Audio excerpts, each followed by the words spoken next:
Chapter 2611, The Flame Bearer. Chapter 2611, The Flame Bearer Holy Flame City.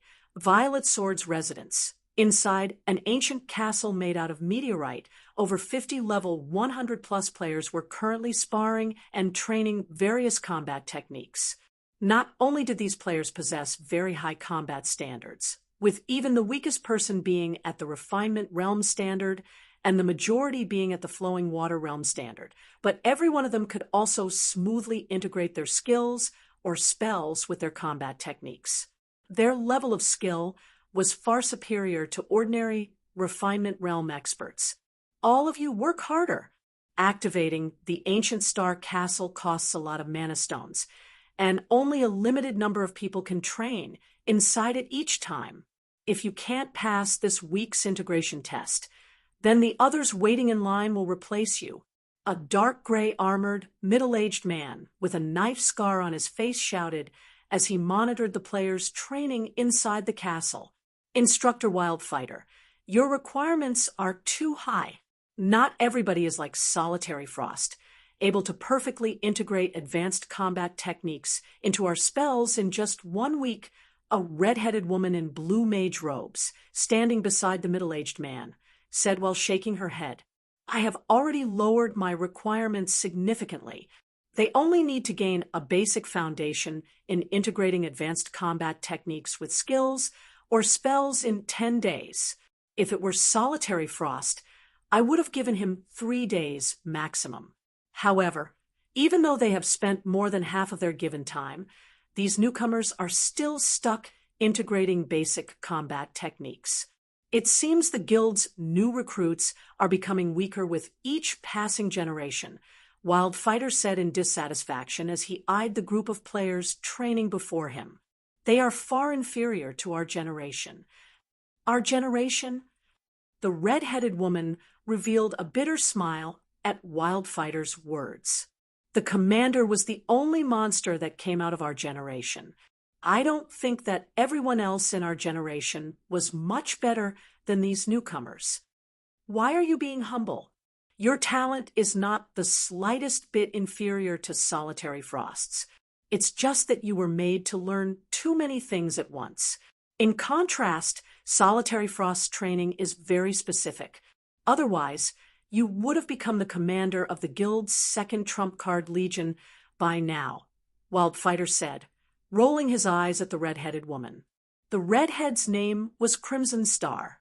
She was someone the secret pavilion had nicknamed the Thousand Hand, which, at the same time, she was one of the vice commanders of Violet Sword's strongest trump card legion. In terms of combat standards, she was not the slightest bit weaker than Wildfighter. In fact, if the two of them were to have a duel, his chances of winning would be below 30%. Regardless, it seems you think very highly of Solitary Frost. You even held back during the previous match and let him finish with a draw to boost his confidence and pride, Crimson Star said. Don't say anything about this matter. I might have held back that time, but only my trump card. Solitary Frost is still very young, with plenty of room for growth. It is only a matter of time before I lose to him, Wildfighter said, smiling. Moreover, isn't it because of that battle that Instructor Tori became willing to teach him? That's true. I never thought that Instructor Tori would still be willing to teach someone. I was quite surprised when I heard about it. It's a pity that the guild lacks master lifestyle players, and producing that item takes too much time. Otherwise, Solitary Frost could enter the ancient secret land and receive Instructor Tori's personal guidance. If that happened, he'd definitely be able to beat you once he came out of the secret land, Crimson Star said, nodding in agreement with Wildfighter's words. I believe it won't be long before that changes. Now that Solitary Frost Group have returned to participate in Azure's family competition, the Long family's fate is sealed. If the Long family still wishes to retain its ruling rights over Azure, they will have to listen obediently and produce that item for us. Otherwise, the Zeus Corporation will hand Azure's ruling rights to another family, Wildfighter said in a definitive tone. I heard that the Long family has a very powerful genius called Silk Moon. Her strength has always been second to only Solitary Frost. If Silk Moon secures second place in the competition, the Long family might not submit to us, Crimson Star commented. Rest assured, Instructor Tori personally provided Yen Xiaoqian with guidance and helped raise her strength considerably. So long as Silk Moon hasn't reached the domain realm yet, she'll be no match for Yen Xiaoqian, Wildfighter stated confidently. Solitary Frost might be an exceptional genius, but Yen Xiaoqian wasn't much inferior to him either. Only she devoted much of her time to alchemy, so she couldn't capitalize on her talent in combat. However, after receiving guidance from Tori, her strength had definitely reached the peak of Void Realm experts. I don't know whether Silk Moon has reached the domain realm or not, but I stumbled across a rumor stating that the Flame Bearer is instructing Silk Moon. While I still haven't confirmed the specifics of this information, the friend I got it from says the source is reliable, so there's a 90% chance that it's true, Crimson Star warned. What? Silk Moon actually caught the eye of the Flame Bearer? How is that possible? Even when Instructor Tori personally requested the Flame Bearer to guide the commander, the Flame Bearer still rejected his request. How could that little girl catch the Flame Bearer's eye? Wildfighter was surprised at the information Crimson Star revealed. The Flame Bearer was a legend of sorts in the virtual gaming world. Nobody knew the Flame Bearer's identity. Nobody even knew the Flame Bearer's age.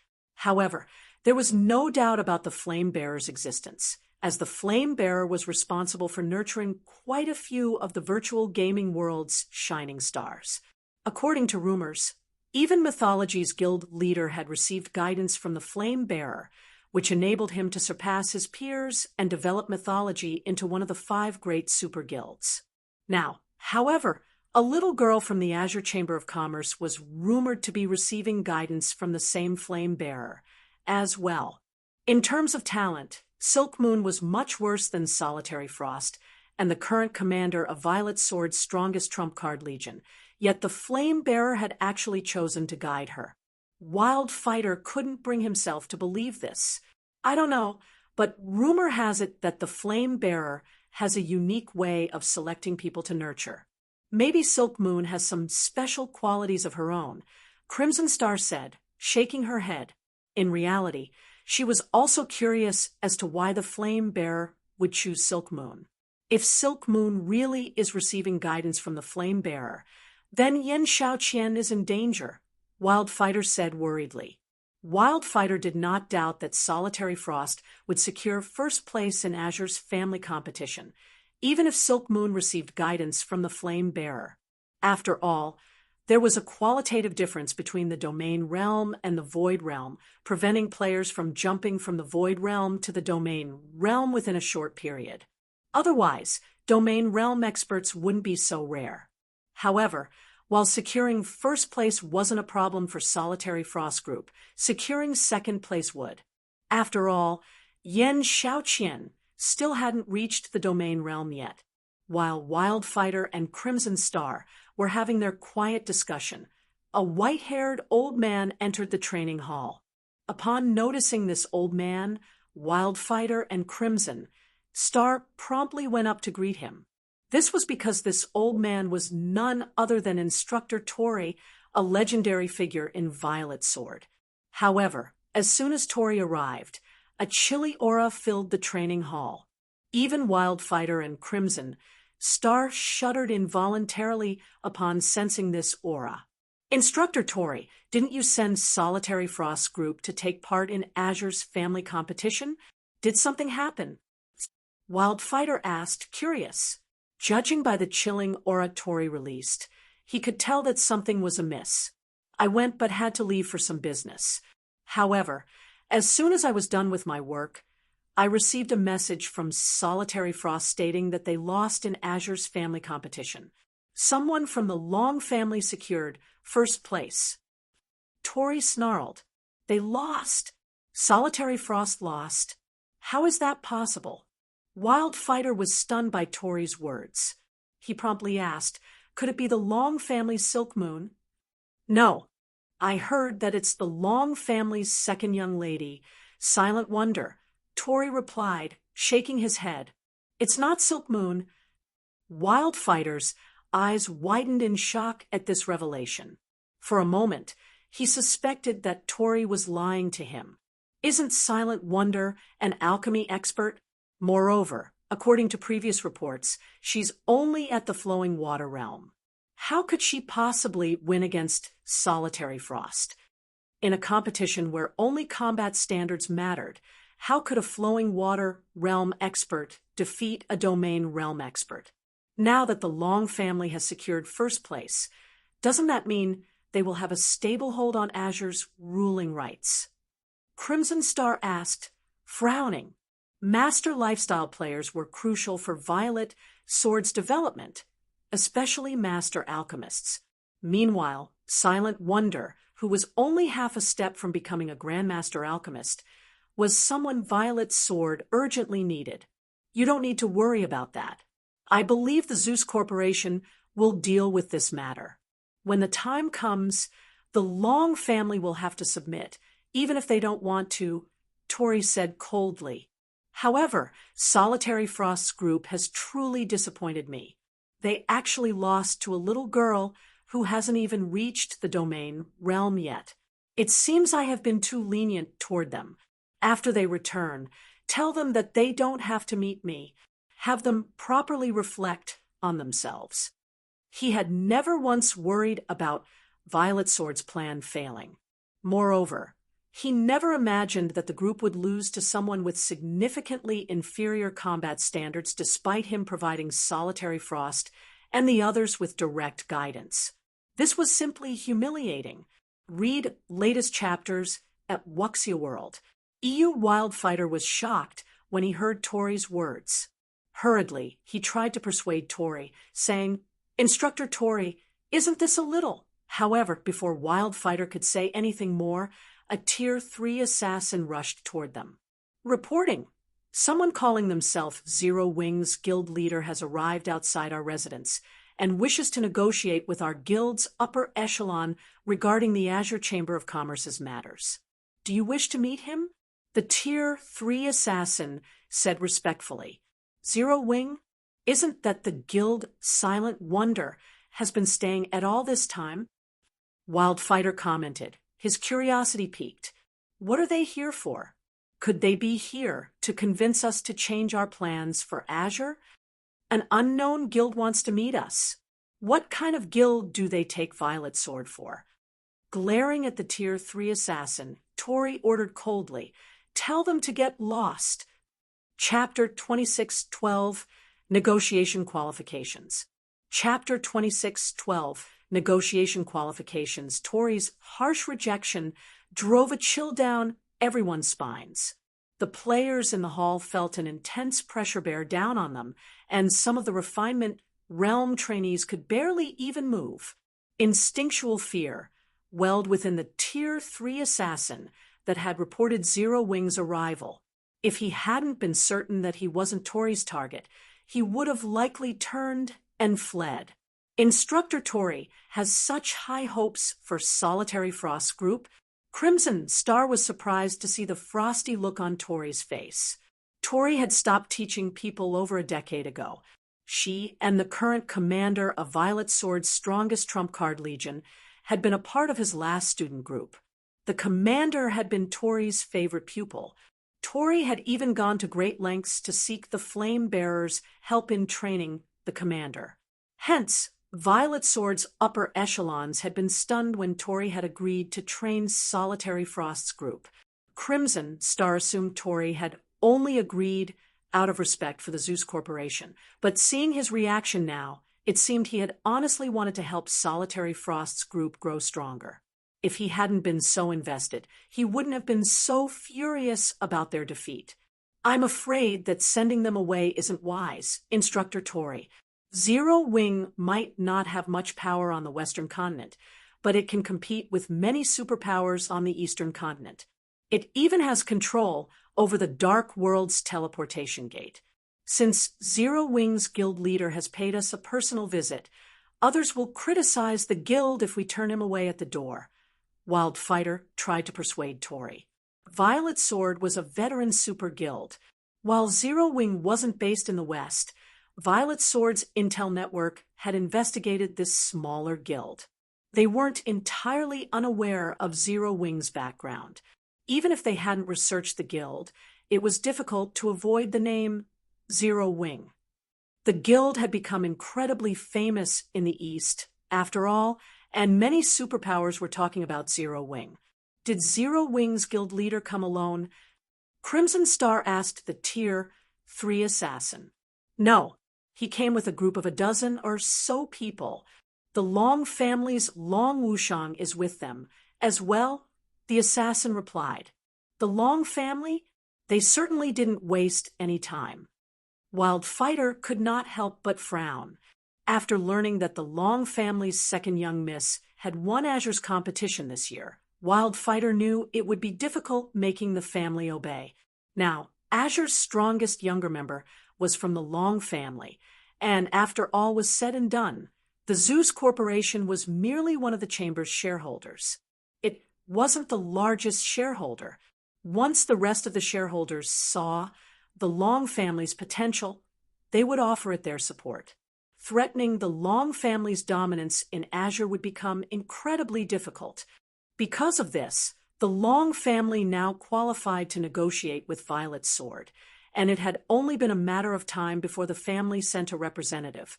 However, Wild Fighter hadn't expected the Long family to act almost as soon as Azure's family competition had ended. It seems the Long family has found its confidence. Otherwise, they wouldn't have shown up so soon. Crimson Star said, It's probably because of Zero Wing. The guild has an alliance with Netherworld Empire. After all, in addition, Zero Wing is responsible for helping Silent Wonder win the competition. Obviously, Zero Wing is quite capable when it comes to nurturing talented players. The Long family must think it'll do fine on its own, without support from Violet Sword or the Zeus Corporation, Wild Fighter assumed.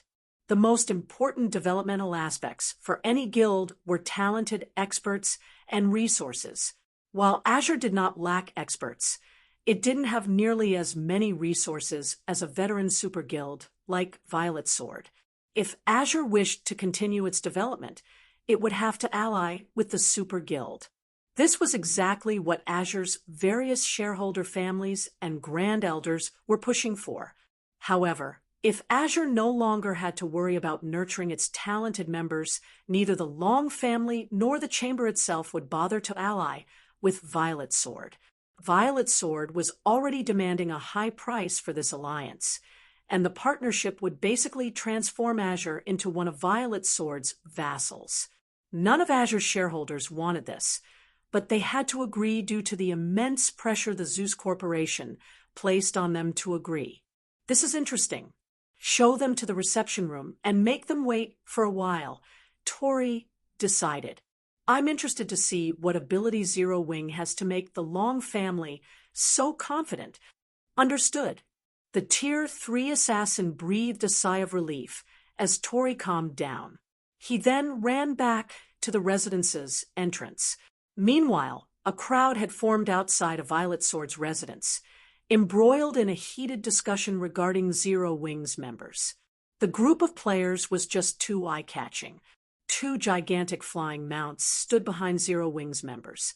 An eagle with arcs of electricity dancing across its body, and a skeletal dragon radiating bursts of cold. Both flying mounts had auras on par with Grand Lords of the same level, and when they stood side by side, they were impossible to ignore. Crap! Who are these people? They actually have two mounts that rival Violet Sword's Netherflame Eagle. What an amazing guild! Violet Sword only has two extraordinary flying mounts, yet these people have two as well.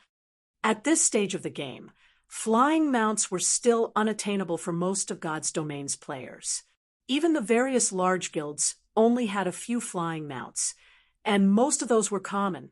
Even so, It was enough to allow them to flaunt their strength. Meanwhile, the various super guilds would go crazy for extraordinary flying mounts, which could hold their own against grand lords of the same level. Not everyone could say the same. Even most Tier 3 experts would have to flee from such a monster. Only with a team of Tier 3 experts could take down grand lords of the same level.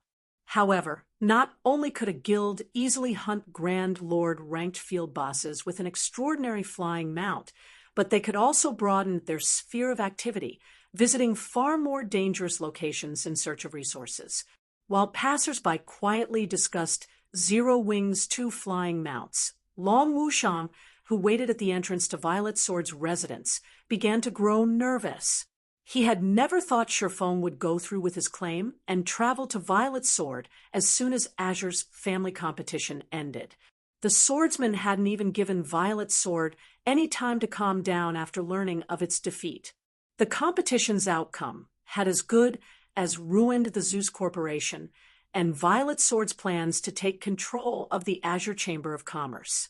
Needless to say, they'd be furious, and they'd definitely blame Zero Wing, the guild that had played a major role in foiling their plans.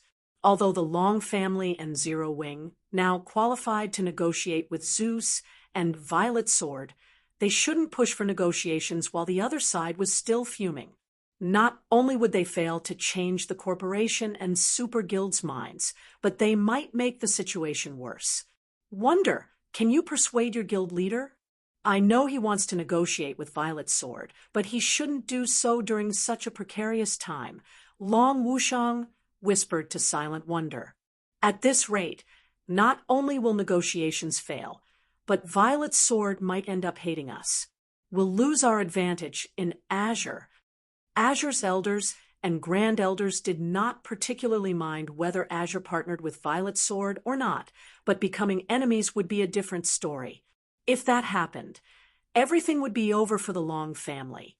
Too many of Azure's key resource areas were located within Violet Sword's territories, among others.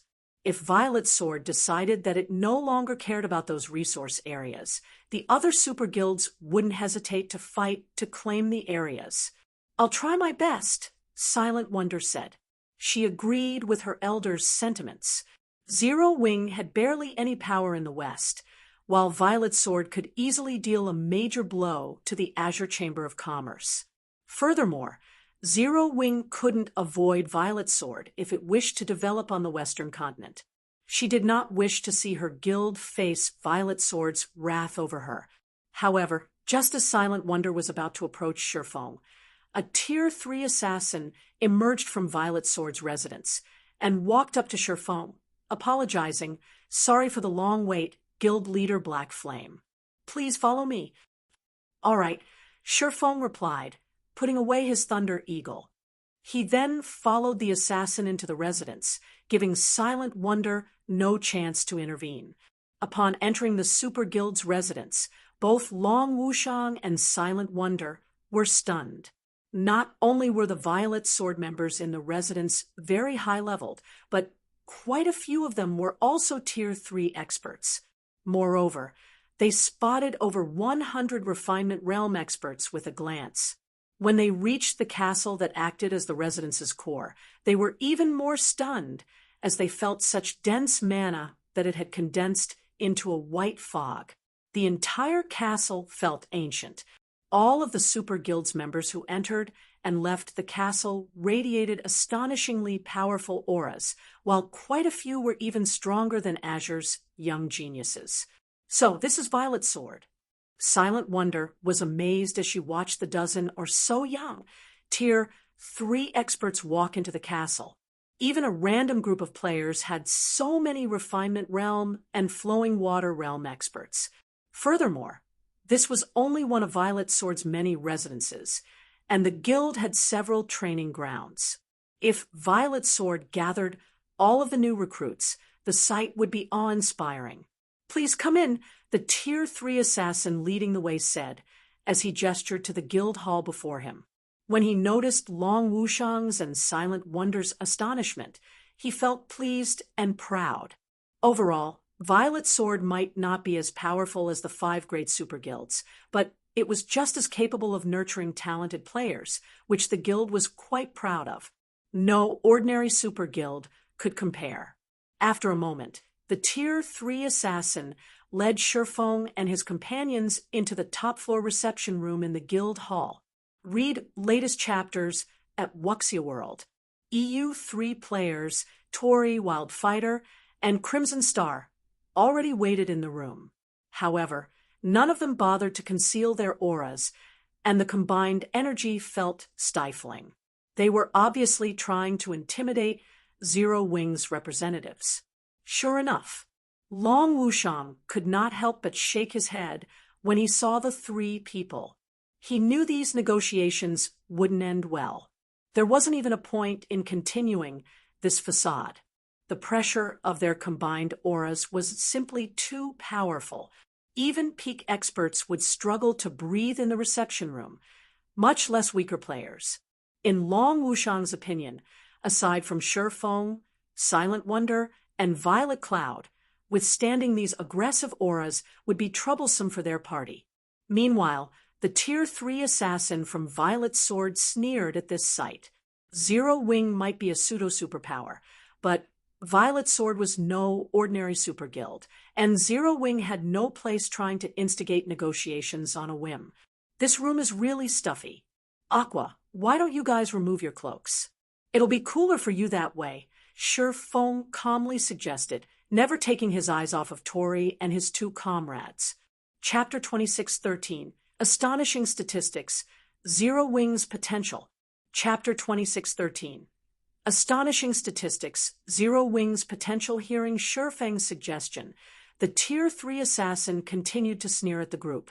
Do they think they can withstand the instructors' auras just by removing their black cloaks? The black cloak merely concealed some of a player's statistics, but couldn't hide a player's aura. Everyone in God's domain knew this. Of course, there were tools that could conceal a player's aura, but those tools were extremely expensive and not practical. Furthermore, expert players could conceal their auras with their own skills. They didn't have to rely on such tools. Even Long Wushang gave Shifeng a strange look. He couldn't understand what the man was trying to do. By removing their black cloaks, Aqua rose, and the others would only expose their statistics. That wouldn't help them withstand these 3 monsters' auras. Tori, Wildfighter, and Crimson Star were all instructors in Violet Sword. Anyone that could become a super guild's instructor would also be a Grand Elder, absolute upper echelons, in the guild. Super guilds also acquired top-tier weapons and equipment each day. A veteran super guild, like Violet Sword, had likely seen every kind of weapon and equipment piece the game had to offer. Now that Violet Sword was in a fit of rage and intent on striking fear into their group to chase them away. Not even full sets of top-tier weapons and equipment would be enough to change these 3 instructors' minds. During the time the Tier 3 assassin and Long Wushang wondered what Shifeng intended, Aqua rose and the others removed their black cloaks. When they saw these players' statistics, the assassin and Long Wushang nearly fainted from shock. Level 117. The moment the black cloaks were gone, these players' auras burst forth like erupting volcanoes. The ambient mana rapidly gathered around them, creating a mana vortex that thinned the rest of the mana in the room. When the Tier 3 assassin and Long Wushang realized that these auras rivaled that of mythic monsters, they instinctively stepped back to a tolerable distance. Meanwhile, Tori's group stared in astonishment when they saw Aqua Rose's and her companions' levels. Level 117. How is this possible? Even our guild's leveling maniac has only reached level 114. How did they get so powerful? Wildfighter exclaimed in the team chat, overwhelmed with shock as he stared at Zero Wing's players. Their levels weren't the highest in the guild since they normally trained Violet Sword's new recruits. They didn't have time to devote themselves to grinding for levels. Even so, These three had never fallen behind the frontline players. The foreign energies in level 100+ maps were a burden, steadily corroding players' bodies and preventing them from grinding for long. Thus, as instructors, Tori and his comrades had to maintain their levels. Meanwhile, these three usually trained recruits while recuperating, and as a result, their levels weren't too far behind, even if their leveling speed wasn't the greatest. All three were currently level 112, which most peak experts hadn't reached yet. And yet, the players before them had 5 levels on them. How did they manage that? Moreover, Zero Wing didn't have just 1 or 2 players at that level. All 8 members who had removed their black cloaks had reached level 117. No, I can sense that all of these people have fully unlocked their mana bodies. They shouldn't have used any special grinding methods to achieve such a high level, Crimson Star said, shaking her head. In God's domain, the only way to level up quickly was to grind monsters. The stronger the monsters players fought, the more EXP they'd gain. If players tried to grind monsters that were 3 levels lower than they wouldn't even earn 50% of what they did when defeating monsters of the same level. If they tried grinding monsters 6 levels lower than they wouldn't get any EXP at all. While questing was also a reliable way to earn EXP, Quest's main objective was to provide coins, weapons, equipment, and special tools. The only way to level rapidly was to face powerful monsters of the same or higher level. Because of this, no player with a high level in God's domain was considered weak. In fact, most ordinary players saw a player's level as a direct representation of their strength. Still shocked, the 3 instructors didn't realize Shifeng had walked up to them. It had felt as if he had stood in the middle of the room all this time. "Can we talk now?" Shifeng asked, looking at each instructor in turn. Only then did Wildfighter and Crimson Star realize that Shifeng stood before them. "Out with it. Why have you come to Violet Sword?" Tori asked, giving Shifeng a serious look. He no longer displayed any rage or belittlement.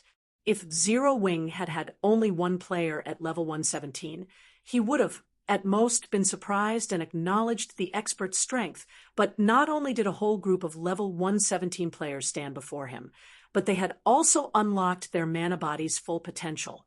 This achievement couldn't just be the result of personal strength. Rather, it was a representation of the guild's foundation and power. Since Zero Wing had so many high-leveled experts with fully unlocked mana bodies, the guild earned his basic respect. After seeing Silent Wonder and the others himself, Tori also understood why Silent Wonder had defeated Solitary Frost. There wasn't much of a difference between the basic attributes of a player with a fully unlocked mana body and one without, but there was a colossal difference between their combat power. It was almost the difference of half a tier, which wasn't a gap that could be shortened with combat standards and techniques. Although Solitary Frost was a domain realm expert, he was still quite young.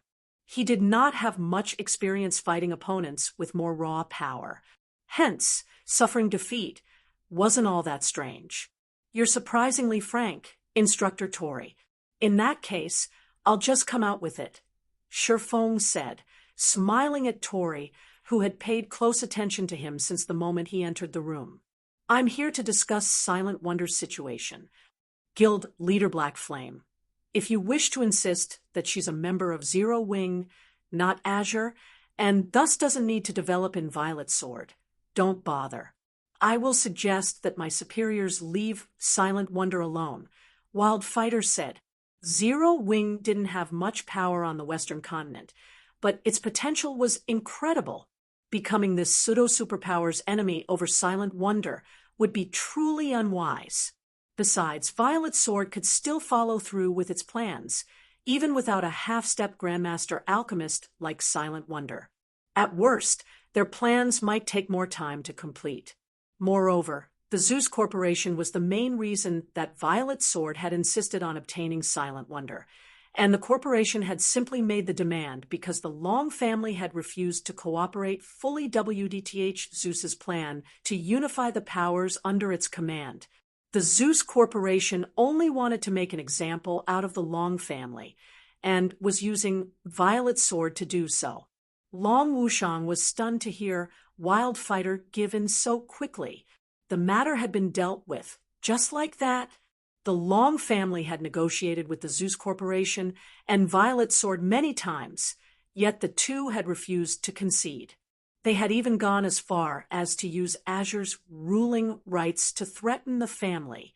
And yet, Shi Feng had just visited Violet Sword's residence for the first time, briefly mentioned Silent Wonder, and Wildfighter had agreed to part with her. Long Wushang felt as if he stood in the wrong guild's residence. Even Silent Wonder's mouth hung open in shock. She had never expected these negotiations to progress so smoothly, just as everyone assumed the negotiations were over. However, Shi Feng shook his head, saying, "No, I believe you've misunderstood something.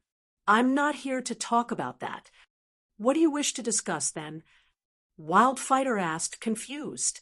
Hadn't Zero Wing come to dissuade Violet Sword from its plans? Zero Wing would like to partner with Violet Sword. I know your guild has uncovered an ancient secret land, which requires special tools to enter. I suggest our guilds work together. Zero Wing only wants 100 entry slots in exchange, Shi Feng said. The fact that Violet Sword had relied on an ancient secret land to boost its development speed on the Western continent hadn't been a secret in the past. The moment Long Wushang had shown up in Zero Wing's residence, Shi Feng had remembered this secret land. This ancient secret land held the key to completing the Tier 4 promotion quest. It was the very reason that Violet Sword had nurtured plenty of Tier 4 experts in Shi Feng's past life. In fact, this guild had commanded nearly twice as many Tier 4 experts as ordinary super guilds. Guild Leader Black Flame, are you insane? Do you know how many slots the secret land has in total? You're asking for half of the slots we have right now. Crimson Star interjected. The ancient secret land was a huge opportunity for Violet Sword to rise to prominence. Hence, every entry slot was incredibly precious, yet Zero Wing wanted half of them. Despite her conservative personality, Crimson Star accused Shi Feng of madness. Read latest chapters at Wuxia World. EU Shi Feng was merely offering the help of an advanced master alchemist. It wasn't as if Violet Sword didn't have any of its own. What if I promise that I can help you capture the ancient secret land? Shi Feng unhurriedly said, chuckling. Capture it? What kind of place do you think it is? Are you going to capture an ancient secret land with just 10 experts with fully unlocked mana bodies? Crimson Star mocked, smirking. Experts with fully unlocked mana bodies were indeed precious right now, but Violet Sword could nurture quite a few with another 2 weeks. Many of the Super Guild's experts had already made considerable progress, and the Violet Sword was more than capable of capturing the ancient secret land without Zero Wing's experts. At most, doing so might take another 2 weeks. What if I offer the help of 100 Tier 3 experts with fully unlocked mana bodies? Shi Feng asked, flashing Crimson Star's smug smile. Chapter 2614, Ancient Secret Land, Priority Pick. Chapter 2614, Ancient Secret Land, Priority Pick. 100 experts with fully unlocked mana bodies. Silence dominated the room after Shi Feng's question. Even Tori's gaze sharpened in an attempt to detect the swordsman's lie. Are you telling the truth? Tori asked. The various superpowers urgently needed experts with fully unlocked mana bodies. Only these experts could cope with the environments and monsters within level 100+, super large-scale team dungeons, and hostile secret lands. Unfortunately, a handful, even just a dozen, experts with fully unlocked mana bodies would be useless during raids. A team of 100 of these experts would be a different story. However, with a full 100-man team, raiding these locations would be possible, and such a team would be invaluable to Violet Sword, which had located an immensely important ancient secret land. Meanwhile, Long Wushang gaped at Shi Feng from the reception room's entrance. He had never dreamed that Zero Wing's foundations were so frighteningly sturdy. 100 experts with fully unlocked mana bodies. With these 100 experts, no superpower would dare provoke Zero Wing, even if it didn't have much power in the West. If these 100 experts decided to retaliate in the fields or cause a scene in a guild city, the targeted superpower would definitely suffer. Of course, I wouldn't have come all the way here, otherwise, Shi Feng confirmed, nodding. Although Zero Wing only had a little over 24 experts with fully unlocked mana bodies right now, many of the guild's Tier 3 Refinement Realm experts had already reached 85% or higher thanks to the Lost Town's special environment. At most, Zero Wing would need 3 more days to gather a full 100-man team. The raid on the ancient secret land wouldn't begin immediately. Violet Sword would need some time to prepare. Without the necessary tools, players wouldn't survive in the secret land, and by the time those tools were ready, Zero Wing should have all the experts it promised.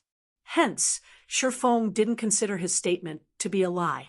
Tori and the other 2 instructors fell silent after hearing Shi Feng's reply.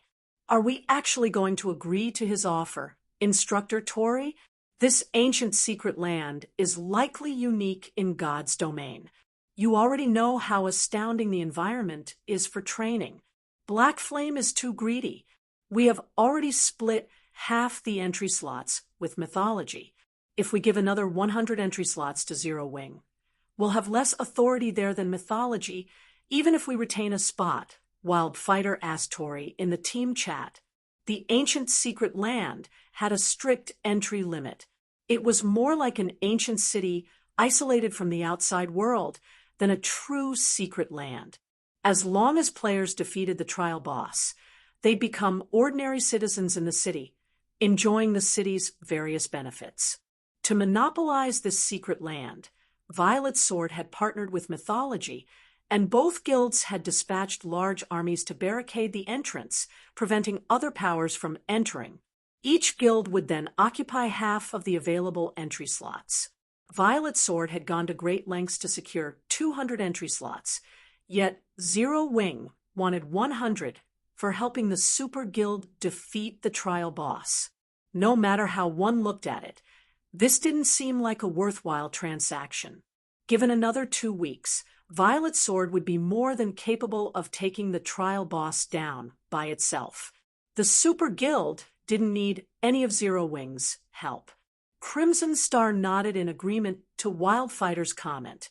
Guild Leader Black Flame, while your proposal is tempting, you demand too much. I can offer a maximum of 10 entry slots, not one more, Tori said after giving the matter some thought. Even without your help, we will capture the secret land. It only may take us a few days longer. You might be right, but as far as I know, Violet Sword isn't the only power in control of the ancient secret land.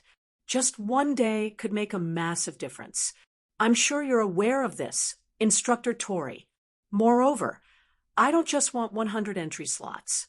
I also want priority over one of the items the trial boss drops, Shi Feng coolly declared, nodding. Long Wushang could only stare at the swordsman, utterly flabbergasted. How was this supposed to be a partnership negotiation? Violet Sword had clearly stated that it would succeed, with or without Zero Wing. But instead of reducing his demands, Shi Feng had asked for even more, setting his sights on the trial boss's loot. He was simply insane. You're correct. We're not the only guild in control of the ancient secret land right now, but you can't ally with the other guild, can you? Zero Wing has offended mythology often in the past, Wildfighter countered with a grin. Violet Sword is Zero Wing's only prospect for an alliance. We're already being quite generous by offering 10 entry slots. If you don't like it, You'll have to find another way to enter the secret land. Zero Wing's conflict with mythology was no longer fresh news. If mythology hadn't been the only other guild to control the ancient secret land, Violet Sword might have conceded to Shifeng's demands. There was no way mythology and Zero Wing would work together at this point. Shifeng was dreaming if he thought he could claim 100 entry slots and priority over the trial boss's loot. Convinced Shifeng was a madman, Long Wushang couldn't help but shake his head. Zero Wing was immensely powerful in the East. In fact, it was so powerful that not even several superpowers could take it down. However, Zero Wing's strength was limited to the Eastern continent. Even if the guild brought 100 experts with fully unlocked mana bodies to the West, it could, at most, annoy the various superpowers. Zero Wing couldn't reach the various superpowers' roots, let alone those of a veteran super guild, like Violet Sword. What if we enter the secret land by ourselves? Shifeng asked, smiling. Read latest chapters at Wuxia World. EU, enter the secret land yourselves. Crimson Star Parrot, smirking. She then continued, Guild Leader Black Flame, I don't mean to belittle you, but do you know how large of a force our two guilds have stationed at the entrance? Not even 1,000 experts with fully unlocked mana bodies could dream of setting foot in the ancient secret land without our approval. To secure their hold, Violet Sword and Mythology had established a guild city around the ancient secret land's entrance. Without being able to destroy the city, no one would enter the secret land. Silently, Long Wushang nodded his agreement with Crimson Star's statement. He had visited this guild city when the Azure Chamber of Commerce had sent its lifestyle players to Violet Sword. That guild city's defenses were no weaker than the various super guilds' main headquarters. Is that so? Leisurely, Shifeng asked. But what if I have him? With that, Shifeng retrieved a summon guard scroll and called forth Versailles. Chapter 2615, Tier 4 Secret Silver Guard, Life Transition. Chapter 2615, Tier 4 Secret Silver Guard, Life Transition. When Shifeng summoned Versailles into the reception room, the room's mana transformed. So dense, so heavy. The mana inside the reception room didn't feel like mana at all.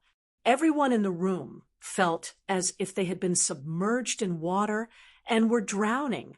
A Tier 4 personal guard. How is this possible? Long Wushang and the Tier 3 assassin were stunned when they saw Versailles. They had seen level 120 personal guards before. After all, every superpower in the game had a few by now, but those had only been Tier 3 personal guards. They had never seen a level 120 Tier 4 personal guard before. They hadn't even thought one existed at this stage of the game. Reaching Tier 4 was an immensely difficult feat, even for personal guards. Most player and power-owned guards couldn't even reach Tier 4. Fine Gold guards had a relatively high chance of completing their Tier 4 promotion quests, but reaching that milestone required a lot of preparation and a lot of time. Even the various superpowers' personal guards had just recently reached level 120. Thus, logically, getting one's hands on a Tier 4 personal guard at this stage should be impossible, yet Zero Wing had one. Tier 4 NPCs were the true big shots of God's domain. They qualified to rule major NPC cities and were beyond current players' reach. A Tier 4 personal guard? It seems the Eastern Continent's superpowers have grossly underestimated Zero Wing. Their assumption that your guild is powerless outside of Cold Spring Forest is severely flawed, Tori commented as he gazed at Versailles. Even after seeing the Tier 4 personal guard, he still appeared quite calm. Even so, I do not think that a level 120 Tier 4 Secret Silver Guard can break into our two guilds' city. Although the guild city in question was only basic rank, it was protected by an incredibly powerful defensive magic array. The magic array could endure Tier 4 attacks without any trouble. Otherwise, the city wouldn't have withstood the demonic creature army's invasion. The western continent was far more dangerous than the east. Towns and cities faced frequent demonic creature assaults. These armies especially loved to target guild towns and cities. It wasn't odd to find 3 to 5 mythic monsters among each demonic creature army, in addition to hundreds of thousands of weaker demonic creatures. Trying to rely on a measly Tier 4 NPC to threaten a guild city jointly operated by 2 super guilds was laughable. Of course, a Tier 4 NPC, particularly a Tier 4 Great Wizard, could destroy an ordinary guild city, but trying to destroy a superpowers guild city with a single Tier 4 NPC was ridiculous. Every guild city a superpower established would have some means of fending off or exterminating Tier 4 beings. Otherwise, there wouldn't be any difference between superpowers and ordinary powers. That's right. A Tier 4 Secret Silver Guard would be invincible in the fields. Unfortunately, it is not enough to threaten a superpowers guild city, Crimson Star said after snapping out of her daze. From near the reception room's doors, Long Wushang nodded in agreement. The strength Zero Wing had just revealed was astonishing. If Zero Wing were dealing with a weaker superpower, that power might concede to Zero Wing's demands. Unfortunately, Zero Wing was dealing with Violet Sword, a veteran super guild that was almost as powerful as the 5 great super guilds. Not even 2 or 3 Tier 4 Secret Silver Guards would be enough to change Violet Sword's mind. Indeed, a Tier 4 Secret Silver Guard would take forever just to blast open a guild city's defensive magic array. Shurfeng agreed. Smiling, he asked, "But what if I have a Tier 4 Fine Gold ranked Great Wizard?" "Impossible. Just having one Tier 4 personal guard is a miracle. How could you have another one?" Crimson Star instinctively opposed Shurfeng's calm question. A Tier 4 Secret Silver Guard wasn't strong enough to break a guild city's defensive magic array, but it would be a different story for a Tier 4 Fine Gold Guard. Generally, Fine Gold Guards possessed taboo skills and curses that allowed them to exhibit power beyond their tier. With the power of a Tier 4 taboo skill or curse, even shattering a city's defensive barrier with a single hit would be possible. However, rising from Tier 3 to Tier 4 was a major feat for personal guards. Even personal guards with extremely high growth potential would need to prepare extensively before challenging their Tier 4 promotion quest. Moreover, they still had a high chance of failing, and sending a large number of personal guards to challenge their Tier 4 promotion quest with the hope that some would succeed wasn't feasible for current guilds. When a Tier 3 personal guard wished to challenge their Tier 4 promotion quest, they needed a large number of magic cores, and not just any would do. These magic cores had to come from level 100 plus mythic monsters. Unfortunately, level 100 plus mythic monsters didn't even have a 5% drop rate for magic cores, and only demonic creatures would drop them at all. As a result, even the various super guilds could, at most, afford to send one personal guard to challenge their Tier 4 promotion quest. Even if Zero Wing hunted monsters with a Tier 3 Knight division, there were only so many mythic-ranked demonic creatures in Cold Spring Forest. The fact that Zero Wing had nurtured a single Tier 4 personal guard was a miracle, but having 2 was simply impossible. I might have only one Tier 4 personal guard, but that doesn't mean that I can't increase his growth potential, Shurfeng said before revealing a translucent, multicolored fruit. Everyone in the reception room felt physically and mentally restless the moment Shurfeng retrieved the colorful fruit from his bag. Their instincts screamed at them to devour the fruit. "The fruit of life. Who are you?" Crimson Star demanded, staring at the colorful fruit in shock. Shurfeng's Tier 4 personal guard had been surprising enough, yet this man also had the incomparably precious fruit of life. This was unbelievable. The fruit of life was legendary throughout God's domain. People had even called it the holy fruit. Not only could the fruit of life resurrect the dead, but it could also help living creatures recover to their peak and elevate their potential. There were even rumors that players could boost their life ratings significantly by consuming it. If they spotted a fruit of life, even high-tiered NPCs would do everything in their power to claim it, not to mention players. In Crimson Star's opinion, though, this legendary fruit was just that, a legend. It was beyond the reach of players. The only known way to obtain the fruit of life was to harvest it from the elven race's tree of life.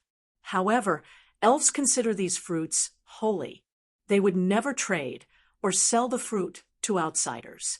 If players wanted their own fruit of life, they could only obtain one by attacking a location that housed a tree of life.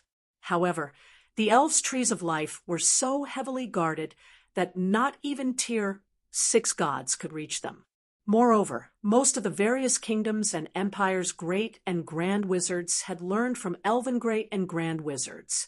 Anyone that dared attack the elves' main headquarters would only make an enemy of these kingdoms and empires. No one under the heavens would be able to save them. Even Tori stared at the fruit in Shurfeng's hand in astonishment. The fruit of life. Read latest chapters at Wuxia World. EU, the various superpowers had been desperately searching for the item after learning about it. Based on what they had learned, there was only one way, other than raiding an elven city, to procure a fruit of life. While the elves refused to trade or sell these fruits, they sometimes offered them as gifts to players who had significantly helped their race. Hence, there were quite a few fruits lying around. Only, most of these fruits of life had been given away decades, maybe centuries, ago, so no one knew their current whereabouts. Even with the superpowers' powerful information networks, no one had found the slightest clue leading to these gifted fruits of life. And yet, Shurfeng held one in his palm. "Eat it," Shurfeng said, passing the colorful fruit to Versailles. Versailles did not hesitate, excitedly and fanatically taking the fruit. His changed attitude made the room's mana restless.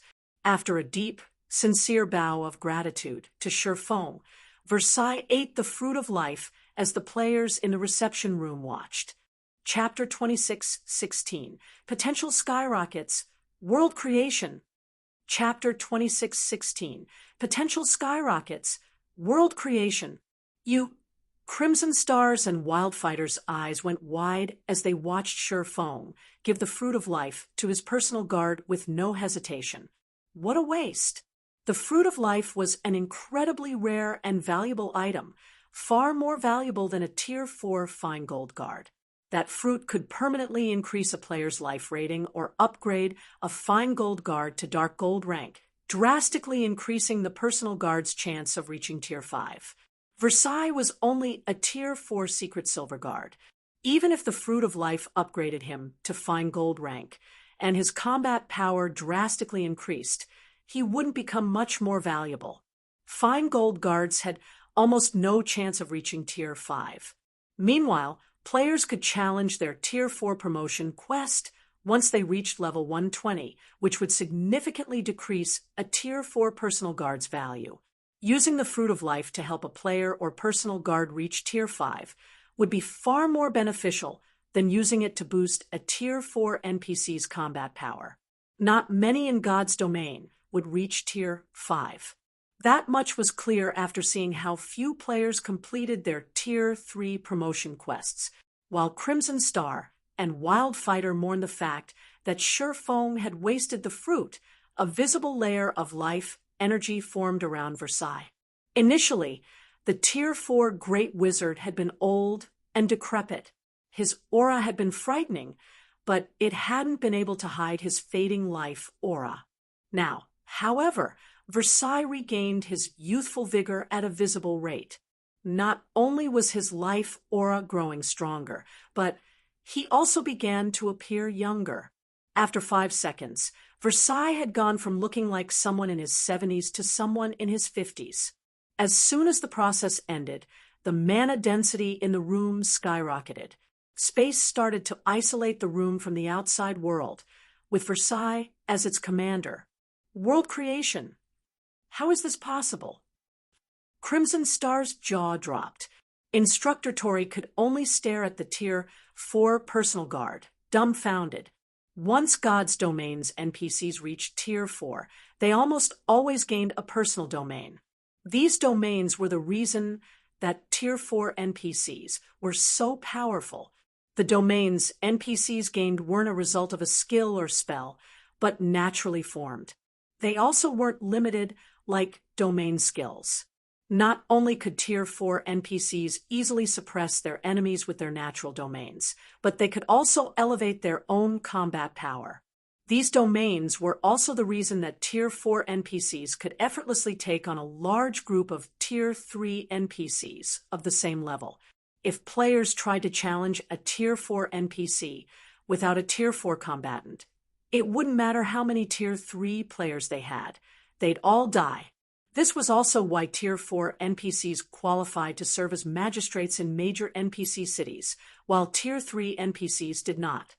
If players tried to attack a major NPC city without strong enough fighters, they'd accomplish nothing, regardless of how many combatants they had. NPCs weren't like monsters.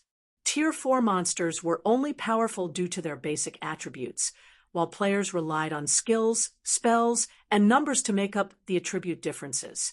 Even Tier 2 players could defeat Tier 4 monsters with a large enough team. NPCs, however, had an overwhelming advantage with their mana control. A Tier 4 NPC could use their mana to suppress every enemy within range. If players couldn't break free from the mana's bindings, they wouldn't even be able to put up a fight. However, Versailles had gone past obtaining a natural domain, now able to use world creation. Versailles had mastered his mana control before, but now he ruled over it.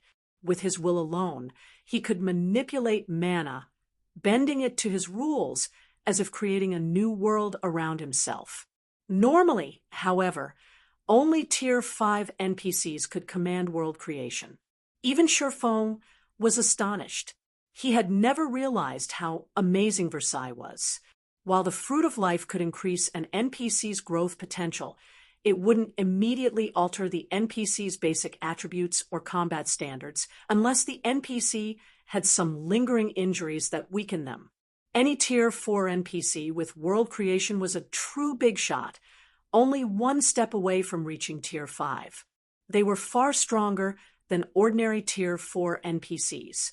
The difference between a Tier 4 NPC with world creation and one without was like the difference between a Tier 3 player with a fully unlocked mana body and a player that had yet to accomplish the feat. There was at least half a tier between the two. Elated, Sherfong immediately inspected Versailles' statistics. Versailles, Yifeng's personal guard, gender, male age, 76 loyalty, 93 growth potential, 90 level 120 class, Tier 4 Great Wizard Crap. His growth potential is just 1 point away from the Dark Gold rank. When Sherfong saw Versailles' growth potential, realization dawned on him. Now, Sherfong was absolutely certain that Versailles' original growth potential hadn't been Secret Silver rank, but Fine Gold rank. Moreover, he should have been a Tier 4 big shot on the cusp of reaching Tier 5. The Fruit of Life simply wasn't capable of providing such a huge growth potential increase. They were talking about a whopping 16 points. Even the Fruit of Life, known as the Holy Fruit, couldn't boost an NPC's growth potential so massively. The only explanation was that Versailles hadn't fully recovered after drinking the Water of Life and had failed to recover to his full growth potential. Sherfong didn't know what had left Versailles in such a state, but he was overjoyed and ecstatic. He was even happier than when he had obtained a fragmented legendary item. He had already known that Versailles was an amazing Tier 4 NPC, but now he learned that this personal guard even had world creation. With this, he could accomplish more than ever, including visiting many of the locations he couldn't reach during his previous life. After players reached Tier 3, and fully unlocked their mana bodies, no land in God's domain was beyond their reach. While they could even visit the most dangerous maps, however, returning would be another matter altogether. After all, level 100 plus maps made up the majority of the vast continent of God's domain. The human kingdoms and empires only occupied land suitable for their residents, which only included a small fraction of the main continent. There were far more maps that were too dangerous for humans. Read latest chapters at Wuxia World. EU Tier 3 players were still limited to relatively safe locations. They'd only be attempting suicide if they tried to explore the truly dangerous areas on the continent. They might even have an encounter that would force them to restart their account. Now that Shifeng had a Tier 4 world creation NPC by his side. However, he could visit the game's truly lethal maps.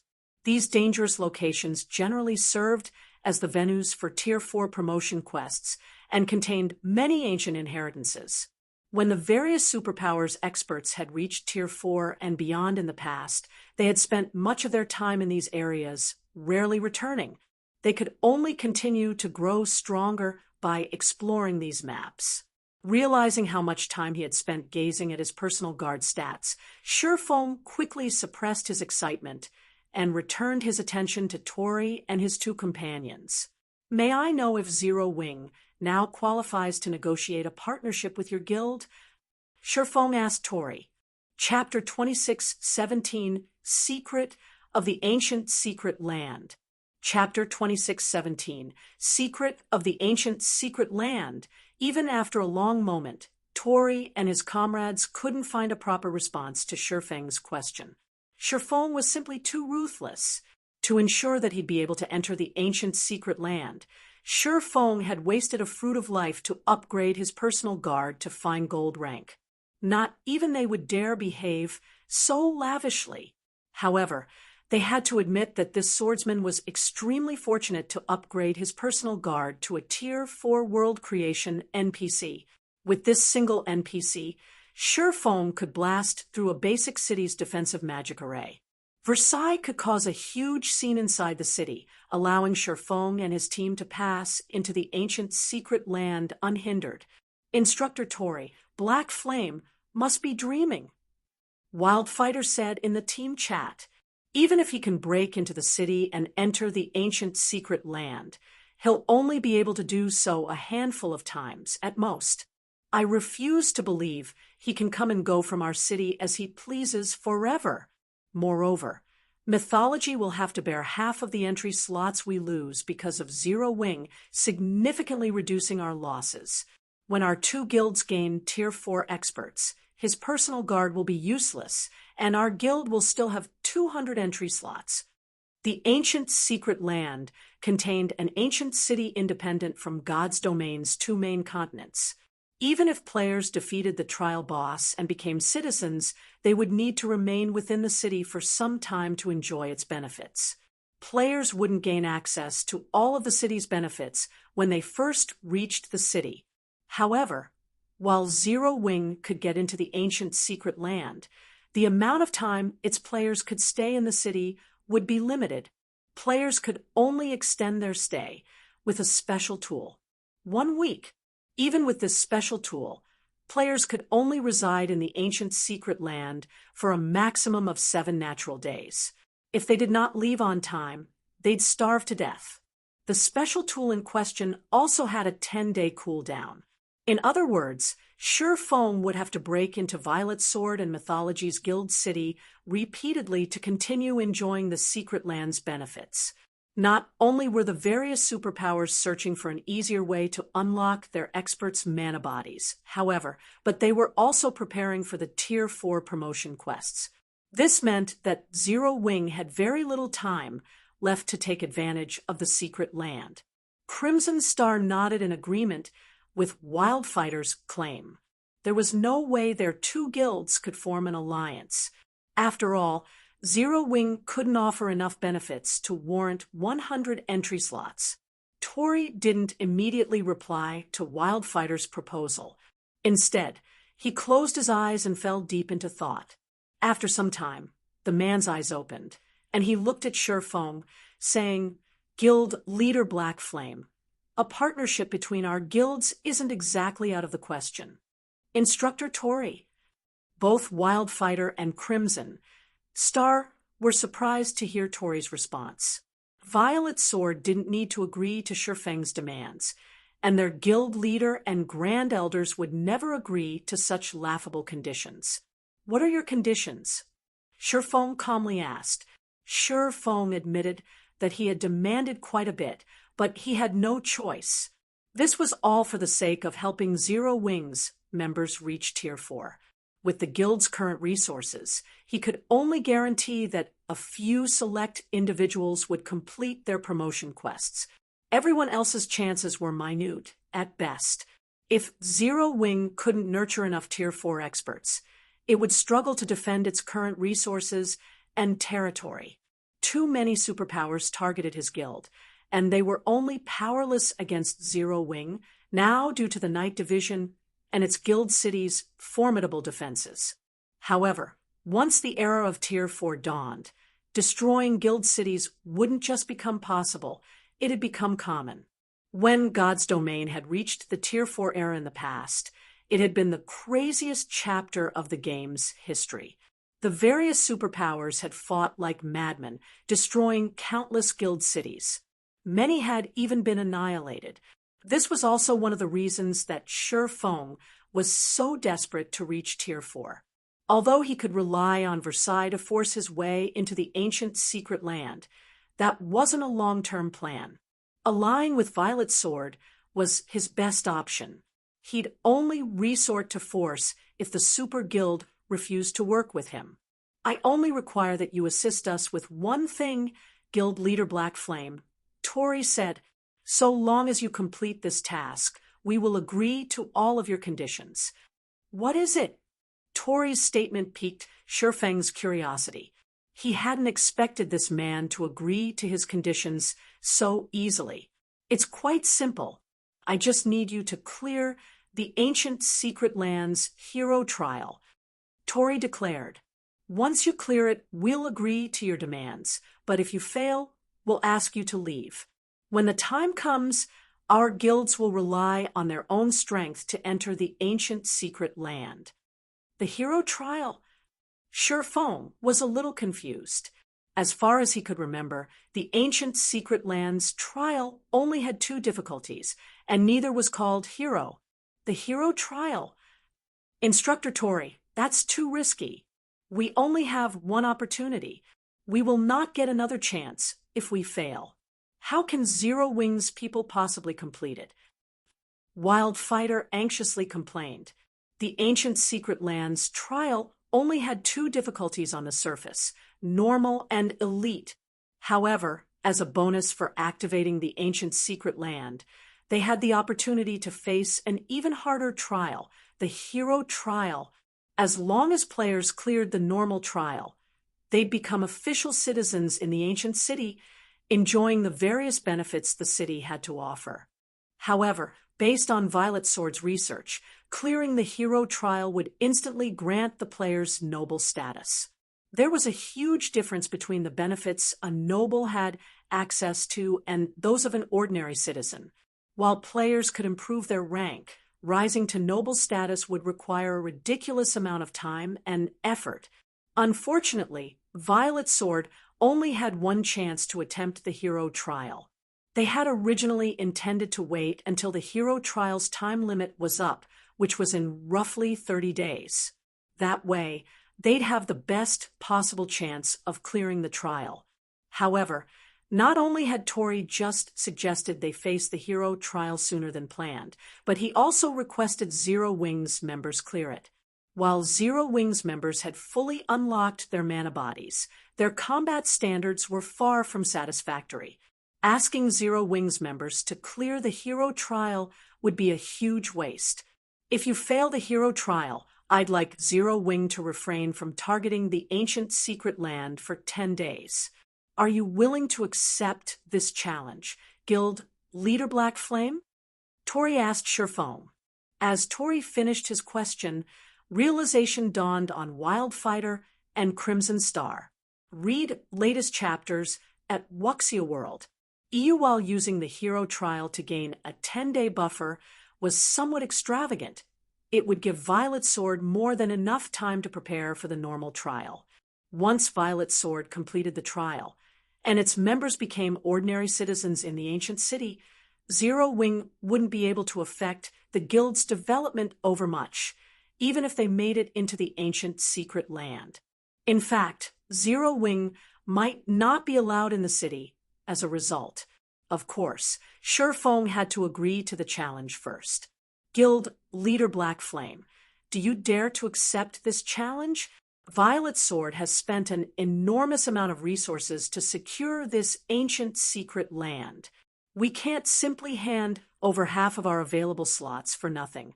You at least need to prove that Zero Wing can earn these slots. Crimson Star prodded, faintly smiling at Shifeng. Deal. I agree to your conditions, Shifeng replied, after giving the matter some thought. However, I have an additional requirement. If you can agree to it, we will sign the contract immediately. Otherwise, as Instructor Tori has said, we will have to rely on our own strength to get into the secret land. What's this requirement? Wildfighter asked, curious. Chapter 26:18, Ancient Legacy. Chapter 26:18, Ancient Legacy. Earlier, I stated that I want the first pick of the trial boss's loot. That condition still stands, but I'm sure you're aware of how difficult the hero trial is. 100 Zero Wing members won't be enough to clear it, Shifeng calmly stated. Hence, I need your full cooperation. I repeat, your full cooperation. I will choose the 200 raid team members from among my people. Of course, you can send a few dozen players as well. Once we clear the trial, we'll each take half of the given entry slots. I'm sure that's a fitting trade-off, don't you think? By the time Shifeng finished speaking, Wildfighter and Crimson Star were stunned. Neither of them had expected Shifeng to make such an outrageous demand. They had thought this swordsman would propose a more excessive condition, such as requiring Violet Sword's members to serve as cannon fodder. They had mentally prepared to watch their members die several times.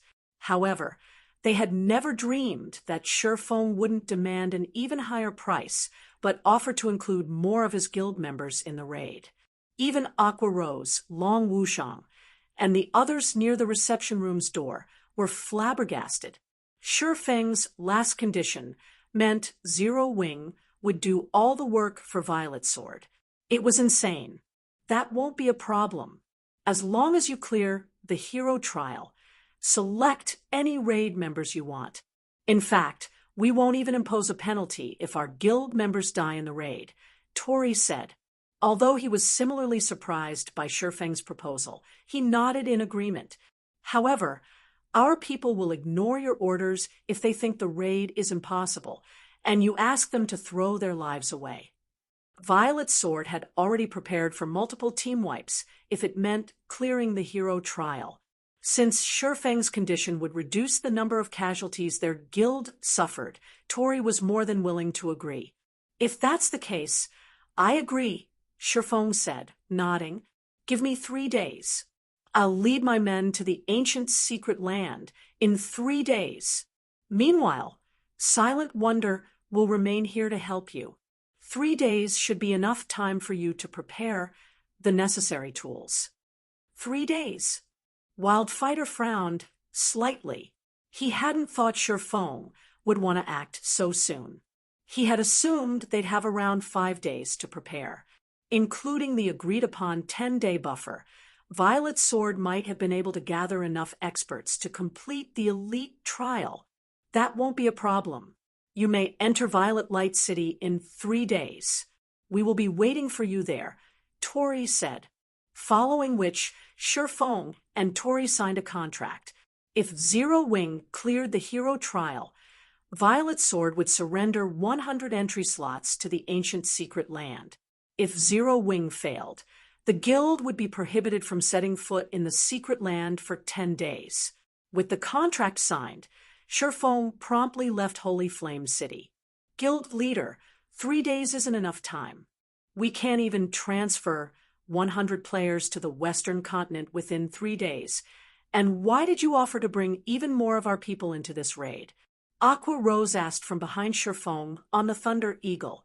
Exploring secret lands always had a high casualty rate, while a team could reap plenty of benefits. Zero Wing would only receive a fraction of what this secret land had to offer. Violet Sword would gain the most benefit. Zero Wing didn't need to sacrifice so many members just to help this super guild gain access. Long Wushang found Shifeng's decision a bit odd as well, but since he wasn't a member of Zero Wing, he was in no position to question the swordsman. If this were an ordinary secret land, I wouldn't have offered to contribute so much manpower, but we're talking about a secret land that has survived since ancient times.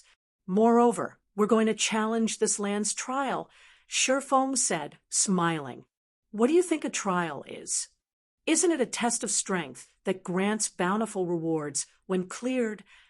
Aqua Rose replied, confused by her guild leader's question. That much was common knowledge in God's domain. You're only half correct, Shifeng said, shaking his head.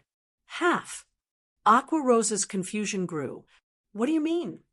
A trail is also an excellent training opportunity, Shifeng explained. It is true that God's domain's trails test players' strength, but a larger part of the reason for their existence is to help players grow even stronger. This is especially true with the trials from ancient times. The rewards are only a bonus for clearing these ancient trials. The trial itself is far more valuable. These trials contain complete legacies from ancient times. Even breaking past the mana body's 100% limit could be possible if we can comprehend a fraction of these legacies. Why else would there only be one opportunity to challenge the ancient secret land's hero trial? Before players had reached Tier 4 and began to explore the game's truly dangerous locations in the past, everyone had regarded trials like dungeons, nothing more. However, once players had reached Tier 4 and begun exploring these areas, they had found one ancient trial after another. As these Tier 4 experts continued to clear the ancient trials, they continued to grow stronger. Everyone realized how important God's domain's trials were after this discovery, especially those that had survived intact since ancient times. Every ancient trial was a golden opportunity. Since Violet Sword had offered to abandon the chance to challenge the ancient secret land's hero trial, Shifeng had to take advantage of this opportunity. He had even almost failed to contain his excitement and expose the hero trial's secrets when Tori had stated the condition. If possible, Shifeng wanted to monopolize all 200 raid slots, but Violet Sword would need a representative to claim the ancient city's entry slots, so it would have to send a few players, regardless of its desires. Guild leader, are you saying that we can use this trial to unlock more of our members' mana bodies? Excitement flashed in Aqua Rose's eyes. If this were true, they had just hit the jackpot. She had experienced ancient times training systems personally. The best example was the Extraordinary Tower. Her training was many times more efficient in that tower than anywhere else she had been in God's domain. It was also thanks to the Extraordinary Tower that she could fight domain realm experts, despite only having reached the Void Realm. If she and Zero Wing's other members could improve their combat standards and mana control, they'd have a much easier time with their Tier 4 promotion quests. Why would it be that easy? We only have one opportunity to face the trial. Whether you gain anything from it will depend on you, Shifeng replied, rolling his eyes. Not even 1 in 10,000 Tier 3 experts would cross the mana body's 100% threshold. How could all of Zero Wing's members make a breakthrough after facing a single trial? Read latest chapters at Wuxia World. This was just like with the Extraordinary Tower. Despite the tower's exceptional training mechanisms regarding the realms of truth, many Zero Wing core members had yet to reach the truth realm. Even so, this is an excellent opportunity. At least we have a chance to grow stronger. Some among us might even make a breakthrough like Violet. If we're lucky, Aqua Rose said, smiling. Long Wushang, who sat nearby, was tempted as he eavesdropped on the conversation. He had never realized that ancient trials offered such a benefit, either. He had seen the strength one gained when they unlocked more than 100% of their mana body. Violet Cloud hadn't even reached the domain realm, yet she had defeated Sinful Flame. In the end, Long Wushang couldn't contain himself and asked Shifeng, Guild Leader Black Flame, "May I know if you'd be willing to sell some of the entry slots to Azure? Of course, we will pay a sufficient price. You may state any demands you wish." Chapter 2619, Unfathomable Zero Wing. Chapter 2619, Unfathomable Zero Wing. Long Wushang's request surprised Aqua Rose, and the others a little. They had never expected the man to suggest a partnership with Zero Wing. Long Wushang was an extremely prideful man. Even after Zero Wing had put on an outstanding display of strength during Azure's family competition, his attitude toward them and their guild had only improved from indifferent to normal. Rather, he merely saw Zero Wing as an equal now. The Azure Chamber of Commerce rivaled super guilds, after all, and while it might not be a match for Zero Wing and Violet Sword's gift for nurturing talented players, the Chamber's influence, resources, and manpower were far beyond that of Zero Wing. Moreover, Azure's family competition this year had only involved the younger members from the 5 main shareholder families. Not all of Azure's young talents had participated. Most of the Chamber's younger experts weren't even from the 5 main shareholder families, and some of them were even stronger than Yen Shaoqian. However, they didn't have the necessary qualifications to participate in the family competitions. Since Azure is willing to cooperate, I don't mind selling a few slots, but how many do you want, Elder Long? Shifeng asked, not surprised in the least by Long Wushang's request. Aqua Rose and the others, on the other hand, didn't realize how important the younger generation was to the various superpowers. To the various superpowers, the younger members were their future. Take the Azure Chamber of Commerce, for example. A large part of the reason for the Guild's current achievements was the value it placed on nurturing young talents. In contrast, some first-rate guilds never rose beyond that, despite their many decades of experience, because they didn't value their younger members. Unless first-rate guilds recruited an astonishing genius, they remained first-rate for the rest of their existences. Since Shifeng had exposed the fact that players could potentially grow stronger through the ancient Secret Lands hero trial, he had expected Long Wushang to instantly consider a partnership with Zero Wing, regardless of the man's pride. Long Wushang's instincts as one of Azure's Grand Elders was also why Shifeng had fearlessly informed Aqua Rose of the hero trial's peculiarities. If he hadn't wanted anything, he would have had the discussion away from Long Wushang. Allying with Azure was of the utmost importance, since Zero Wing didn't have any power on the Western continent, aside from the Starlight Fortress. If Zero Wing wanted to secure a stable foothold in the West, it needed to ally itself with the local superpowers. While Divine Tribe was a powerful ally, the Guild's commercial abilities couldn't compare to Azure's. Divine Tribe couldn't offer Zero Wing any assistance with intercontinental travel either. Moreover, Zero Wing already had a dialogue with Azure due to Silent Wonder. Partnering with Azure would be a safer and more reliable option. Purchasing 30 or 40 slots would be fantastic, but if that's not possible, we'll be happy with 10 as well. Guild Leader Black Flame. Long Wushang hesitantly ventured after giving the matter some thought. The Azure Chamber of Commerce was a massive organization. The Guild needed to nurture all of its young talents, including those from the shareholder families, and those who weren't.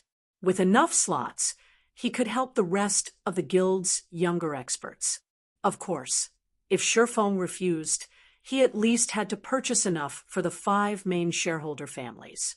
40. After giving the matter some thought, Shifeng said, "That's fine, but you will have to agree to 3 conditions." "That's fine." Long Wushang's eyes lit up. Eagerly, he continued, Please state your conditions, Guild Leader Black Flame. We'll even agree to 4 or 5 demands. 40 entry slots would be more than enough for the 5 main families' young talents, but he'd also be able to include the outside experts.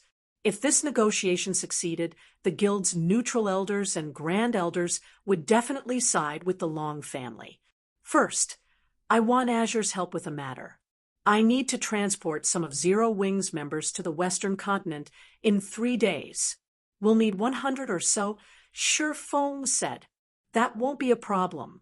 3 days is more than enough time. When the time comes, just have them gather in the Ten Saints Empire. Long Wushang agreed without hesitation. Intercontinental travel might be difficult for other superpowers, but that was no problem for Azure. Not even transporting 200 players would be a problem. At most, they'd have to spend more magic crystals. For my second condition, I want a medium shipyard and a plot of golden land in the Silver Moon Empire's Oceantide City. Shifeng continued. Trade between the 2 main continents would rely on naval transportation in the future. Meanwhile, Oceantide City was the largest port city in the Silver Moon Empire. As long as Zero Wing had roots in this city, doing business between the 2 continents would be easy. This won't be a problem either. I'll notify my eldest brother later. You can start conducting business there as soon as the handover procedures are complete, Long Wushang said, not at all surprised by Shifeng's second condition. Zero Wing had barely any territory in the West. If it wished to acquire the Western continent's resources, the quickest way would be establishing itself in the West's port cities. That way, it could travel between the continents more often and transport far more cargo. After all, players could only transport a limited amount of items via teleportation. With contact between the 2 continents still being so difficult, one could resell merchandise from either area for a high price. However, those prices would fall as more powers gained the ability to travel between the East and West. Zero Wing would need to increase its sales volume to maintain a sizable income. Thus, securing a port city in the West was a must for the guild. My third requirement is the most important. I need Azure's complete Void Realm legacy, Shifeng earnestly declared, glancing at Long Wushang. Zero Wing still didn't have a complete Void Realm legacy, and because of that, it wasn't as well equipped for nurturing talented players as the various superpowers. If Zero Wing could acquire a complete Void Realm legacy, the guild's strength would reach a whole new level, becoming a true superpower. That, Long Wushang hesitated. The complete Void Realm legacy is one of the guild's core secrets. We've spent decades refining it. I'm afraid I don't have the authority to agree to that condition. While the 40 entry slots were precious, this was only an opportunity. Trading the secrets the guild had relied on to survive for one chance was absurd. Not even the guild's other elders and grand elders would agree to such an unfair demand. I know it's excessive, but this is a once-in-a-lifetime opportunity. You won't get a second chance. Moreover, we're talking about a legacy that has survived since ancient times. I guarantee it will contain secrets regarding the Tier 4 promotion quests. Shifeng unhurriedly explained. If that reason isn't enough, I can offer an additional benefit. What benefit? Long Wushang asked curiously. Azure's complete Void Realm legacy was one of the guild's most precious secrets. Sharing this secret with another guild would be the equivalent of weakening its foundation. A minor benefit wasn't enough of an incentive. I can help 3 of Azure's experts surpass 100% of their mana body's potential. Of course, the 3 individuals will have to be exceptionally talented. Ordinary experts won't do. What do you think? Shifeng asked, smiling. You're saying you'll help them grow as powerful as Violet Cloud, transcending tiers? Shifeng's offer astonished Long Wushang, and for a moment he doubted the swordsman's claim. Anyone that had watched Violet Cloud's match against Sinful Flame would likely never forget her strength. She was simply too formidable. Violet Cloud's strength was no longer just a result of combat techniques or standards. She had pure power. Even with the same basic attributes as Sinful Flame, she had emerged victorious. If she had even slightly higher basic attributes, her victory would have been even more outstanding.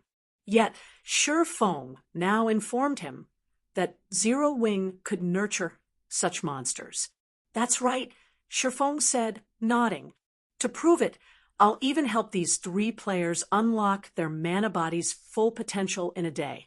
Are you willing to accept my offer? Elder Long? Wait a minute, please. I need a moment to process this. I'll have to discuss the offer with my guild's grand elders first. As well, Long Wushang said.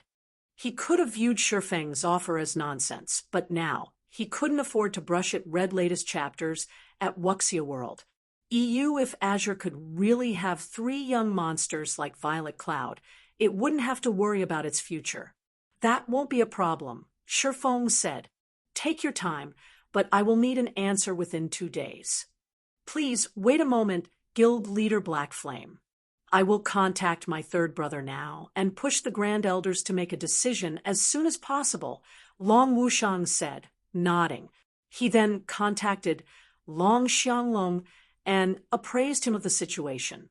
When Long Xianglong heard about Shifeng's offer in Azure's residence, he, too, was astonished. What did you say? Zero Wing can help us nurture 3 monsters on par with Violet Cloud. How is that possible? Chapter 2620, Crazed Azure. Chapter 2620, Crazed Azure Chamber of Commerce's residence, meeting room. Normally, it was very difficult to find Azure's Grand Elders gathered in a single location, yet nearly every one of them had convened in the top-floor meeting room, and they all looked impatient. Xianglong, why did you call us here so urgently? You know how busy we are right now. All of the various superpowers are frantically searching for ways to unlock their experts' mana bodies. If we fall behind now, we'll suffer later, a woman in exquisite white mage robes complained. That's right. If this isn't something important, you'll have to pay for our losses. A robust, middle-aged man with crimson eyes and covered in glowing runes agreed, nodding. Despite such rude questioning, Long Xianglong didn't explode in a fit of rage. He tolerated these 2, not only because they were Grand Elders in Azure, but because their strength was second only to Sinful Flame's as well. They were even stronger than Long Xianglong, the Long family's most formidable expert, along with Triumphant Howl. They were Azure's 3 monsters, and each represented Azure's non-family members. Why isn't Triumphant Howl here yet? Long Xianglong asked, glancing at the empty seat beside the 2. You know him. Unless the guild is going to war or is at risk of destruction, he doesn't care about anything besides leveling, the crimson-eyed man said. Forget about him. Why did you call for us here? All right, then, with 80% of the guild's Grand Elders present, we should have enough people to make a decision, Long Xianglong said, sighing. While Azure's 3 monsters were incredibly powerful, they were also free spirits. They hated restrictions and rarely listened to the ruling family's representatives. What exactly has happened, Lunatic Long? You actually used a Grand Elder mobilization order. Has something gone wrong with Violet's sword over Silent Wonder? Duan Hanshan demanded, smirking at Long Xianglong. Duan Hanshan had already learned about Shifeng taking Silent Wonder to Violet Sword's residence the moment Azure's family competition had ended in hopes of settling the dispute between the Long family and the Super Guild. However, he doubted the issue would be so easily resolved. The Zeus Corporation's reputation was at stake, and if the Long family refused to cooperate, it would set a bad example for the other powers under the corporation's command. Even if Silent Wonder were of little significance to the Zeus Corporation's plans, it wouldn't let the matter rest so easily. Meanwhile, Zero Wing didn't have enough power in the West to convince Violet Sword to budge. If the negotiation didn't go well, Violet Sword might even move against the Long family and Zero Wing directly. I'm afraid I'll have to disappoint you, Old Ice Demon. The matter regarding Wonder has already been dealt with. Long Xianglong shot back. As a matter of fact, I've gathered you all here today to discuss good news. This matter might even affect Azure's future. Something that can actually influence Azure's development. Long Wushang left with Zero Wing to visit Violet Sword. Have we secured a partnership with the Super Guild over the ancient secret land? The white-clad woman asked, a hint of anticipation flashing in her eyes. The only thing she could think of that might affect Azure's future was the ability to nurture experts. Based on the information Azure had obtained, Violet Sword had discovered an ancient secret land that included an ancient training ground. If Azure's young experts could use this training ground, they could grow significant happy face. You're half correct, Long Xiangong replied, chuckling. Half? Have we not negotiated an alliance with Violet Sword? Duan Hanshan asked, confused. Correct. We're cooperating with Zero Wing, Long Xianglong said, nodding. Black Flame is willing to sell us 40 entry slots into the ancient secret land, but in exchange, Black Flame wants our complete Void Realm legacy. Is Black Flame insane? You're talking about our guild's foundation, yet he wants it for 40 measly slots. Only a fool would agree to such a partnership. Have you really gone mad, lunatic Long? Duan Hanshan said, sneering. What a joke. Azure's Void Realm legacy was the fruit of several decades of hard labor. They'd be crazy to share it with Zero Wing for a few training slots. This data was enough to help an ordinary power become a superpower in just a few short years. In fact, a large part of the reason most guilds didn't become superpowers was that they lacked effective training methods. However, as long as a guild had enough time, money, and this data, it could easily grow into a superpower. This was why the various super first rate and super guilds rarely sold their research into the realms of refinement. Xianglong, if you've called us here to tell us this, I think it's time the Long family found a new representative. The crimson-eyed man coldly criticized. Everyone in the room gave Long Xianglong frosty looks. The Azure Chamber of Commerce did not belong to one family. It was the result of the 5 main shareholder families and a large number of non-family grand elders exhausting work. It was unacceptable for any one member to sell the guild's secrets. I know, Long Xianglong said, not surprised by everyone's attitude in the least. He simply smiled back at them and continued, what I'm going to say next is the important part. What could possibly be so important that you felt the need to waste our time? Don't tell me Zero Wing can nurture a group of monsters? The white-clad woman said disdainfully. You've hit the nail right on the head, Belle. Long Xianglong replied, nodding at the white-clad woman named Butterfly Belle. Black Flame has promised that he can help us nurture 3 monsters that can unlock more than 100% of their mana body's potential.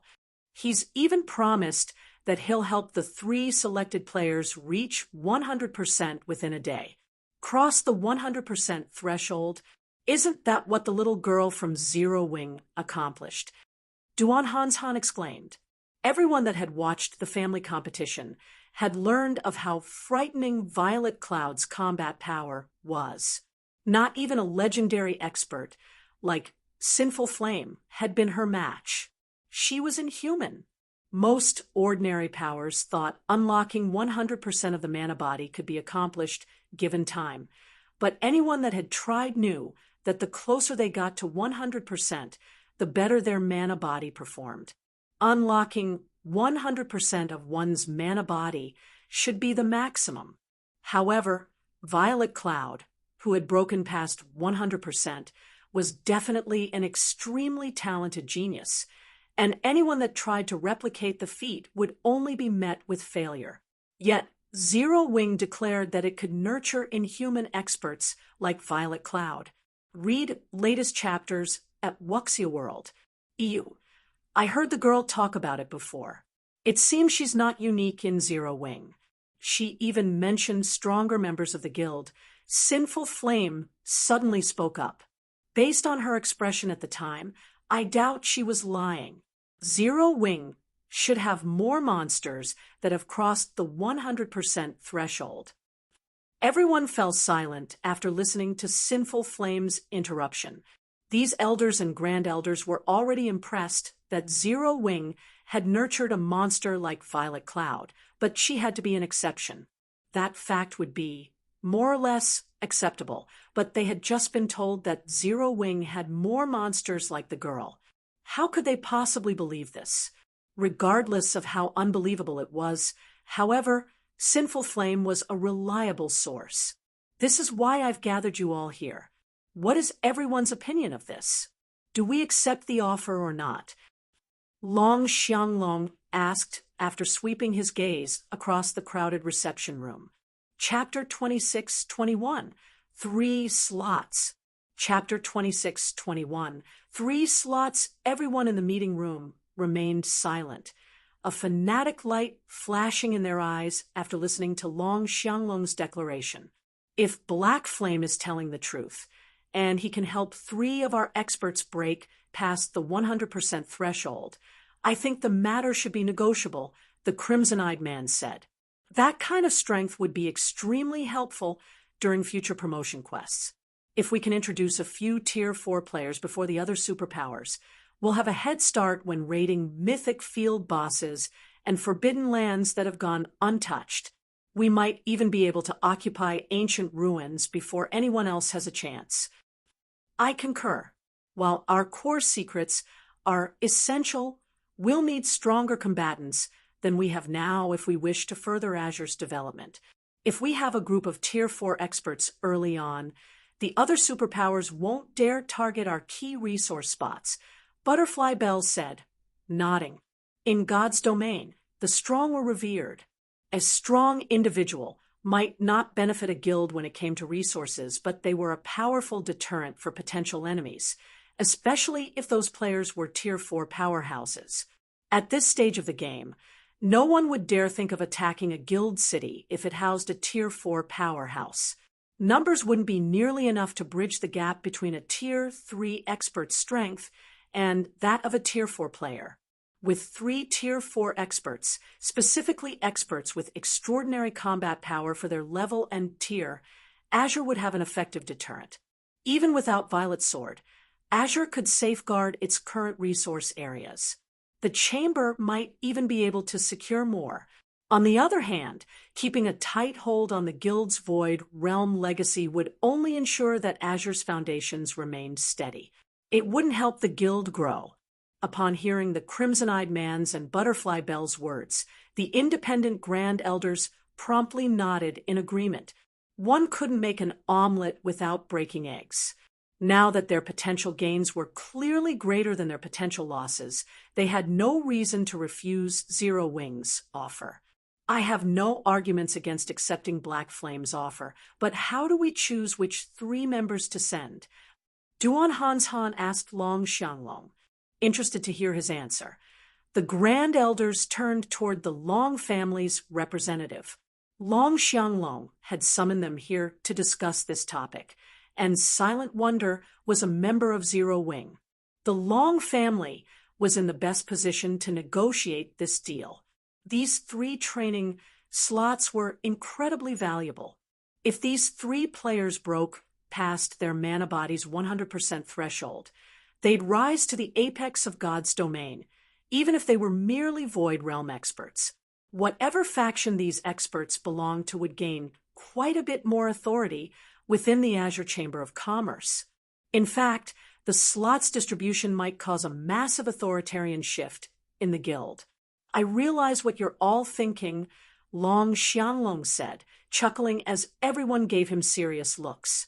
Rest assured, the Long family won't try to claim one of the slots for an unworthy candidate. Black Flame has already informed us that no random player will do. The 3 selected individuals must have incredible potential to make a breakthrough. As usual, the 5 families will have priority in selecting 2 players, and if one of their selections isn't a match for the Independent's reserve member, that player will take their place. What does everyone think? Taking the initiative, Butterfly Bell said, "In that case, I nominate Boss Flame. We all know his strength and potential. I'm sure everyone can imagine how helpful he'd be to the guild if Boss Flame grows even stronger. As for the younger generation, Solitary Frost is unmatched, and we don't have anyone who can surpass Silk Moon's talent. What are your thoughts?" The Independent Grand Elders silently nodded their agreement to the suggestion. Normally, such opportunities were reserved for the younger generation, but Sinful Flame was Azure's strongest expert. If he could increase his strength, not only would he become a better deterrent for Azure, but he could also solidify the Independent Grand Elders' authority. They didn't mind giving up a training slot for this. Duan Han said nothing to oppose the idea. Rather, he was strongly in favor of the suggestion. Earlier, he had worried that the Long family would unfairly try to claim one of the 3 slots. That would leave Solitary Frost competing for the remaining slot reserved for the 5 families. While the young player had almost no chance of losing, nobody could say for certain that the independent faction of the guild didn't have something hidden up their sleeves. Now that Solitary Frost had been selected for one of the 3 slots, however, he had no issues with the arrangement. "I'm afraid Silk Moon won't do. We still haven't been able to reach her," Long Xianglong said, shaking his head. "Although Black Flame has given us a 2-day time limit, we should make our decision as soon as possible, just in case. I suggest we give the 3rd slot to Yen Xiaoqian. She's almost as talented as Silk Moon. What does everyone think?" Everyone in the room stared at Long Xianglong, astonished. Even Duan Hanshan's jaw almost dropped. These training slots were invaluable, yet Long Xianglong wanted to give all 3 away. Moreover, he had just suggested the Duan family claim one. The Long family and Duan family had a ceaseless feud. Now, however, Long Xianglong had just suggested one of his rivals' younger members take the 3rd slot. It was unbelievable. Inwardly, Long Xianglong could only smile bitterly as he watched shock and confusion sweep through the room. He did not wish to give this slot away, either, but unfortunately, with Silk Moon absent, the Long family's only other suitable candidate would be Long Xianglong himself. Due to his rocky relationship with Zero Wing, however, he definitely couldn't go. His pride wouldn't let him. While he could have suggested they send Burning Owl, trying to convince the other Grand Elders of the boys' potential would be difficult. Azure had quite a few stronger players that were Burning Owl's age. After all, since the Long family was going to lose its slot no matter what, he might as well do the Duan family a favor. In any case, the Long family still had Silent Wonder, and because of her, it would have plenty of chances to benefit off of Zero Wing. Moreover, sending Yen Xiaoqian instead of Burning Owl would allow Azure to fulfill Shifeng's requirements and make training easier. Her potential had already been acknowledged as only second to Solitary Frost's. "Lunatic Long, we have no problems with this arrangement if you don't," Butterfly Bell calmly said. None of the other Grand Elders objected to Long Xianglong's proposal. Yen Xiaoqian was quite talented, and only half a step away from the domain realm. She was undoubtedly the best candidate after Silk Moon. "That settles it. Then, I'll contact Black Flame after this," Long Xianglong announced, concluding the meeting. He then turned to Duan Han and continued, "Old Ice Demon, please prepare Solitary Frost, and Yen Xiaoqian. Once we sign the contract with Zero Wing, send them to the Starlight Fortress. It will be taken care of. Once the contract has been signed, I'll take them there myself," Duan Han said, nodding, following which everyone proceeded to discuss who they would send to Violet Sword's ancient secret land. As soon as they reached a conclusion, the Grand Elders were dismissed, leaving to prepare for the raid. An hour after the meeting had ended, Long Wushang represented the Azure Chamber of Commerce in signing a cooperative contract with Shifeng. In no time at all, not only had Shifeng gained the rights to one of Oceantide City's medium shipyards and golden lands, but he had also received a small warehouse in the city as a gift.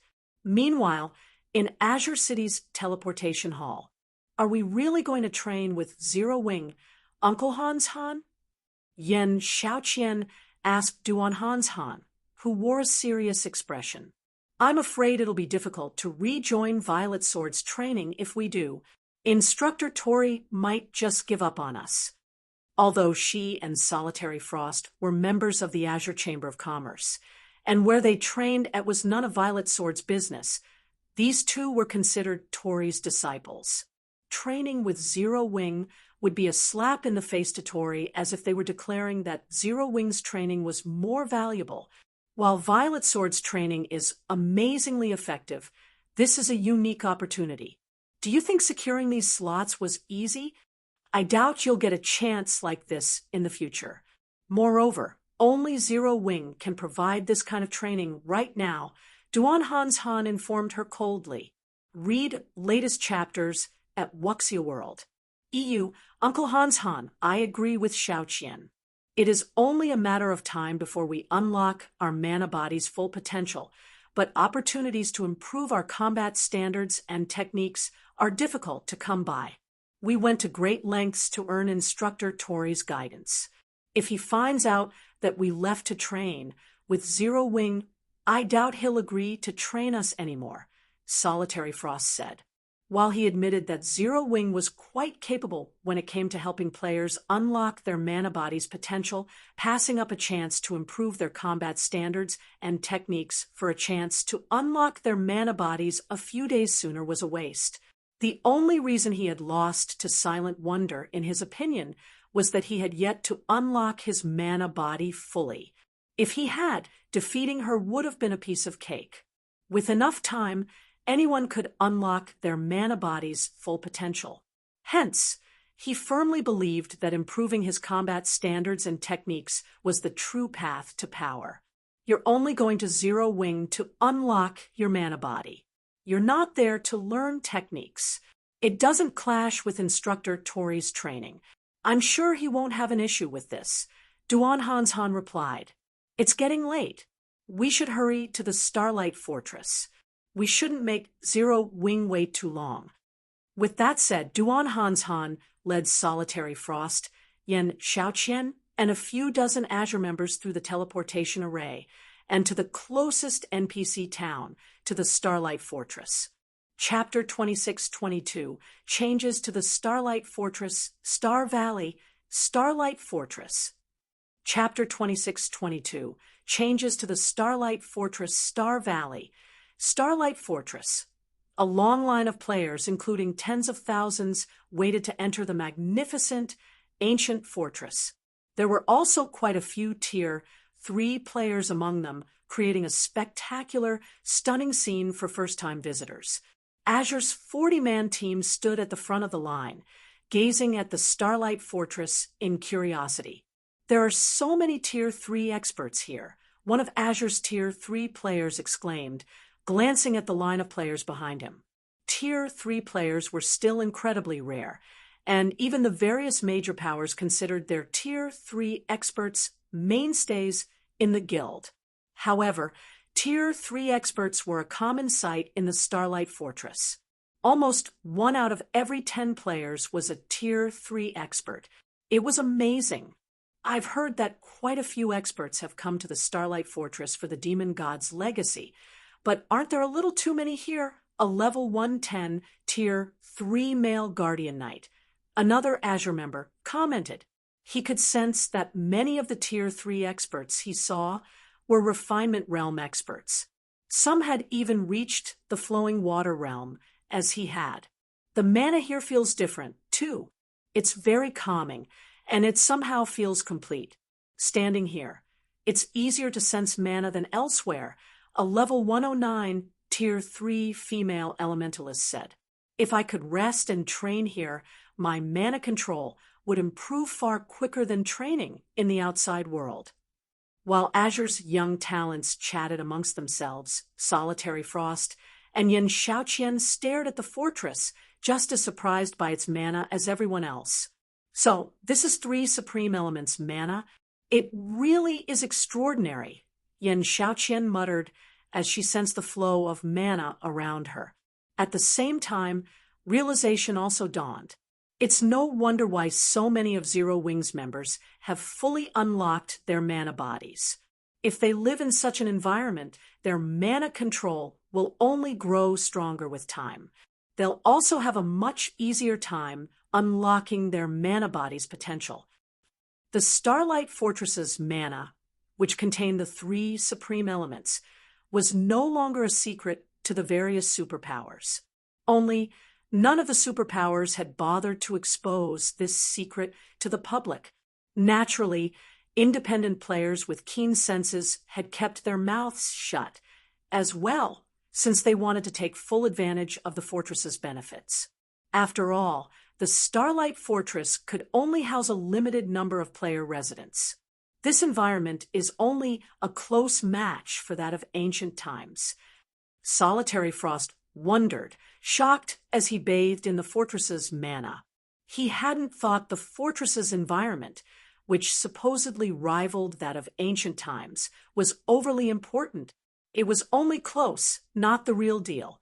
How could any location in God's domain still have the same environment as before the Great Destruction?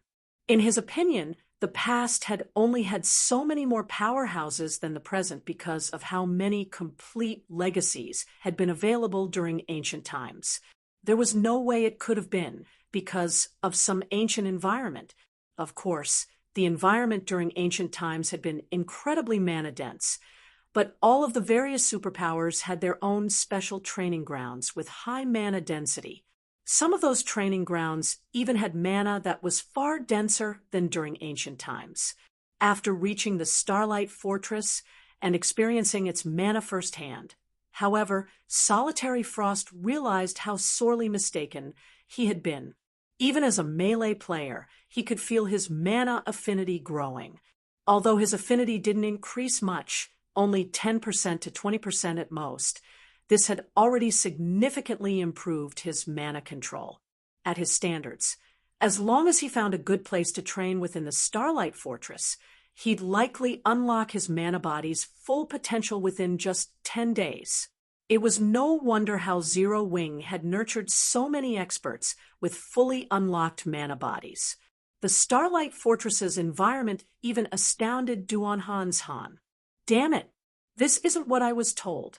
According to the Intelligence Department's report, the mana here should only help players with sharp perception of mana unlock their mana bodies, not ordinary Tier 3 experts. When Duan Han's Han glanced back at the players waiting to enter the fortress, he couldn't help the urge to pummel Azure's Intelligence Department. Duan Han's Han didn't realize that Azure's intelligence reports had been, for the most part, accurate regarding the fortress's environment when it had first opened, but as time had passed, and the Starlight Fortress's magic array had continued to absorb more of the 3 supreme elements' mana from its surroundings, the fortress's mana had steadily improved. Now, even Tier 3 experts who barely noticed mana could reap immense benefits from the Starlight Fortress's environment. As Azure's members fell into a heated discussion over the fortress's mana, a crimson-eyed, blonde woman in silver light armor and carrying a runic greatsword emerged from the fortress.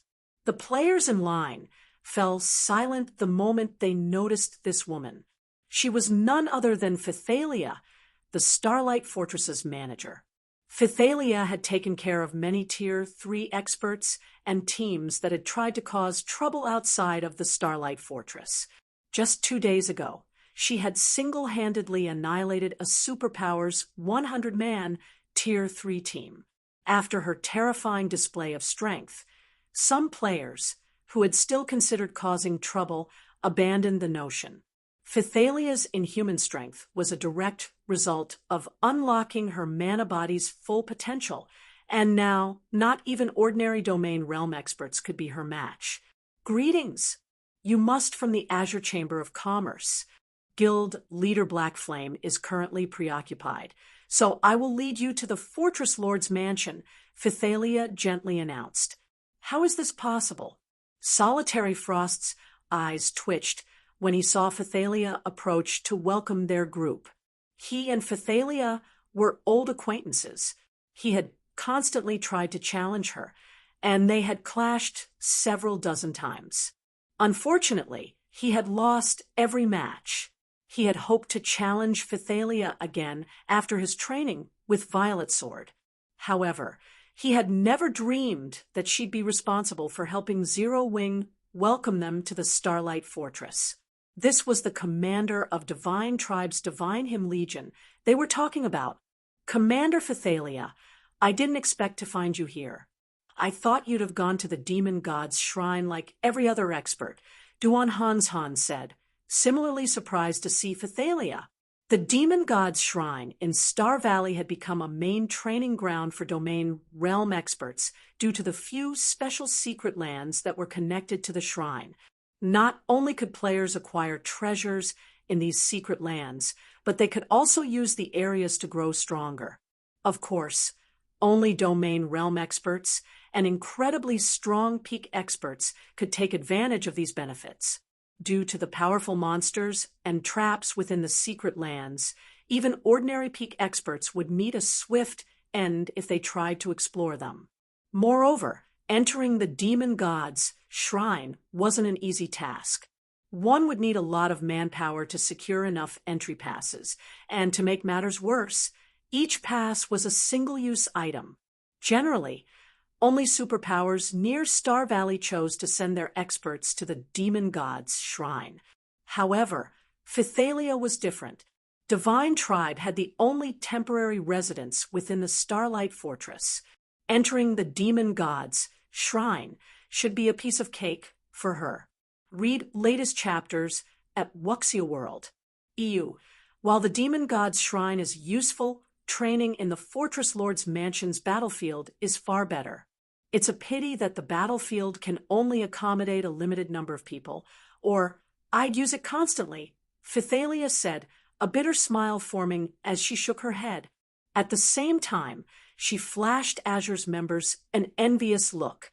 Due to the recent partnership between Azure and Zero Wing, Shurfeng had decided to allow these young talents to train in the Fortress Lord's Mansion's large battlefield for free for a few days. There's a better place than the demon god's shrine. The news astonished Solitary Frost.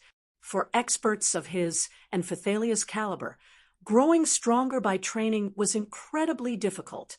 The fact that the demon god's shrine could help domain realm experts was amazing. If not for the problem of distance and manpower, Azure's domain realm experts would have long since made their way to the shrine. And yet, Phythalia insisted that training in the Starlight Fortress's Fortress Lord's mana was even more effective than training in the demon god's shrine. How could he possibly believe such an outlandish claim? Let's pause our conversation for a moment. Our time is limited. We should head to the mansion immediately, Phythalia said, ignoring the confused looks Azure's members gave her, and leading these players straight to the Fortress Lord's Mansion. Chapter 26-23, Zero Wing's True Foundation? Chapter 26-23, Zero Wing's True Foundation? Starlight Fortress, Fortress Lord's Mansion. As the heart of the Starlight Fortress, the mana within the Fortress Lord's Mansion had changed significantly.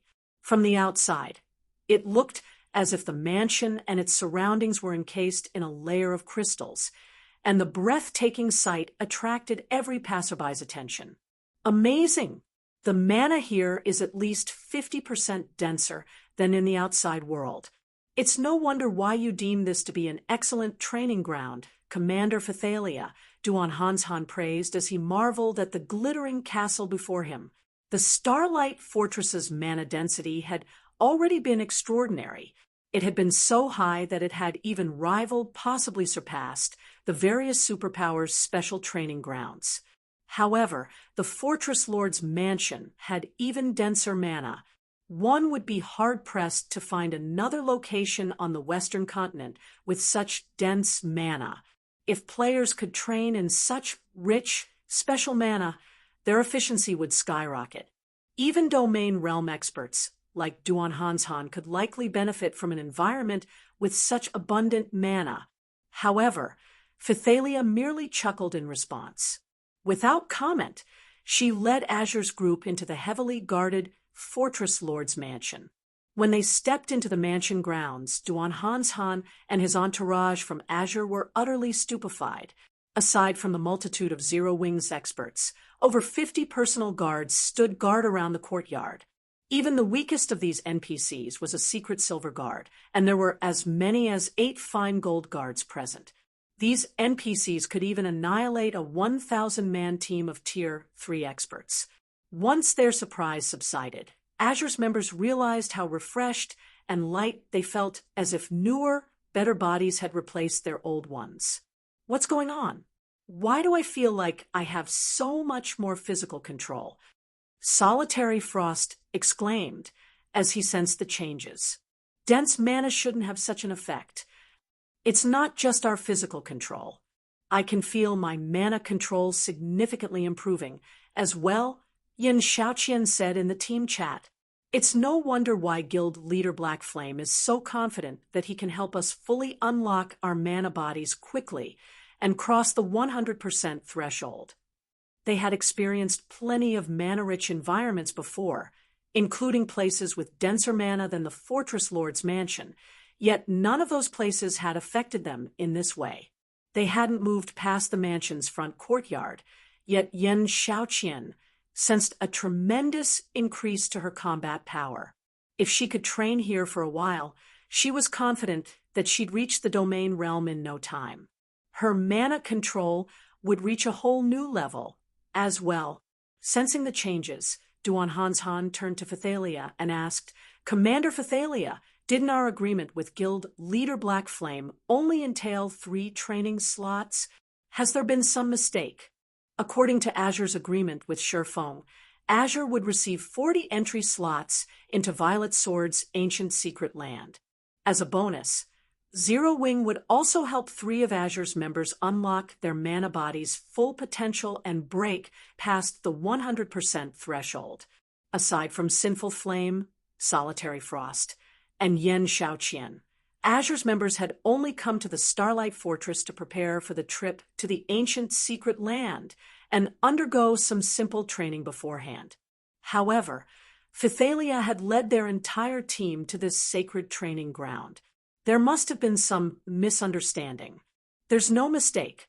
All of you will train here for the next few days. As for the 3 slots, those trainees will go somewhere else. Unfortunately, I don't qualify to go with them, Phythalia said, chuckling. The Fortress Lord's mansion was a one-of-a-kind training environment, so it wasn't unexpected that Duan Hanshan would misunderstand. If possible, Divine Tribe would negotiate for a long-term alliance with Zero Wing to train in the Fortress Lord's mansion, but it had a limited number of combat rooms. To ensure its own members could continue their development, Zero Wing could only afford to lease a few of these rooms. The only reason that Zero Wing was willing to splurge and lend 40 combat rooms to Azure's members was the high price the chamber had paid. What? The 3 candidates won't be trained here? Duan Hanshan was a little shocked. He still had his doubts that Shifeng could help Sinful Flame, Solitary Frost, and Yin Xiaoqian unlock their mana body's full potential in a single day, much less help them cross the 100% threshold. However, after witnessing the Fortress Lord's mansion, Duan Hanshan wondered if the feat were actually possible. After all, this environment drastically improved players' physical and mana control. Azure certainly had nothing like this. Not even Violet Sword had such a wondrous training environment. However, Phythalia had just clearly stated that this precious area wasn't the three candidates' trade, Carrot going somewhere even better. How could Duan Hanshan possibly accept such a concept as truth? Even Solitary Frost and Yen Xiaoqian wondered if the commander were playing some trick, using this as an opportunity to boost Zero Wing's reputation. After giving the matter some thought, however, they quickly dismissed these assumptions. Phythalia had no reason to lie to them. Not only was she the commander of Divine Tribe's second strongest trump card legion, but she was also a famous expert in the West. Why would she lie about such a trivial matter? You're finally here. Our guild leader has been waiting for you for quite some time. The 3 people selected for training, please follow me. Everyone else, please wait outside. While Azure's members were dazed, a man wearing Zero Wing's guild emblem approached from the castle. However, neither Duan Hanshan nor his team had noticed his presence. It felt as if this man didn't actually exist. Yen Tianqing? How is he so strong? Aren't his combat techniques basically a match for those 3 monsters? Duan Hanshan gave the man before him a suspicious look. According to the report he received on Zero Wing, Yen Tianqing was only an ordinary domain realm expert, yet he had obviously made considerable progress in the domain realm.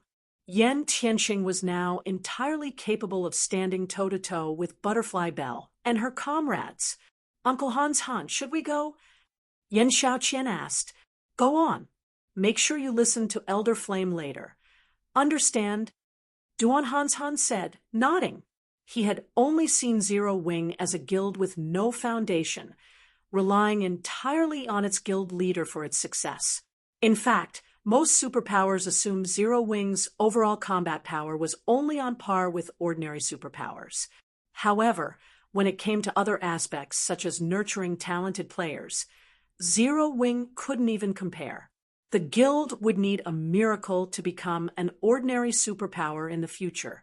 However, Duan Hanshan realized how wrong he and the various superpowers had been after entering Starlight Fortress's Fortress Lord's mansion.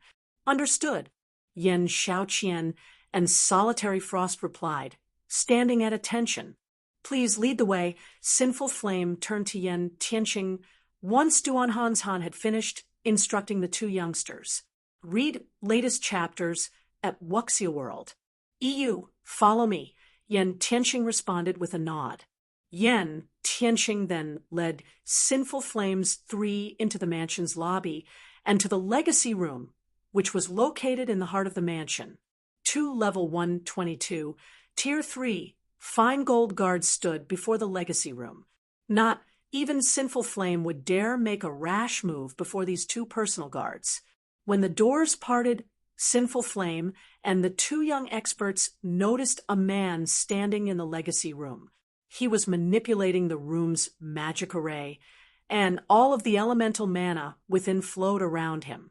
As the man continued his work, the mana around him grew astonishingly dense, eventually condensing into a white mist. Elemental control. Mana mist. How is this possible? Yen Xiaoqian stared with wide eyes, shocked at the man within the room. Chapter 26-24, Astonishing Legacy Room.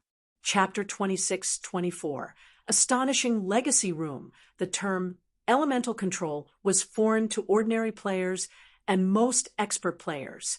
Normally, players would only understand what elemental control was after they had reached Tier 3 and started attempting to unlock their mana bodies. To achieve elemental control was to exert precision control over every type of mana. To accomplish that, one had to understand the properties of the different types of mana in existence. At the very least, one had to grasp the principles behind driving the 4 major elements at this stage of the game. However, let alone gaining precision control over the various types of mana, the superpowers were still clueless about the operating principles of the 4 major elements. Hence, even domain realm magical class players were incapable of elemental control. Yet to Yen Xiaoqian's surprise, The man standing inside the legacy room was controlling the ambient mana within the room as if it were a part of his own body, and was even using it to strengthen the room's magic array. This was an ability all magical class players in God's domain sought. However, what truly surprised her was the identity of this man. Black Flame. After all, melee classes were inherently less attuned to mana than magical classes. In addition, melee players used mana much less frequently in battle than magical class players, so they should be less familiar with mana than magical class players. Yet, despite being a Tier 3 Sword King, Shi Feng had actually achieved elemental control. "You're here," Shi Feng said, and promptly accelerated the operation of the legacy room's magic array. He then continued, "The room's magic array is nearly fully operational. The three of you will be learning how to unlock your mana bodies here. In a while, each of you will have 5 minutes to experience what it feels like to have a fully unlocked mana body. What you need to do during this time is memorize the feeling of how the mana inside your body flows. Afterward, you will have to think of ways to replicate this feeling. Remember, each of you has only one opportunity. Experience a fully unlocked mana body for 5 minutes." Yan Xiaoqian was surprised at Shi Feng's words. Although the experience lasted only 5 short minutes, if she knew what her fully unlocked mana body would feel like, she would have a much easier time unlocking it afterward. Moreover, she wouldn't have to worry about going astray and taking a long detour. She could simply head straight to her goal. So, this is the secret behind Zero Wing's strength. Solitary Frost similarly gazed at Shi Feng in astonishment. Currently, the various superpowers of God's domain were already struggling to find a location that could help players improve their mana control. Zero Wing, however, could allow players to experience how it felt to have a fully unlocked mana body for 5 minutes. The guild was standing on a completely different playing field from the various superpowers. It's no wonder Zero Wing has so many experts with fully unlocked mana bodies. If the other superpowers were to find out about this, they'd most likely die of envy. Sinful Flame took a closer look at the legacy room upon hearing Shi Feng's explanation. While players could fully unlock their mana bodies given enough time, the sooner a player did so, the sooner they could venture into locations that remained forbidden to ordinary Tier 3 players and obtain opportunities there. They would also have more time for other things. After all, exploring the mana body took up a lot of time and energy. Hence, shortening this exploratory period was also something the various superpowers were currently working on. After fully activating the legacy room's magic array, Shi Feng turned his gaze to Sinful Flame and the others and asked, "All right, who's first?" "I'll go first." "Solitary Frost and Yan Xiaoqian will enter after me," Sinful Flame said. Both Solitary Frost and Yan Xiaoqian nodded in agreement, neither of them dissatisfied by Sinful Flame's decision, as they understood that the first person to experience the legacy room would benefit the least. After all, none of them knew what it felt like to possess a fully unlocked mana body, so they didn't know what they should do to maximize the benefits from the legacy room. By going in later, they would have Sinful Flame's opinions and suggestions for getting a better experience. "Very well. Elder Flame, please," Shi Feng said as he walked out of the legacy room and gestured for Sinful Flame to enter.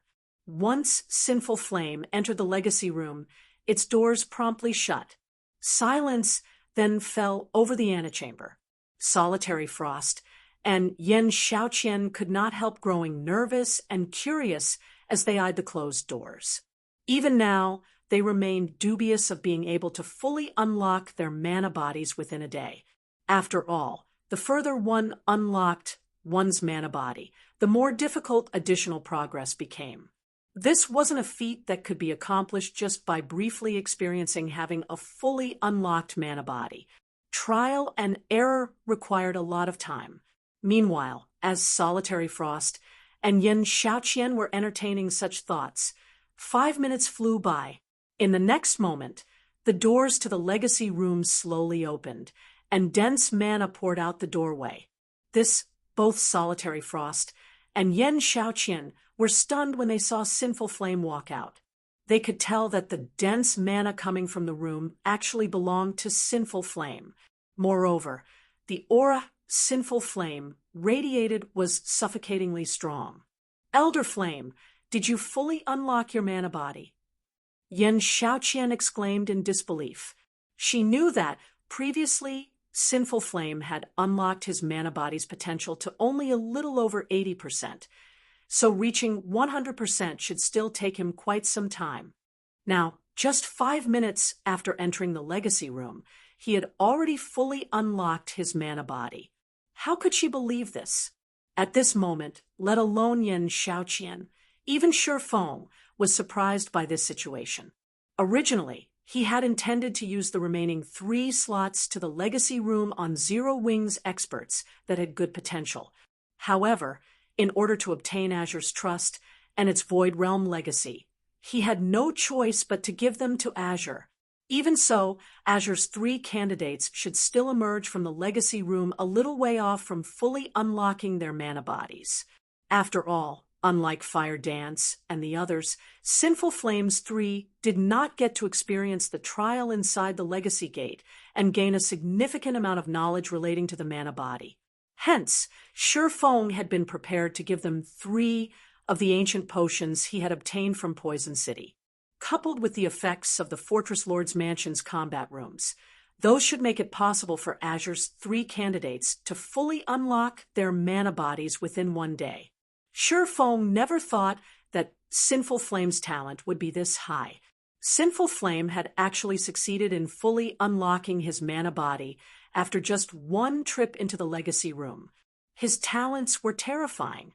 During the brief moment Shi Feng was in shock, Sinful Flame turned to look at Solitary Frost and Yen Xiaoqian and advised, "Once you two are inside, don't use the methods you previously used to operate your mana body to experience your fully unlocked mana body. Instead, just focus on sensing how the mana inside your mana body flows. There are many mistakes in the methods we researched.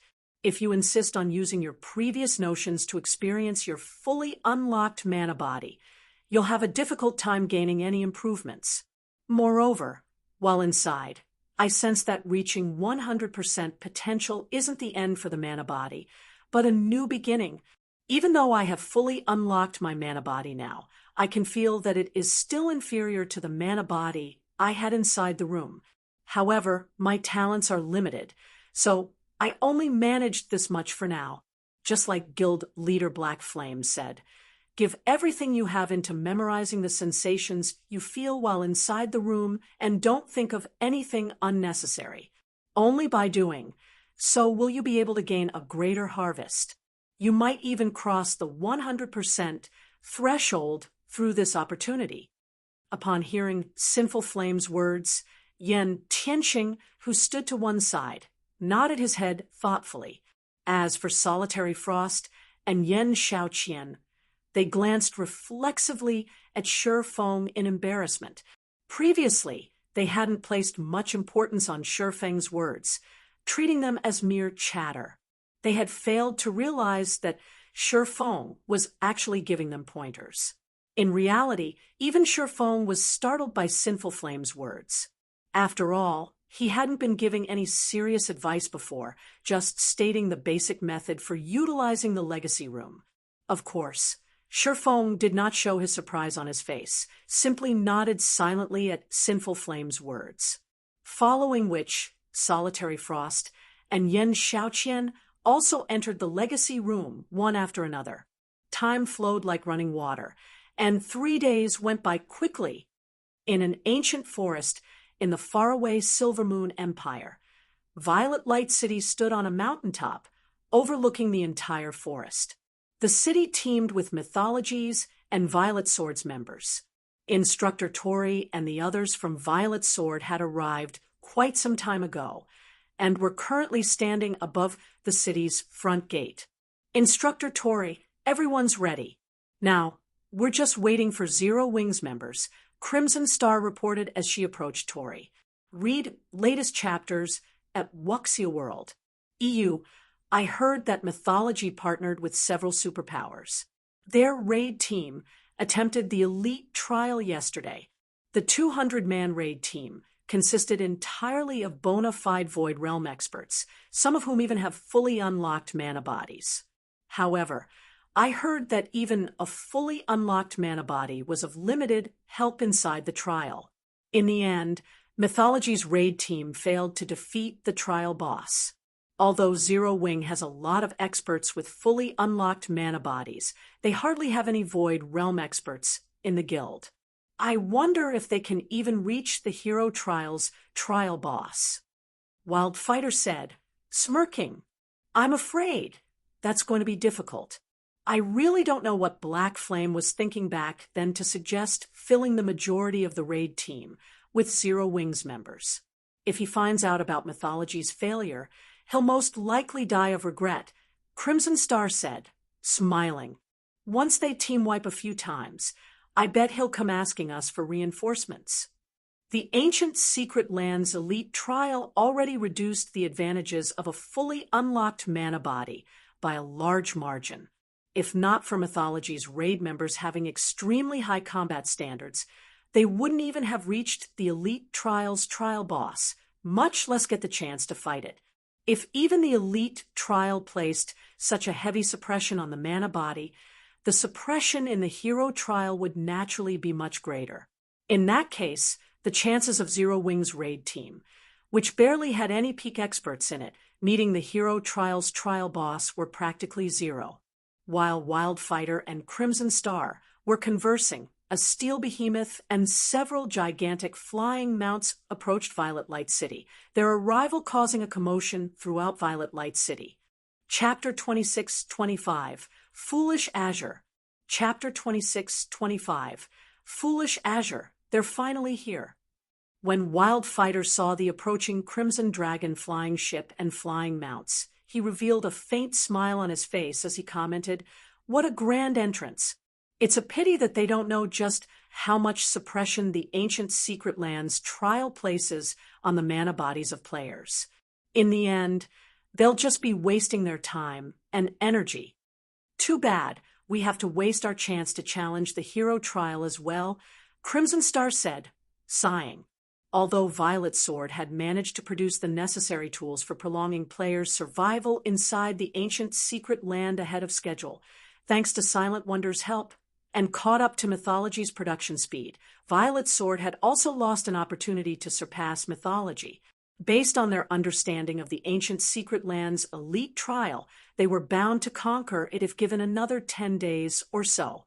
However, the privileges players would obtain from the elite trial were far inferior to those of the Hero Trial. This matter is no longer relevant. Although we will be losing our opportunity to challenge the Hero Trial, Mythology won't necessarily be able to clear it either. In the end, our guilds will end up even, Tori said calmly. Looking at the Crimson Dragon flying ship slowly descending from the sky, he continued, "Rather than us, Zero Wing will be the one in great trouble if it fails to conquer the Hero Trial."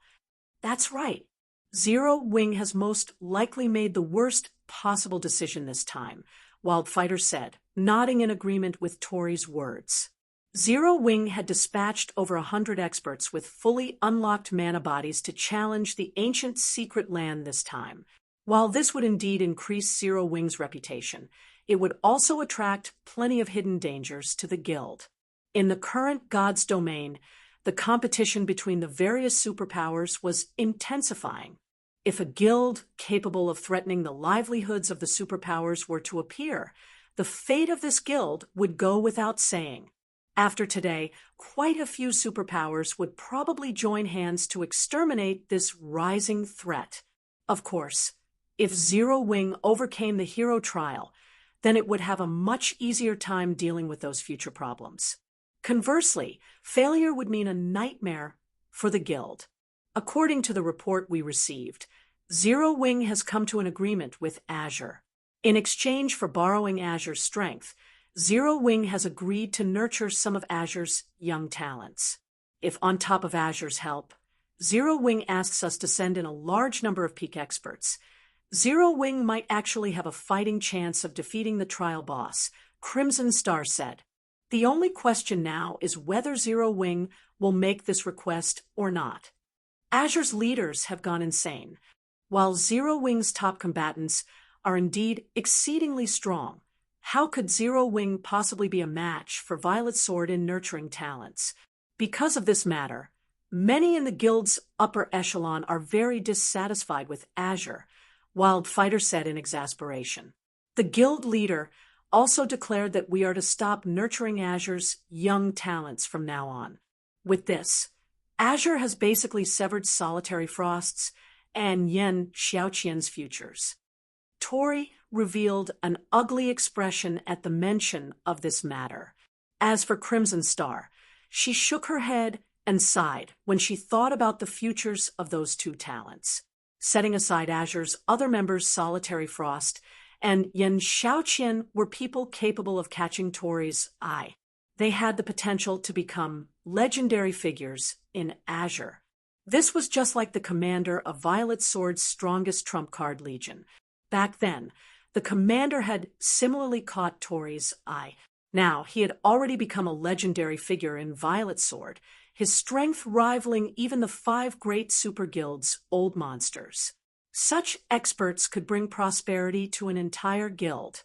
Moreover, Solitary Frost and Yen Xiaoqian's youth meant they could guarantee stability for Azure for the next 2 or 3 decades. Now, however, Azure had personally severed the futures of these two people. During the time Wildfighter and the others were conversing with each other, the Crimson Dragon flying ship and the flying mounts landed before Violet Light City's main gate. A short moment later, cloaked players could be seen alighting from the Crimson Dragon flying ship and flying mounts. These players had used their black cloaks to conceal only their statistics. They did not bother covering up their appearances and guild emblems, so it was very easy to discern their identities. It seems Azure is taking its partnership with Zero Wing quite seriously. It actually sent Sinful Flame along on this expedition, Crimson Star exclaimed when she saw Sinful Flame jumping off one of the flying mounts. Sinful Flame was well known throughout the Western continent. His combat standards and combat power were extraordinary, and even in Violet Sword, one would be hard-pressed to find an expert who could match him. Normally, legendary figures like Sinful Flame would have a high degree of freedom in their guilds. Only when the guild encountered truly troublesome matters would they take action. Sure enough, Solitary Frost has come as well. If he finds out that Floating Light gained an opportunity to receive special training in the ancient secret land because of Azure's actions, he'll most likely die of envy. Wildfighter sighed when he noticed Solitary Frost among the Azure members present. Aside from the trial challenges, the ancient secret land also housed a few special locations offering incredible training environments. Only the price to enter these special locations was stupendous. Originally, out of respect for the Zeus Corporation and instructor Tori, Violet Sword had been hesitant to assign the last 2 entry slots it held. However, due to Azure's recent actions, Violet Sword's upper echelon decided to grant one of the slots to one of its young talents, Floating Light. In terms of talent, Floating Light was inferior to Solitary Frost. However, because he had received Tori's personal guidance while training inside the ancient secret land's special environment, his combat standards had undergone a qualitative transformation. Now, he could partially integrate bronze combat techniques with his Tier 3 skills. Had Solitary Frost, who possessed superior talents, received the same training as well, his combat power would similarly skyrocket.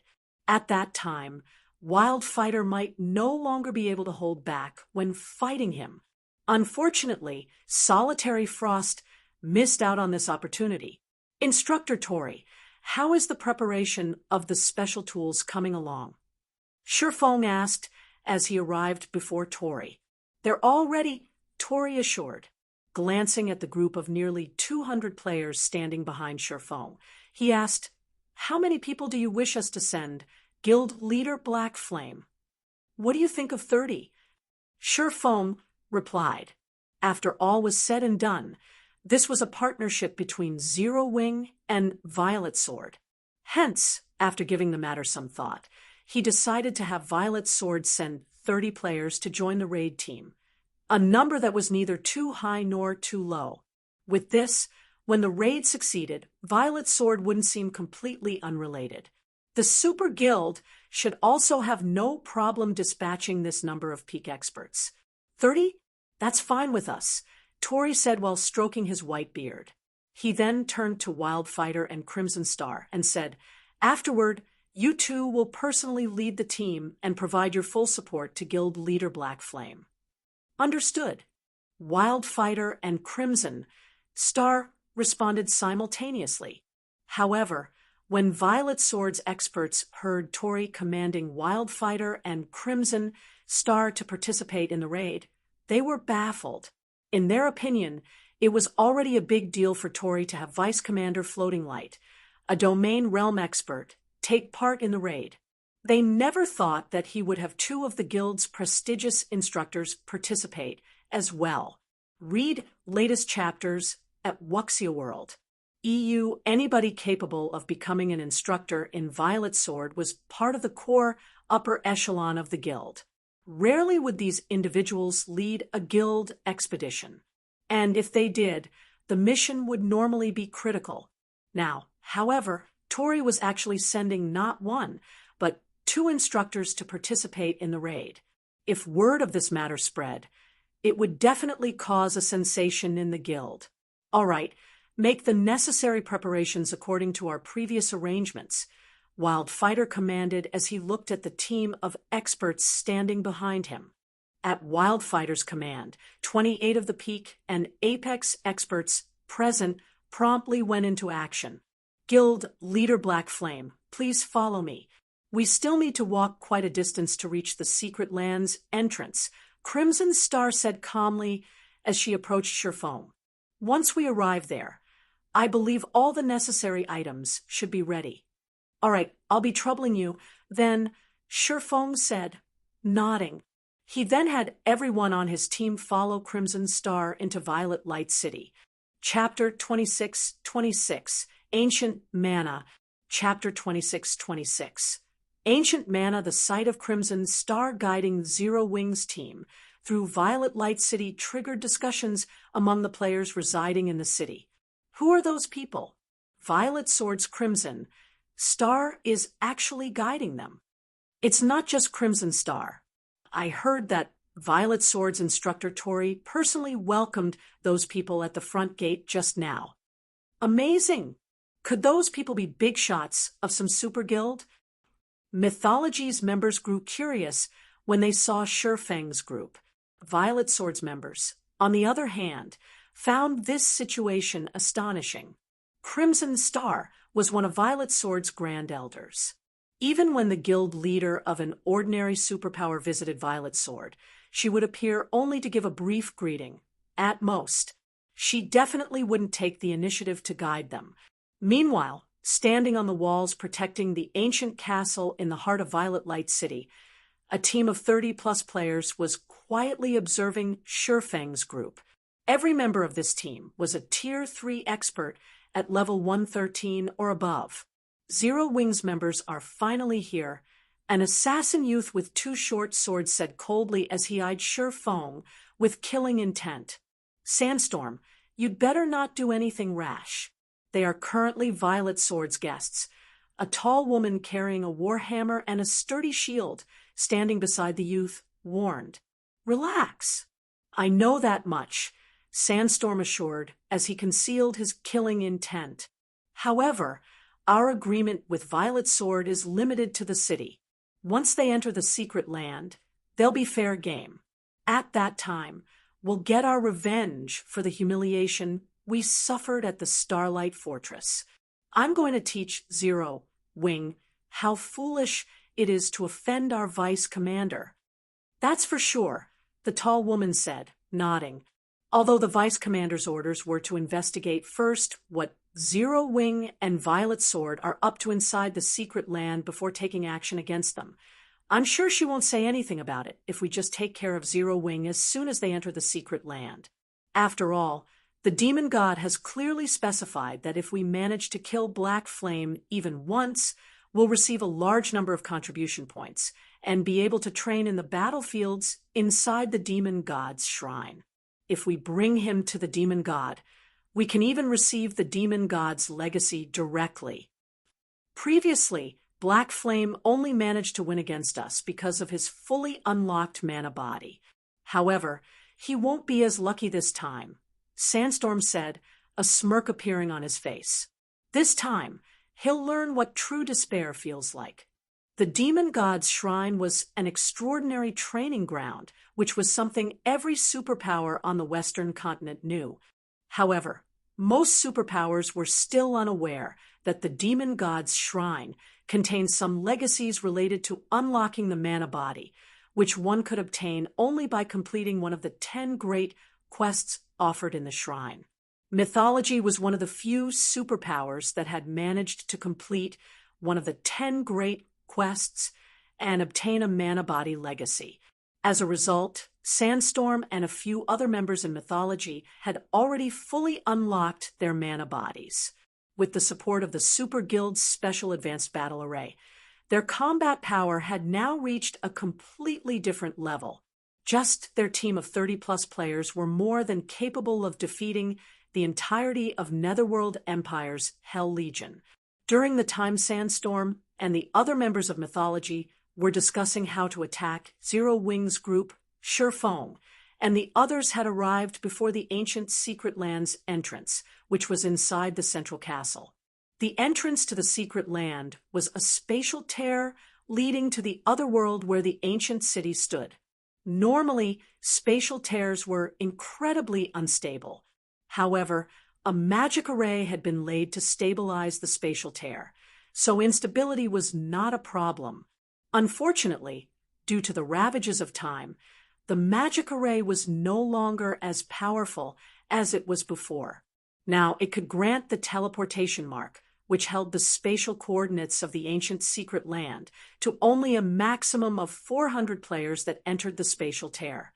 These teleportation marks would be replenished only after the players that held these marks had left the secret land.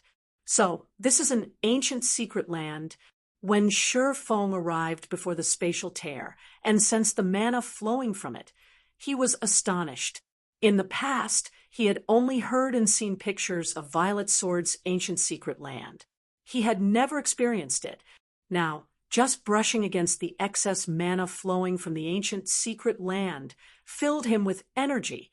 If even the effects of the excess mana were already so potent, Shurfong found it difficult to imagine how standing inside the ancient secret land itself would feel like. For a moment, he wished he could stay inside the ancient secret land forever. Guild Leader Black Flame, here is your alchemy array, Crimson Star said, as she handed a black cylinder to Shurfong. Make sure to use it before you enter. It will help you fend off the overly strong mana inside and prevent you from exploding from mana overload. At the same time, it will allow you to regulate the flow of your mana effectively, so that you won't die from energy exhaustion. Thanks. Shurfong nodded and accepted the black cylinder from Crimson Star. He then activated the magic array on the device. A special rune appeared on his body, followed by a faint layer of light wrapped around him. Although the ancient secret land was an excellent location for training for current players, it was both a curse and a blessing. Incredibly dense mana filled the ancient secret land. The ambient mana in the secret land was so dense that players would have their mana's volume and flow rate forcibly increased to a point where they would lose control over their own mana. As a result, their energy consumption rate would increase drastically, which led to death by starvation within half an hour of entering the ancient secret land. If players wished to survive inside the ancient secret land for longer periods, they had to rely on alchemy arrays to regulate their mana. Even so, players could remain inside the ancient secret land for only 7 days. The alchemy array used was a consumable. Hence, Violet's sword was desperately trying to increase the production speed and volume of this alchemy array. Otherwise, even if they held the ancient secret land, they could only stare at it. After Sherfong and his group were all ready, Crimson Star led them into the spatial tear and disappeared from the castle. Everyone was immediately teleported to a dense forest. All around them were ancient trees towering over 100 meters. Translucent crystals adorned these trees, giving the trees and the forest a mesmerizing beauty. The mana inside the forest was also so dense that it had condensed into white mist. However, despite the white mist, everyone's vision remained unaffected. During the time everyone was enjoying the scenery around them, a roar suddenly came from a distance and echoed throughout the forest. Upon turning toward the origin of the roar, everyone quickly noticed a 200-meter-tall, one-horned bear fighting an equally tall, six-eyed ape. Every one of the two beasts' actions shook the entire forest and deformed the terrain around the monsters. Damn it! Why are two region chiefs fighting each other? Crimson Star frowned as she watched the battle of the two giant behemoths. The ancient secret land was an incredibly dangerous place. Not only were there plenty of monsters here, but each region in the secret land would have a powerful boss ruling over it. Violet's sword and mythology had labeled these bosses region chiefs. The weakest among these region chiefs was already a level 120 mythic monster with combat standards at the Trial Tower's 6th floor. In addition, all monsters found within the ancient secret land had incredibly powerful bodies. Even an ordinary level 120 mythic monster here could rival a level 120 mythic ranked archaic species found in the outside world. Normally, both Violet Swords and Mythology's members would do their best to avoid these region chiefs when visiting the ancient secret land. The reason for this wasn't just the high casualty rate incidental to challenging these region chiefs. There was also the fact that fights with these region chiefs would attract the attention of nearby monsters. Players that fought a region chief would end up having to fight a continuously increasing number of monsters and eventually suffer annihilation. Two region chiefs appearing in this location could be considered to be the worst-case scenario. In the outside world, there were indeed instances where players could take advantage of monsters fighting each other. However, the monsters inside the ancient secret land were incredibly smart. So long as they sensed the presence of players, they would promptly stop fighting each other and cooperate to kill the intruding players first before resuming their fight. They wouldn't give players any opportunities to take advantage of at all. Why is our luck so horrid? We actually came across two region chiefs having a territorial battle. Sandstorm, who was currently hidden on a tree some distance away from Sherfang's group, complained in frustration when he saw the two fighting behemoths straying closer to his team's position. All right, forget about Zero Wing for now. We need to leave this place quickly. We'll be doomed if those two region chiefs discover us, the tall, female guardian knight standing beside Sandstorm said. I know, Sandstorm said, gritting his teeth as he shot a glare at the distant Sherfong. As Sandstorm's group was preparing to leave the area, Crimson Star also had everyone on the team prepare for a hasty retreat. Guild leader Black Flame, we need to leave this area fast. We'll be in trouble if we stay here any longer, Crimson Star said hurriedly as she looked at Sherfong, who was still quietly observing the two battling region chiefs. Shouldn't that way be the shortest path to the ancient city? Sherfong asked as he pointed toward the two behemoths. If we circle around them, wouldn't we need to waste half a day? That is indeed the shortest path to the ancient city, but if we get caught by those two region chiefs, instead of wasting half a day, all of us will end up dying here. Crimson Star snapped in exasperation when she heard that Sherfong was actually still planning to take this route to the ancient city. However, She also understood Shifeng's thoughts. They could stay inside the ancient secret land for only 7 days. If they wasted half a day on a detour, they would be under much greater pressure when raiding the hero trial. After all, with how many monsters there were inside the trial, they would need 5 or 6 days just to reach the trial boss. Read latest chapters at Wuxia World.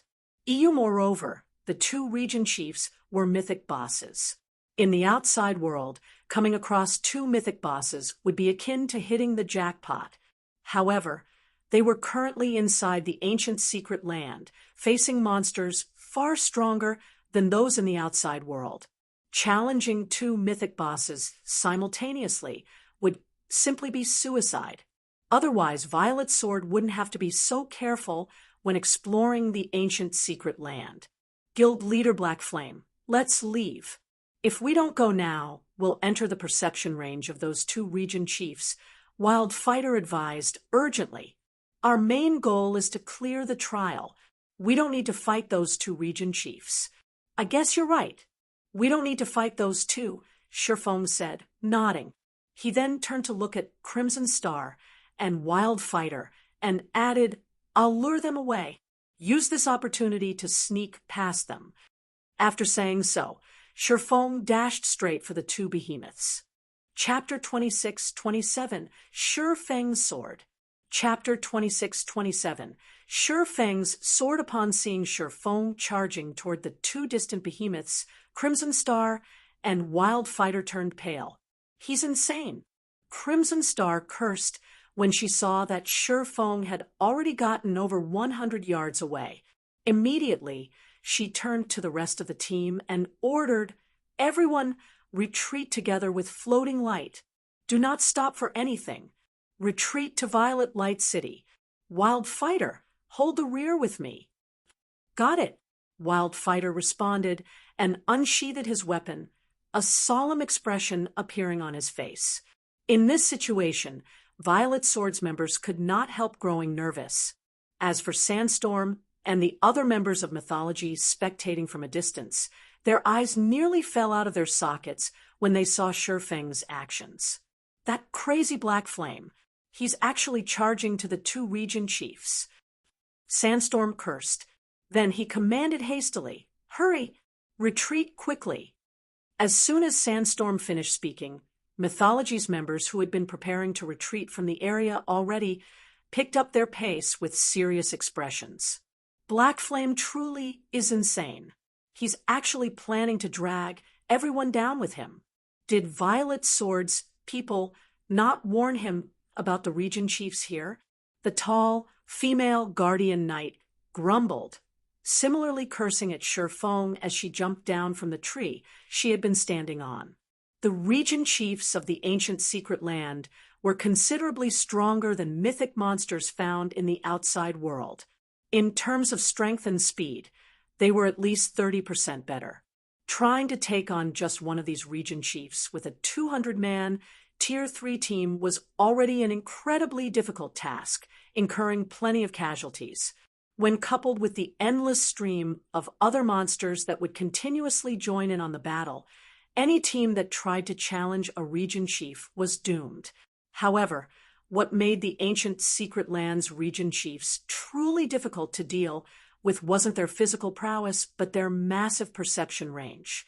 When these region chiefs fought players, they could manipulate all the mana within a 5,000-yard radius, relying on this mana to detect all movements within range. One could say that, so long as there were players within a region chief's passive perception range of 500 yards or players fighting a region chief, then all players within a 5,000-yard radius of the region chief would become its targets. If players failed to kill the aggravated region chief, then they wouldn't be able to shake off its pursuit. This was also the reason why Mythology and Violet Sword had labeled the mythic bosses in the ancient secret land region chiefs. Normally, teams that accidentally came across a region chief were still fine. The majority of the team's members had a chance to escape with their lives. However, only annihilation awaited teams that came across 2 region chiefs simultaneously. Even before the female guardian knight finished speaking, mythology's members had already turned tail and run. However, after everyone had taken just a few strides, the mana around them suddenly stirred. At the same time, they felt as if a pair of eyes were looking down on them. Obviously, the two region chiefs had already locked on to their life auras. Damn it! Everyone, split up and retreat. Every survivor counts. Sandstorm yelled. When he looked at Shifeng's distant figure, he felt himself going crazy. For a moment, he even suspected that Shifeng had deliberately provoked the two region chiefs. Meanwhile, when Crimson Star and the others saw the two region chiefs suddenly stop fighting and rapidly head in their direction, their complexions darkened.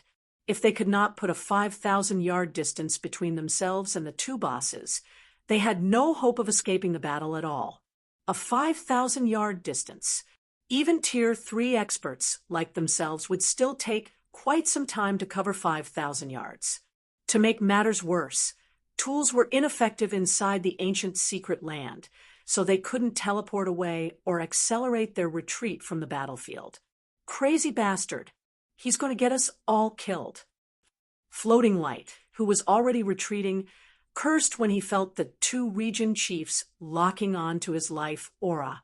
Although players wouldn't lose an entire level from dying inside the ancient secret land, the amount of EXP lost was still not a trivial matter. After all, at their level, just leveling up once took a lot of time.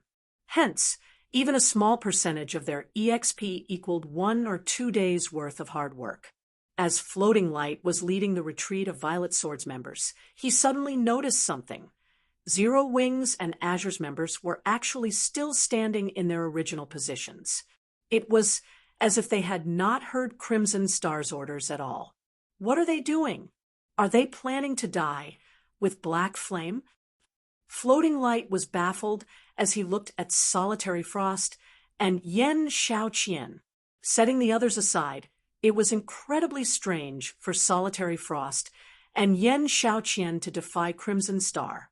After all, the two of them were geniuses that had trained under Crimson Star during their sojourn at Violet Sword. The two of them knew very clearly how powerful and capable Crimson Star was. Crimson Star's calling for a retreat showed just how dangerous their current situation was, yet Solitary Frost and Yen Xiaoqian had actually disobeyed her command and remained where they were. Moreover, they wore indescribably calm expressions, their reactions making it seem as if nothing was happening. Vice Commander, let's quickly retreat. This is Zero Wing and Azure's matter. Instructor Crimson Star and Instructor Wildfighter won't be able to hold off those two region chiefs for very long, a retreating Tier 3 assassin urged hurriedly when he noticed Floating Light pause. I guess you're right, Floating Light said, nodding before resuming his retreat. At the same time, he could not help glancing at Solitary Frost and Yen Xiaoqian with pity. Originally, with Solitary Frost's and Yen Xiaoqian's talents, they should have been able to shine brightly in God's domain. However, their futures were now ruined because they belonged to a guild like the Azure Chamber of Commerce and followed an unreliable team leader like Shifeng. However, Floating Light had just taken a few steps forward when the deafening roar of a bear came from behind him and echoed throughout the forest, causing it to tremble. Immediately afterward, a beam of mana shot past the area beside Floating Light's group, leaving behind a massive trench on the ground it passed through. Seen from afar, the ground looked like pudding that a spoon had scraped. The fight started. Floating Light's complexion further darkened as he took in the massive trench a short distance away. This was the power of the ancient secret land's mythic monsters. Any random attack of theirs could transform the terrain around them, let alone one person. Even a 100-man, Tier 3 expert team would be cannon fodder in front of these region chiefs. If one really wished to take on a region chief, they would need a 200-man team of Tier 3 peak experts at the very minimum. Moreover, the team would need 2 or 3 domain realm MTs working together to tank the region chief. Otherwise, they wouldn't be able to stop the boss's attacks adequately. In fact, even a single mistake might result in a team wipe. After Floating Light's group ran for another 50 yards or so, a lightning bolt suddenly shot past them some distance away, followed by the ear-splitting crack of thunder. As the thunder faded, the sky above them darkened abruptly. In the next moment, the 200-meter-tall, six-eyed gorilla went flying overhead and crashed heavily into the ground a few hundred yards ahead of them, the ground shattering at the impact. As for the giant gorilla, it stumbled quite a bit as it landed and very nearly lost its footing. After stabilizing itself, the gorilla glared into the distance before releasing a deafening roar. It then charged forward, completely ignoring Floating Light and the other members of Violet Sword, who stood only a short distance away from it. What is going on? Floating Light was confounded by this situation. Read latest chapters at Wuxia World. EU Violet Sword's other peak experts similarly could not help rubbing their eyes, thinking that they were hallucinating. However, no matter how much they rubbed, the several massive craters the six-eyed gorilla's feet left behind did not disappear. Before Floating Light and the others could react to this unexpected development, though, another deafening boom and the snapping of trees entered their ears.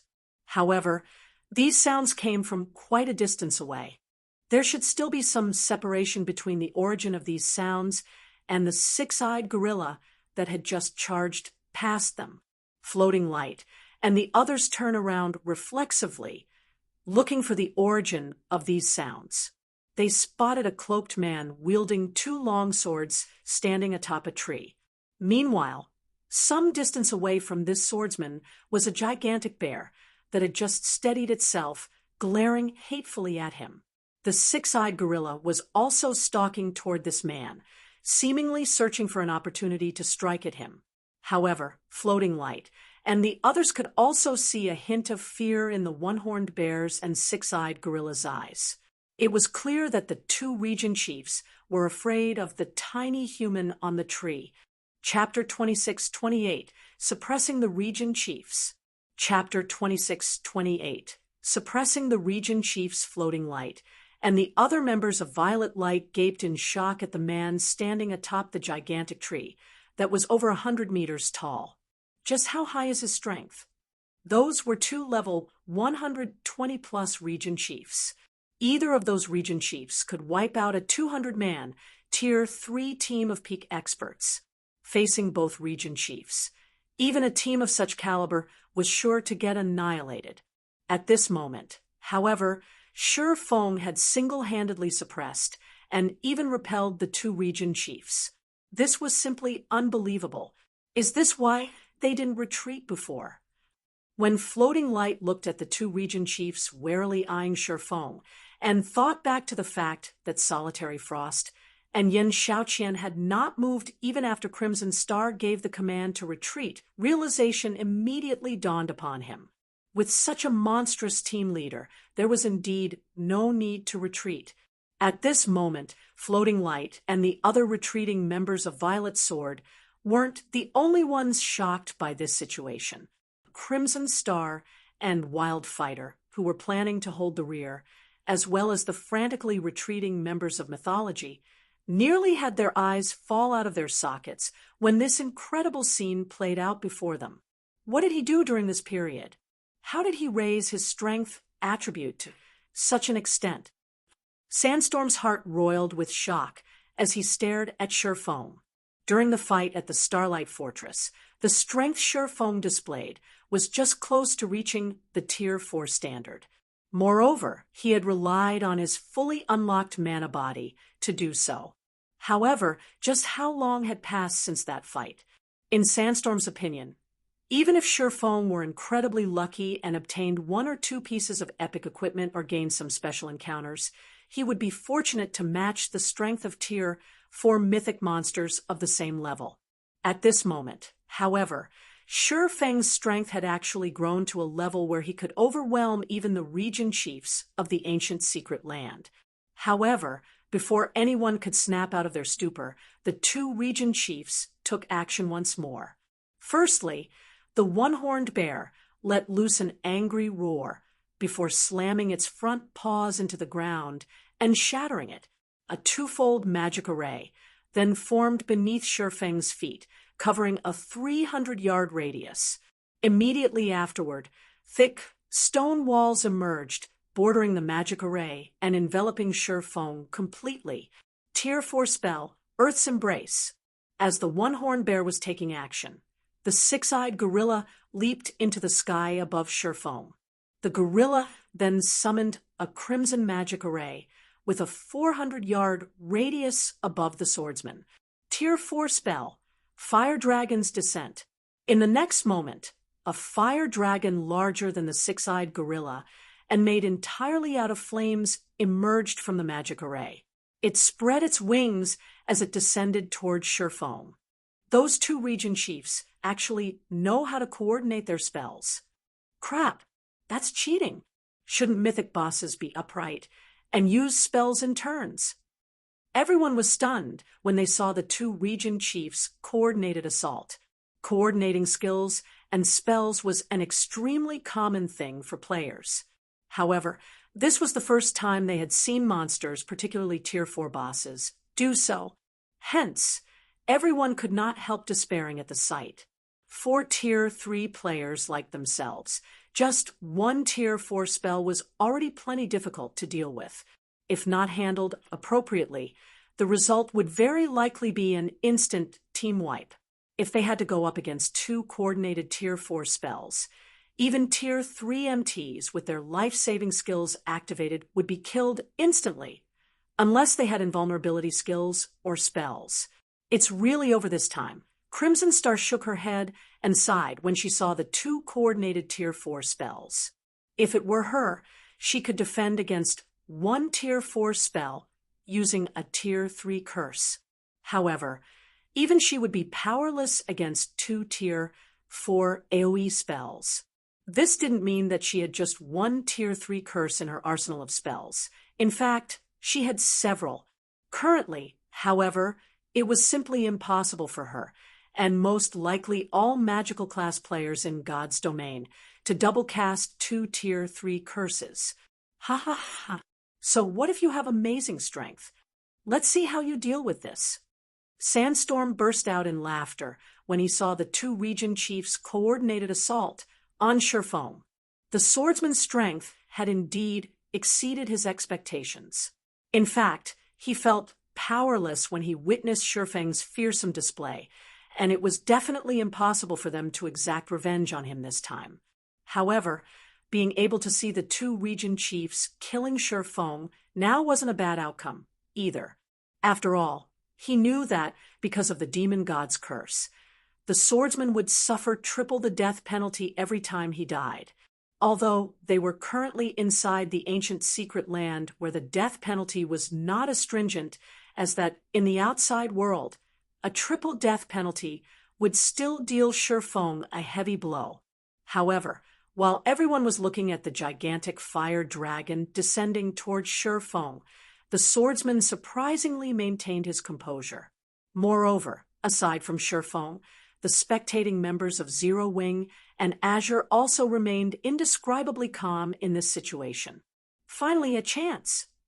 Solitary Frost muttered as he watched Shi Feng closely, his eyes glittering with joy and excitement. At this moment, aside from Solitary Frost, everyone else from the Azure Chamber of Commerce also had excited expressions.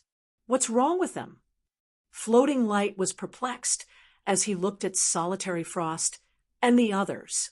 Shi Feng was about to die here, yet Solitary Frost and the others were actually feeling excited about it. Come. While Floating Light was fraught with confusion, Shi Feng made his move.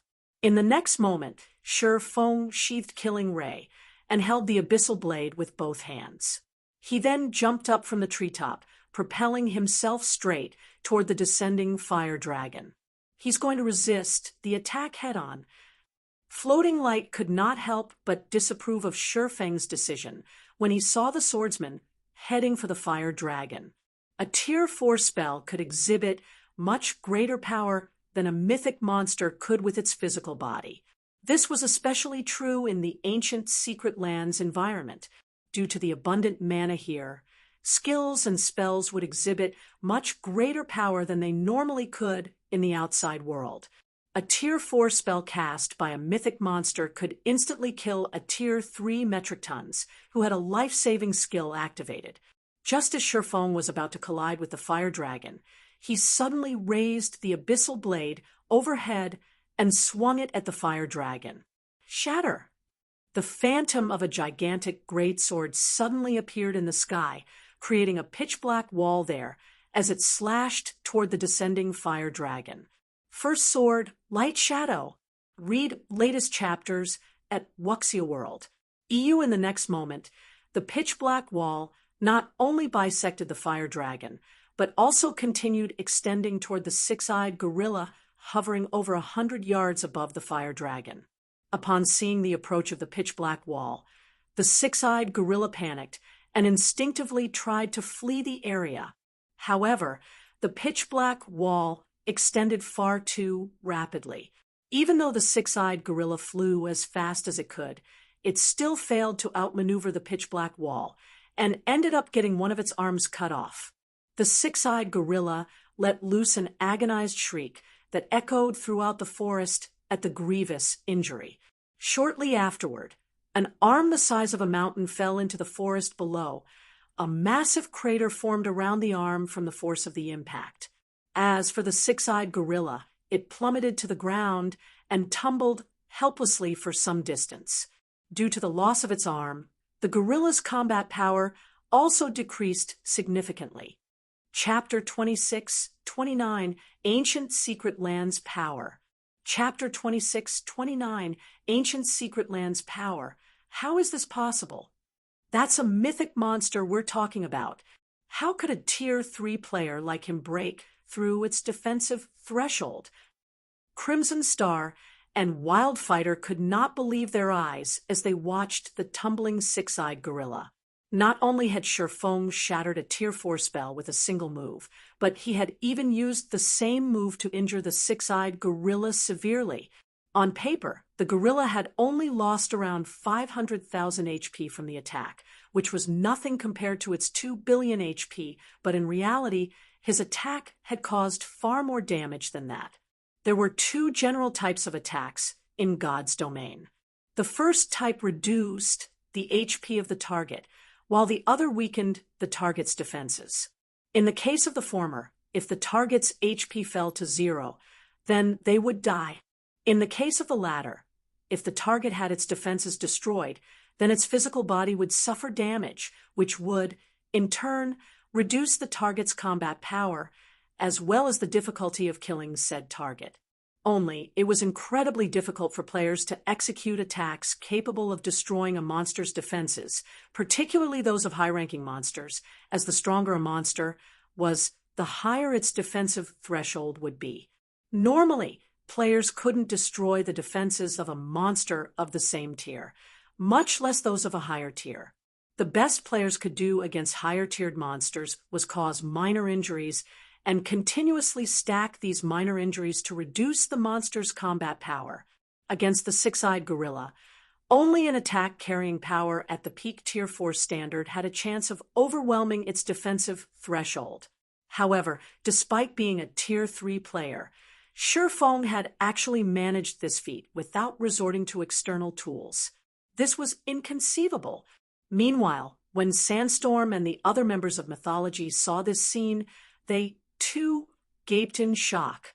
Can he still be considered a player? There were no words to describe the shock Sandstorm felt as he gazed at Shifeng right now. In the eyes of ordinary players, having the ability to surpass a monster's defensive threshold only meant that they could reduce the combat power of the target monster. However, for peak experts and apex experts, who frequently fought high-tiered monsters, having such an ability held an entirely different meaning. For peak experts and apex experts. Having such an ability meant that they could solo kill monsters. The monsters in God's domain were born with high HP and defense, particularly HP.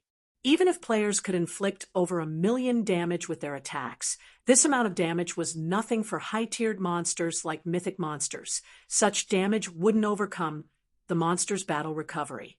An army of players was necessary to kill high-tiered monsters. Hence, in God's domain, it was common knowledge that even if a player's raw power surpassed that of high-tiered monsters, solo killing these monsters would still be impossible, especially Grand Lords or higher-rank monsters. This held true even for current Tier 3 players. However, there was one method that players could use to defeat such high-tiered monsters: executing attacks surpassing the target monster's defensive threshold. Attacks that surpassed a monster's defensive threshold could inflict severe injuries on the monster's physical body. Moreover, after injuring a monster up to a certain point, aside from reducing the monster's combat power, players could also force monsters into a weakened state, which would drastically reduce their defense and maximum HP. If players managed to corner a monster to the point where it entered a heavily weakened state, they could even impose the HP loss debuff on the target monster and thoroughly nullify the monster's battle recovery. If a monster lost its battle recovery, which was also its strongest ability, solo killing it would no longer be impossible. With sufficient stamina and concentration, players could slowly but surely grind the monster to death. Now that Shurfeng was capable of surpassing the six-eyed gorilla's defensive threshold, this meant that Shurfeng could solo kill it. Meanwhile, a player having the ability to solo kill a Tier 4 mythic monster was simply unheard of in God's domain. At this moment, however, let alone the spectating players, even Shurfeng himself found this situation astonishing. Why did Light Shadow's destructive power increase by so much? Shurfeng was confused as he looked at the six-eyed gorilla's severed arm. Judging by the damage to its HP, my attack's raw power should still be far from the peak Tier 4 standard.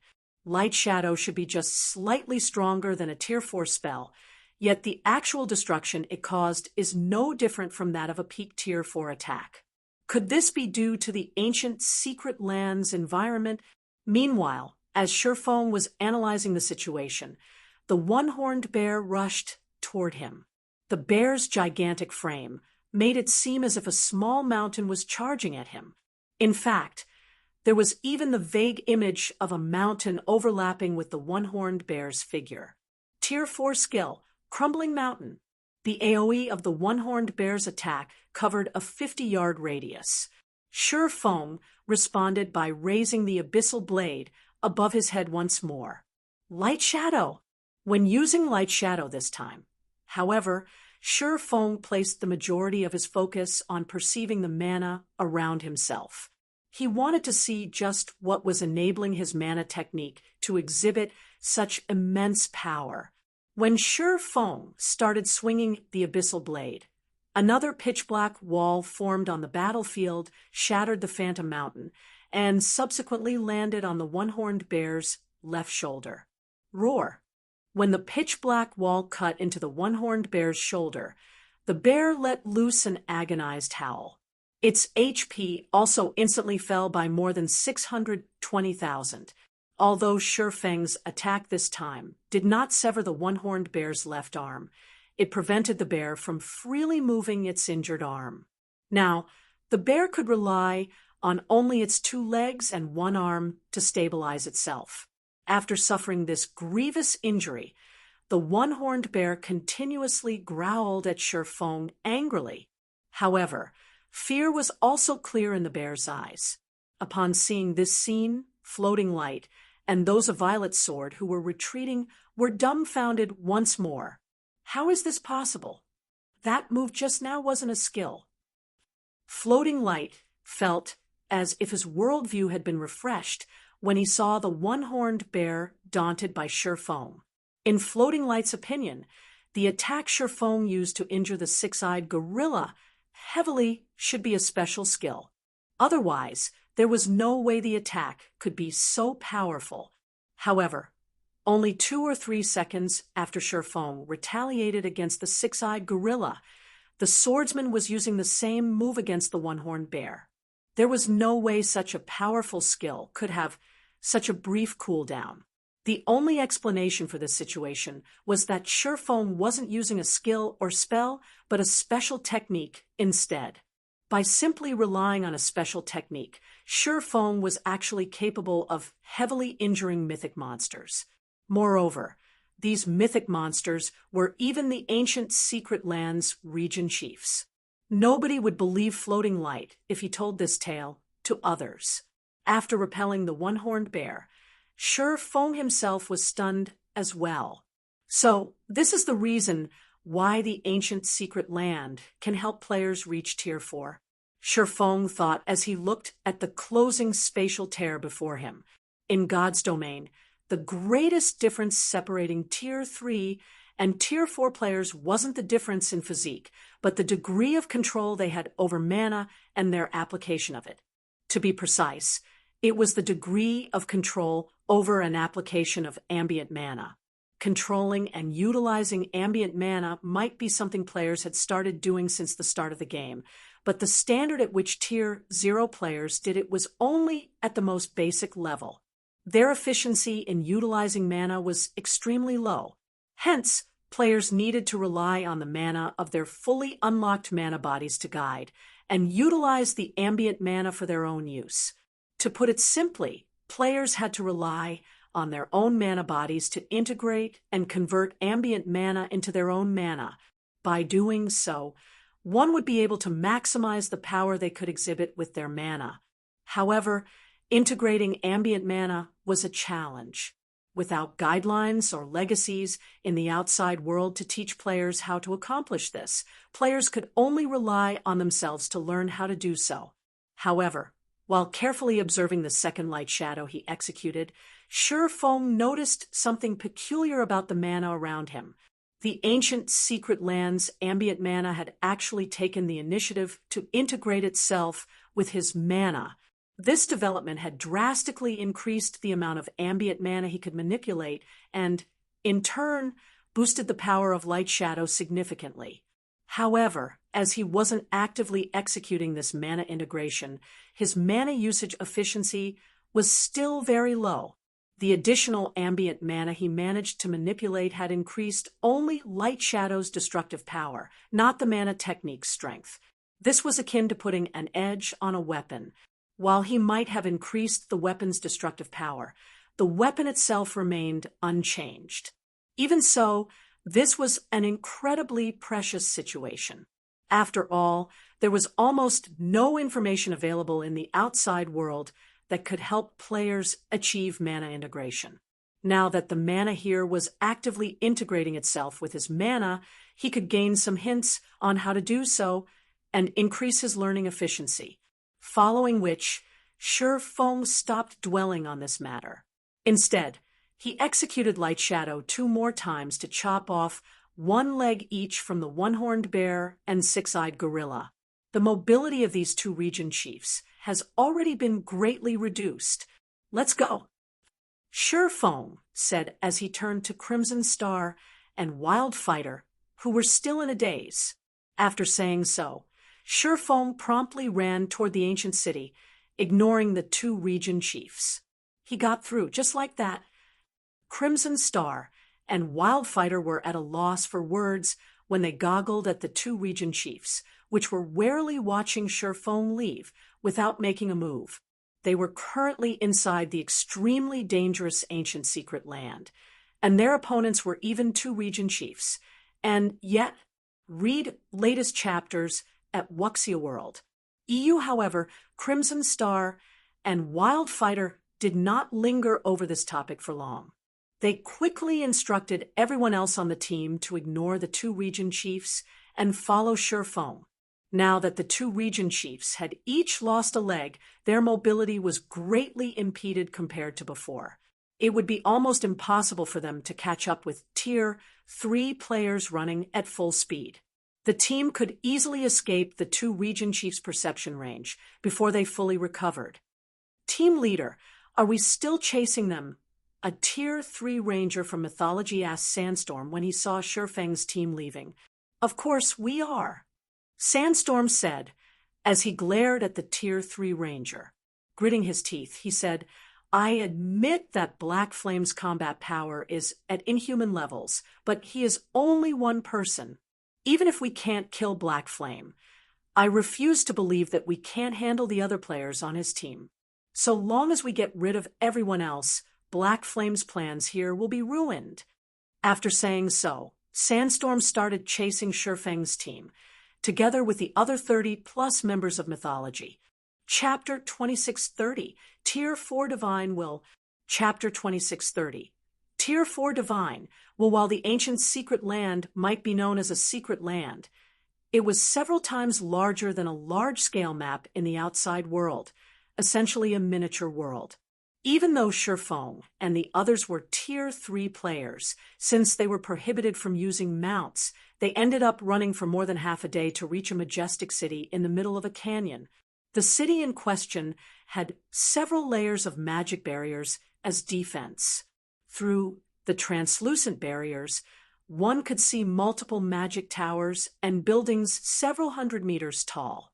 There were even floating buildings that could not be found in any of the kingdoms and empires on the main continent. This city was far more developed than even the capitals of kingdoms and empires. Shurfeng was shocked when he laid eyes on this majestic ancient city for the first time. Even while standing several thousand yards away from the city, he could already feel a frightening pressure constantly bearing down on his body, making his body indescribably heavy. If Tier 2 players were subjected to this pressure, they wouldn't be able to approach the city at all. Be careful of those statues erected behind the city walls. Although there are magic arrays suppressing the power of those statues, if you look at them for too long, you'll fall into a mentally weakened state. Crimson Star warned the curious crowd behind her. If that happens, you'll need 4 or 5 days to recover, let alone challenging the trial. You might not even have enough time to make it out of the secret land. Those statues will cause players to fall into a mentally weakened state upon hearing Crimson Star's words. Shurfeng could not help taking a closer look at the stone statues enveloped by magic arrays. As soon as he did so, he felt a frightening spiritual pressure invading his mind. At the same time, the figure of an ancient being appeared briefly before his mind's eye. Shurfeng's heart palpitated from this mental pressure. Fortunately, his mind was able to resist it, if just barely. Tier 4 Divine will. Shurfeng was somewhat surprised at the mental pressure the statues were exuding. No wonder Violet Sword was able to produce so many Tier 4 experts back then. At this point, ancient gods had long since withdrawn from the main continent of God's domain. Now, it was incredibly difficult to meet even demigods there. However, before disappearing, many ancient gods had left behind legacies in dangerous locations. Meanwhile, these legacy locations generally possess divine will. On the surface, the divine wills in these legacy locations function to inflict powerful mental pressure on trespassers and deter casual approach or observation of the legacy locations. However, divine will also had a very useful function for players, the tempering of concentration. In God's domain, players' stamina and concentration were considered hidden attributes and were incredibly difficult to raise. This was especially true for the concentration attribute. Aside from tier promotions, there were no clear methods that players could use to raise their concentration. Originally, concentration was an attribute few players paid attention to, as they would generally run out of stamina before they would concentration. However, as more and more players started learning combat techniques, everyone finally understood the importance of concentration. With stronger concentration, not only could players afford to execute many more combat techniques, but they could also reduce the stamina and concentration consumption of combat techniques. Most importantly, powerful combat techniques required sufficiently high concentration. Unfortunately, there weren't many known methods that players could use to reliably increase their concentration. Generally, players could only rely on raising their tiers or improving their brain activity to do so. However, as more and more experts came into contact with ancient locations and divine will, they had discovered an astonishing matter. Divine will could actually be used to raise the maximum limit of players' concentration. Although the improvements were small, players would eventually receive an impressive boost to their concentration over time. However, divine will wasn't something that easily found. Moreover, divine will couldn't improve a player's concentration in perpetuity. The improvements players could receive from the divine would differ depending on its strength. If players already possessed very powerful concentration, certain divine wills might not even be effective on them. Meanwhile, the statues erected within the ancient city contained divine will capable of tempering players' concentration up to the Tier 4 standard. Hence, Shifeng had referred to it as Tier 4 divine will. If a Tier 3 player could elevate their concentration to the Tier 4 standard, it would be of tremendous help when challenging the Tier 4 promotion quest. With stronger concentration, players could better control their body, strength, and mana. They would be able to exhibit much greater potential than they used to. However, due to the magic arrays enveloping those statues, the divine will the statues emitted was heavily suppressed. While this weakened divine will might be effective on ordinary Tier 3 players, it would be almost no help to Tier 3 peak experts. Tier 3 peak experts that tried to temper themselves using this divine would only exhaust their concentration to no avail. Guild Leader Black Flame. Ahead of us is the entrance to the trial grounds, Crimson Star said, as she pointed at a gigantic gate nearby. As we are challenging the hero trial, we have only one opportunity. If we team wipe inside, we won't be able to enter the trial grounds anymore. However, so long as we have even one person alive, even if everyone else on the team dies, we can still enter the trial grounds after getting automatically resurrected outside. Only the resurrection period within the ancient secret land is very long, 1 full day, so everyone needs to be careful while inside. It might be fine if they were challenging the normal trial, but they had only one opportunity to challenge the hero trial. If the players on their team kept dying, they definitely wouldn't be able to clear the hero trial before the effects of their alchemy arrays ran out. Hence, when challenging the hero trial, controlling the casualty rate was crucial. This was also the reason why she wanted to avoid the region chiefs. Had their team gotten annihilated by the 2 region chiefs back then, they would have had to wait 1 full day before they could head to the trial grounds. I understand, Shifeng said, nodding. Since Shifeng already understood her intentions, Crimson Star did not say anything more. After all, experts of Shifeng's caliber generally needed only small reminders to know what they should do, following which Crimson Star, Wildfighter, and several other Violet Sword members approached the 10-meter-tall teleportation gate. Each of them then took out an ink-black crystal from their bags and started chanting an incantation. As soon as these dozen or so players started chanting, the divine runes engraved on the teleportation gate lit up and drew the ambient mana toward the teleportation gate. While Crimson Star and the others were activating the hero trial, Sandstorm and Mythology's other members were quietly observing the situation from behind a pile of shattered rocks 500 yards away. The hero trial. The female guardian knight standing beside Sandstorm exclaimed in surprise when she identified the divine runes lighting up on the teleportation gate. Violet Sword actually plans to challenge the hero trial now. Are they insane? She had experienced the ancient city's trials herself. While she didn't know what the hero trial was like, she knew that even the elite trial was not something current players could hope to conquer. If not for their previous raid team having plenty of advanced battle arrays, they wouldn't have made it to the trial boss's feat. As for the more difficult hero trial, that was something even the current mythology didn't dare dream of challenging. The hero trial. When Sandstorm saw Crimson Star's group activating the hero trial, a wide smile bloomed on his face. Good. Wonderful. Although I don't know what gave Violet Swords and Zero Wings people the courage to challenge the hero trial, this is our chance.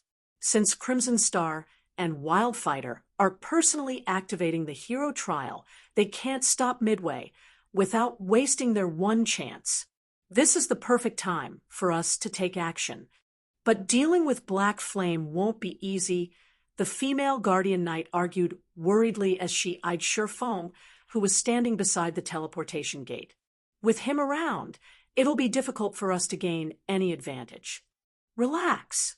The Vice Commander prepared a trump card for our operation this time, Sandstorm said, grinning. He then took out several gleaming gemstones from his bag. These are Tier 3 magic-devouring gemstones, which the Vice Commander obtained from the Demon God's Shrine. If we equip them on level 100 Dark Gold weapons or above, we can sacrifice the weapon and the gemstone to gain Tier 4 power for a short period. This item isn't subject to any restrictions inside the ancient secret land.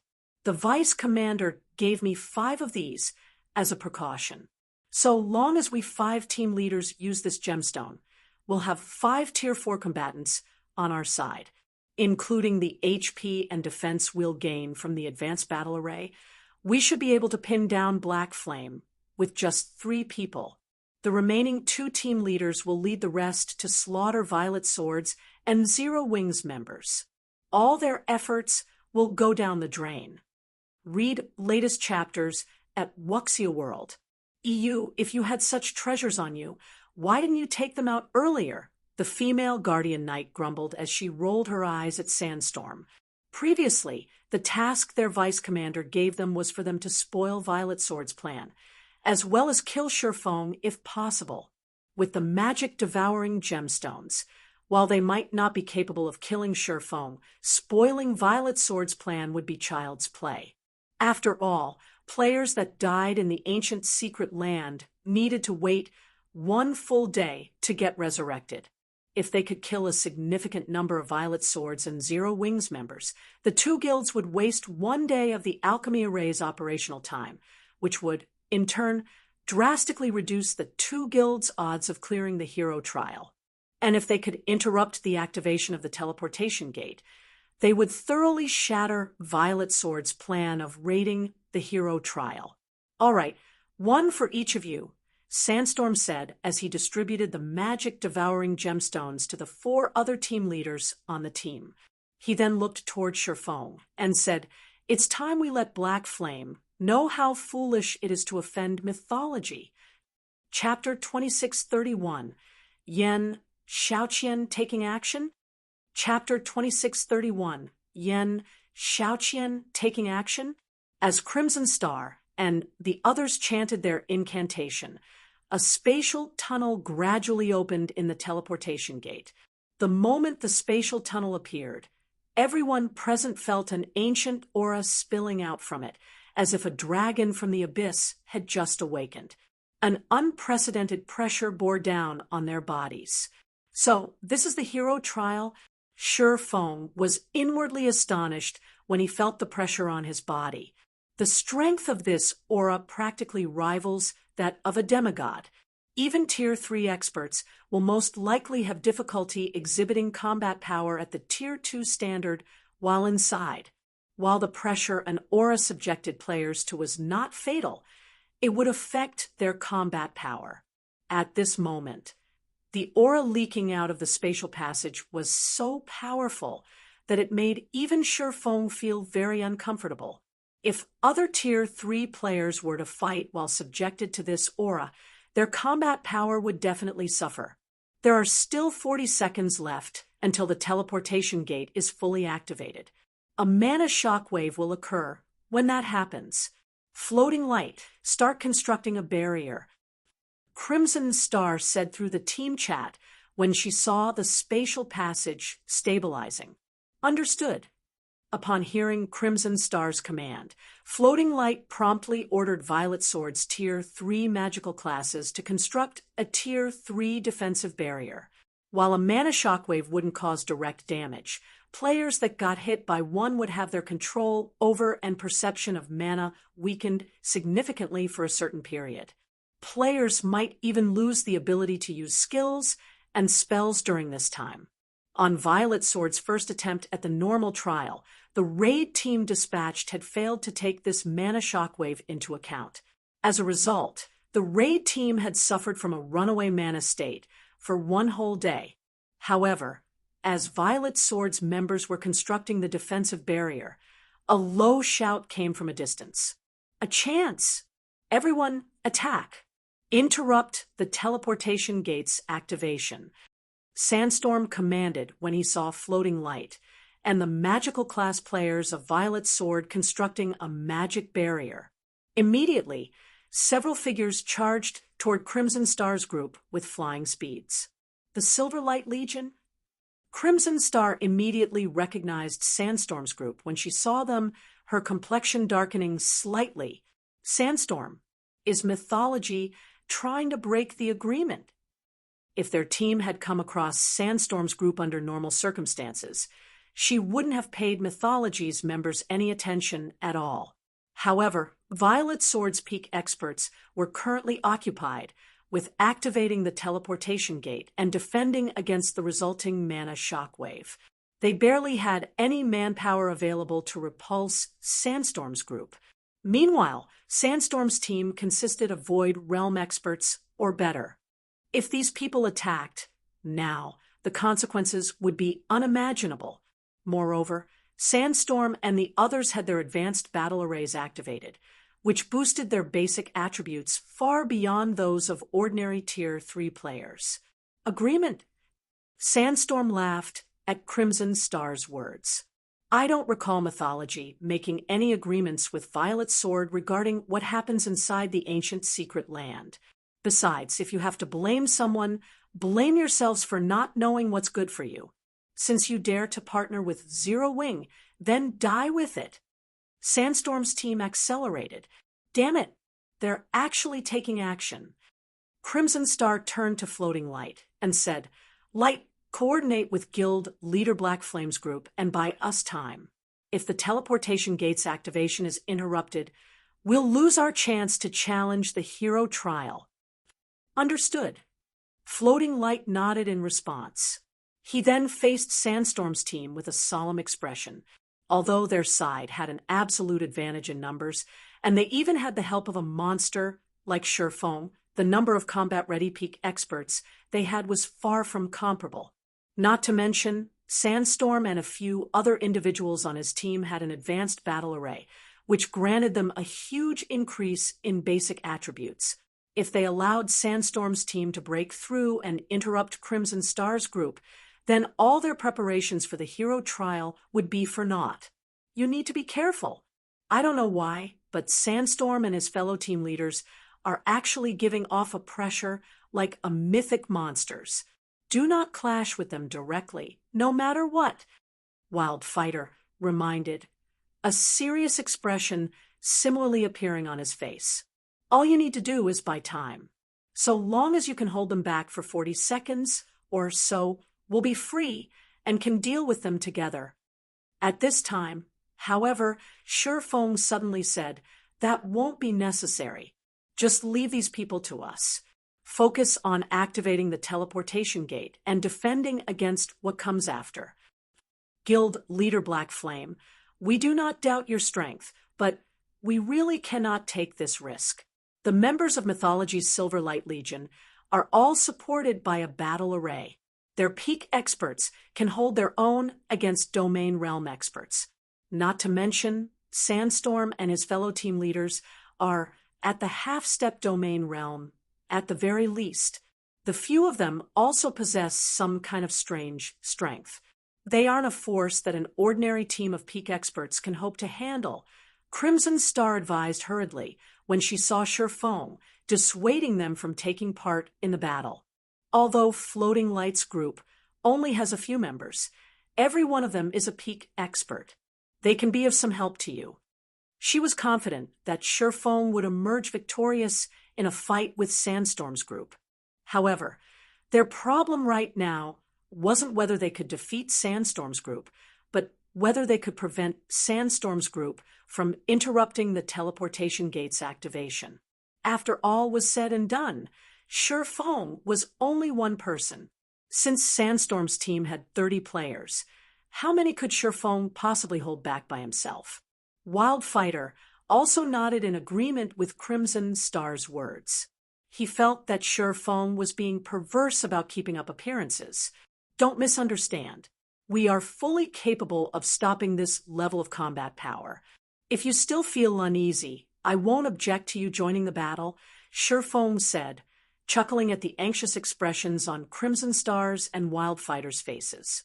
Although Shifeng did not speak that loudly, everyone present was a Tier 3 expert with extraordinary senses. Hence, even Sandstorm's group, which was still several hundred yards away, heard him clearly. Stop us. Sandstorm laughed at Shifeng's words, a cold glint appearing in his eyes. Let's see how you'll stop us. Then, you guys take action. As soon as Sandstorm finished speaking, 6 level 113 and higher assassins suddenly appeared within 50 yards of Crimson Star's group. The masked man at the head of the assassins radiated an aura rivaling that of mythic monsters. This lead assassin moved so quickly that he appeared within 30 yards of Crimson Star in just the blink of an eye. The assassin then unsheathed his daggers and sent several dozen arcs of light tearing through space toward Crimson Star, and the dozen or so other players activating the teleportation gate. What? Some of them actually snuck over already. Floating Light's complexion paled upon seeing these 6 assassins. It was simply impossible for them to stop such a sudden and widespread attack. Even Shifeng would most likely be able to stop only a portion of these attacks. After all, Crimson Star and the others activating the teleportation gate stood a distance from each other. It was impossible for a melee player like Shifeng to cover all that ground simultaneously. Just when the several dozen arcs of light were about to land on Crimson Star and the others, however, ice walls started appearing out of thin air one after another, separating Crimson Star's group from the light arcs. Meanwhile, when these powerful light arcs, which were capable of tearing apart even space itself, landed on the ice walls, it was as if they had crashed into an impenetrable wall. Not only did the ice walls stop the advance of these light arcs, but they even deflected the attacks to a certain extent. In the end, not even one of the several dozen light arcs managed to land on their target. Impossible. My attack actually got deflected by a bunch of Tier 2 ice walls. The eyes of the level 114 Tier 4 assassin in the lead nearly fell out of their sockets when he saw this scene. Currently, thanks to the magic devouring gemstone, his Tier 3 skill already carried power at the Tier 4 standard, something a few measly Tier 2 ice walls couldn't hope to deflect. In fact, the Tier 2 ice walls shouldn't even be capable of affecting his attack at all. However, the impossible had actually happened. Read latest chapters at Wuxia World. EU, who took action? Sandstorm was likewise stunned by this scene.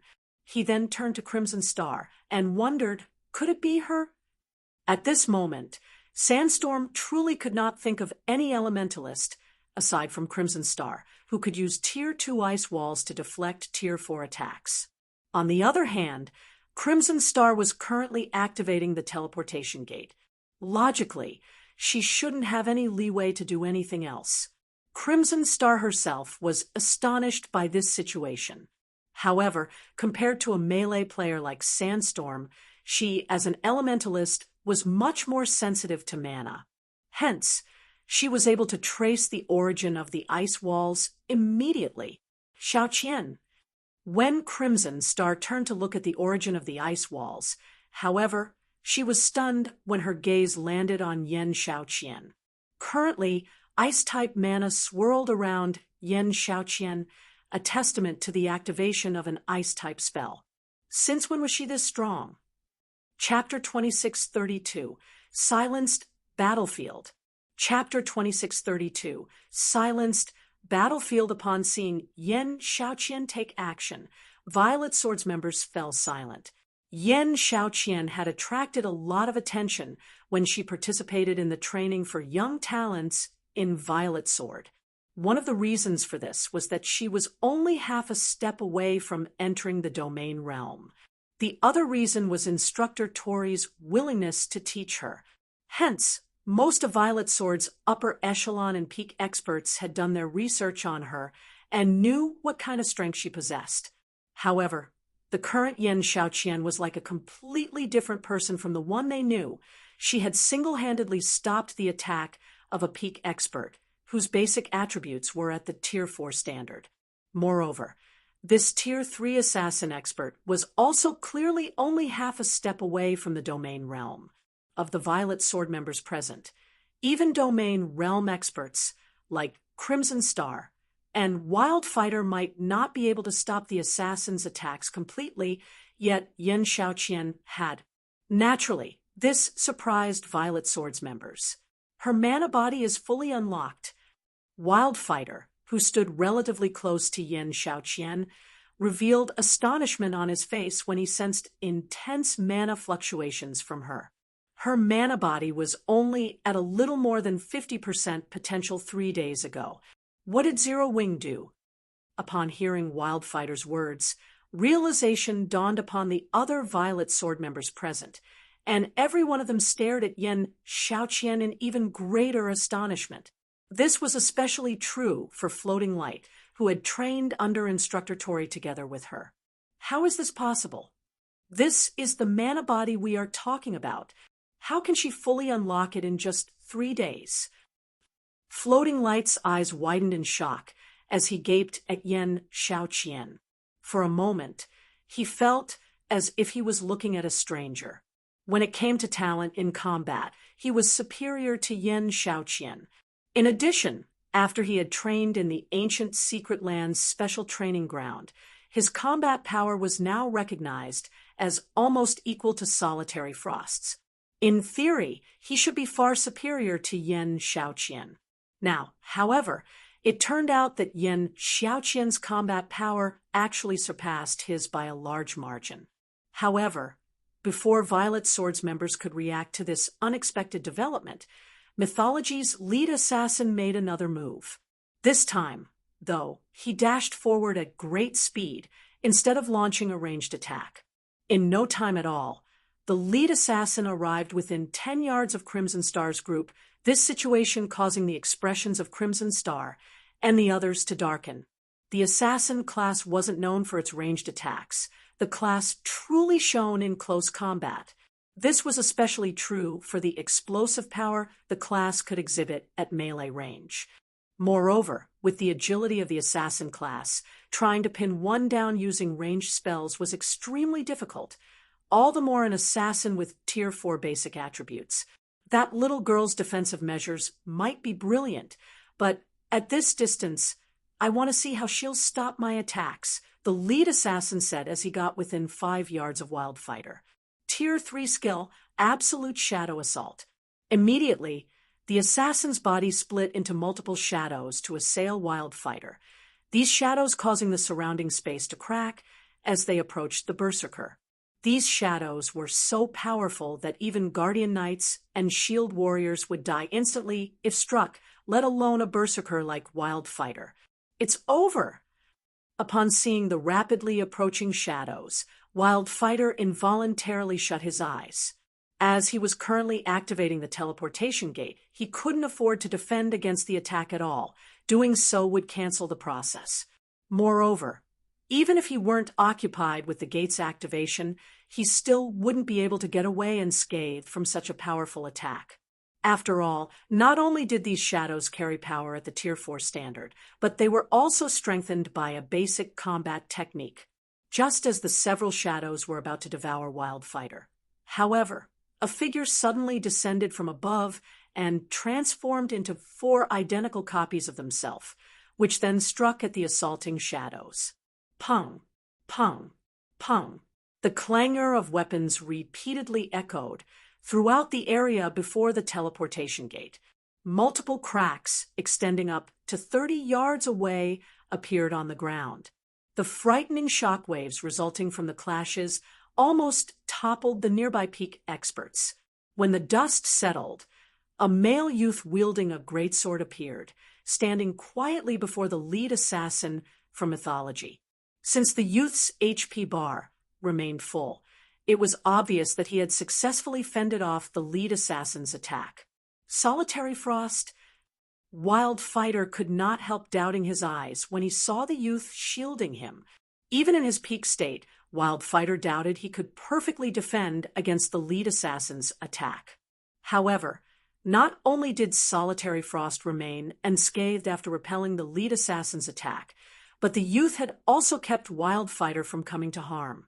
The combat power Solitary Frost had just displayed was completely different from what Wild Fighter remembered. He fully unlocked his mana body as well. When Crimson Star saw that Solitary Frost was similarly exuding a frightening amount of mana from his body, astonishment and confusion appeared in her eyes. In the case of Yen Xiaoqian, Crimson Star still found it understandable for the girl to unlock her mana body to 100% potential in just 3 short days. After all, Yen Xiaoqian was a magical class player. She boasted far better mana control than melee experts like Solitary Frost. She had much better odds of unlocking the mana body.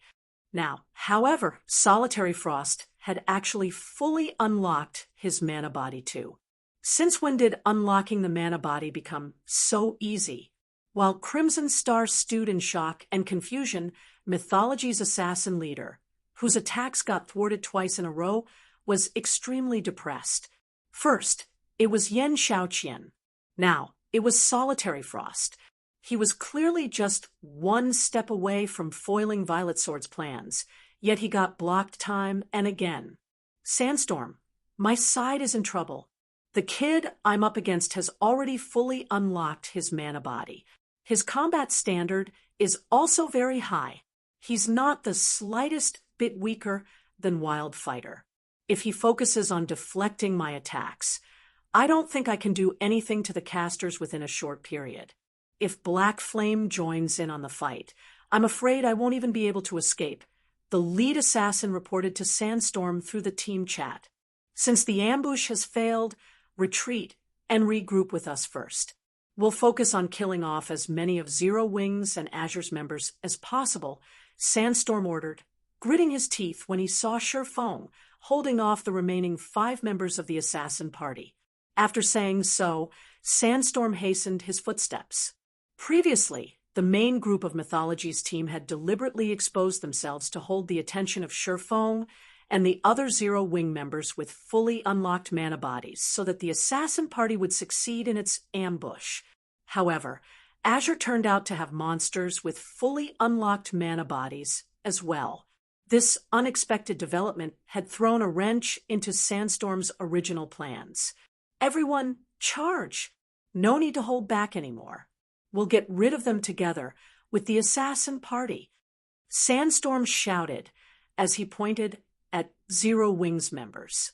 Upon seeing Sandstorm's team rushing towards Zero Wings and Azure's members, Crimson Star and Wild Fighter could not help growing anxious. Guild leader Black Flame, we must not let that Tier 3 assassin regroup with Sandstorm's group. Team leaders like him can enter a battle array with each other. If we let him regroup with the main team, those team leaders will become even stronger. Crimson Star warned when she saw Mythology's assassin leader retreating at flying speeds. Relax. Even if they regroup, they have no chance of victory, Shifeng assured her, smiling. Even after seeing Mythology's assassin party retreating, he showed no intention of giving chase. But Crimson Star fell speechless when she saw Shifeng's nonchalant attitude toward Mythology. She knew that Zero Wing had sent over 100 experts with fully unlocked mana bodies this time. These experts undoubtedly possessed astonishing combat power. However, the 30-plus members of Mythology's Silverlight Legion were no pushovers either. With the assistance of a battle array, Even those that hadn't fully unlocked their mana bodies could still exhibit combat power rivaling that of experts with fully unlocked mana bodies. In addition, every one of Mythology's members present was a bona fide peak expert or better. If the two sides clashed with each other, Zero Wing definitely wouldn't have an easy time. Good. Flowing Shadows Party is almost back. Everyone get ready. It's time we let Zero Wing and Azure know the power of mythology, Sandstorm said to the three other team leaders when he saw the assassin party within 100 yards of the main team. Leave it to us. Once we activate our battle array, even Black Flame shouldn't think of making short work of us, the female Guardian Knight standing beside Sandstorm said, nodding. Read latest chapters at Wuxia World. EU, however, just as Mythology's assassin party was about to rejoin Sandstorm's group, Sherfong glanced at Aqua Rose, who stood beside him. In response, Aqua Rose nodded and said calmly, Everyone, no need to continue hiding. Let these people know our true power. As soon as Aqua Rose finished speaking, Zero Wing's members promptly removed their black cloaks. A tsunami of mana immediately flooded the area outside the ancient city. A powerful aura also swept across everyone on the battlefield, stopping Mythology's members in their tracks. And upon seeing the statistics of Zero Wing's members, Mythology's members could not help being dumbfounded. Currently, every Zero Wing member before them not only possessed a fully unlocked mana body, but was also at level 117 or level 118. Zero Wing's melee players were especially eye-catching as every one of them actually boasted Dark Gold set equipment. Chapter 26:33. Monsters. Chapter 26:33. Monsters, those levels. How is this possible? Are they monsters? At this moment, let alone Mythology's members, even Violet Sword's members were stunned to see the levels of Zero Wing's members. Currently, even the peak experts of the various superpowers had reached only level 113 or level 114.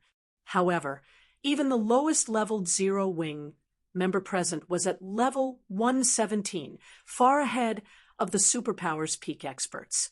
Team leader Sandstorm, all of them have fully unlocked their mana bodies. Moreover, their equipment standards are quite high, especially for those melee players. I'm afraid we'll need a lot of time and resources to kill them. If Violet Sword's side manages to free up some manpower in the meantime, we'll be in danger. A Tier 3 Berserker from Mythology warned Sandstorm as he looked at the 100-plus Zero Wing members before them. Although the team leaders on their team had all fully unlocked their mana bodies, no one else on the team had. They only had the assistance of a battle array. However, even if they possessed superior basic attributes to Zero Wing's members, they definitely wouldn't be superior by much, judging by the equipment standard of Zero Wing's members. If it came down to a fight, they wouldn't have much of an advantage even in a one-on-one fight. Not to mention, their team only had 30-odd members, whereas Zero Wing's side had more than 100 players. Overall, they were at a complete disadvantage. Damn it! You guys retreat. Sandstorm ordered, his complexion darkening as he gazed at Zero Wing's members. He then turned to the female Guardian Knight beside him and said, Feather, you and the other team leaders continue fighting. We'll kill as many as we can. Retreat as soon as Crimson Star's group finishes activating the teleportation gate. Got it, replied the female Guardian Knight, named White Feather, unopposed to Sandstorm's decision. Team leaders like herself and Sandstorm currently possessed power at the Tier 4 standard. With the assistance of the battle array, their basic attributes were far superior to those of Zero Wing's members. Out of the Zero Wing members present, only Sherfong could actually put them in a bind. However, if the 5 of them split up and took action independently, they could slaughter quite a few of Zero Wing's members. Moreover, they had already used the precious magic devouring gemstones for the operation. If they still failed to produce any results, they would definitely be punished.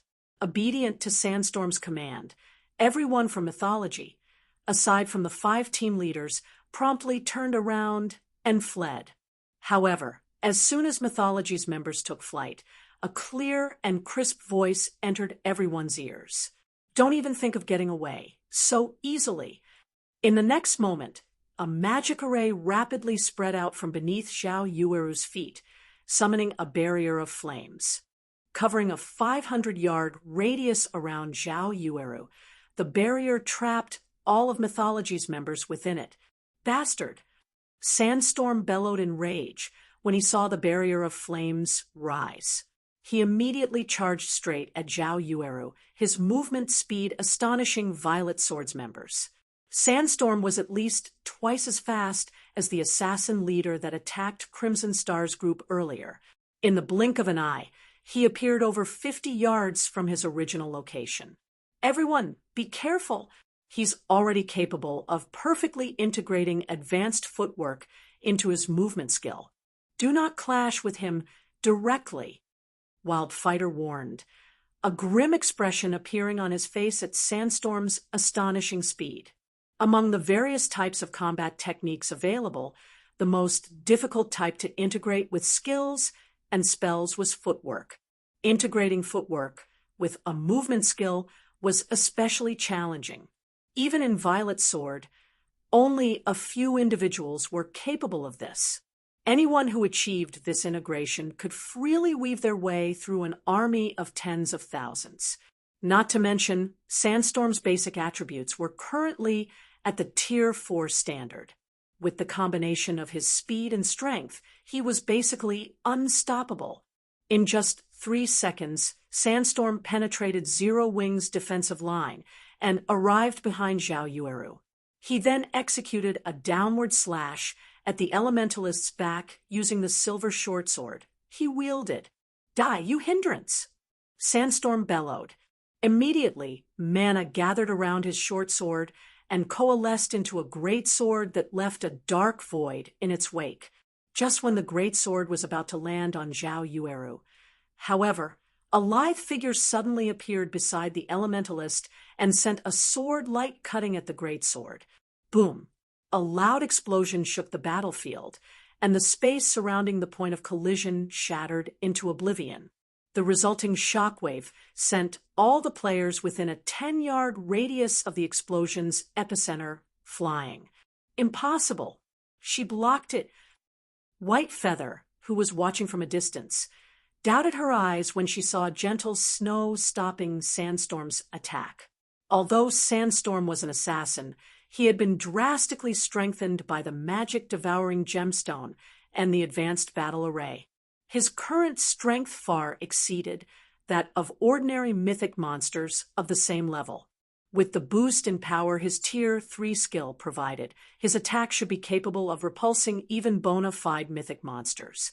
However, despite being merely a Tier 3 player, Gentle Snow had actually managed to receive the attack without losing any ground. A special skill, Sandstorm muttered. Although he was similarly surprised that Gentle Snow stopped his attack, he quickly realized the reason why she was able to do so. I don't know what skill you used to stop my attack, but since it is a skill and not a combat technique, you'll only be able to stop me once. I refuse to believe you can continue stopping me. After saying so, Sandstorm readied himself to launch another attack. However, as if Gentle Snow had long anticipated this, she intercepted him, executing 4 attacks with her great sword. Will of Light. 4 extreme slashes. Boom, boom, boom, boom. Sandstorm quickly responded to Gentle Snow's intervention, rapidly brandishing his short sword to defend against the 4 slashes.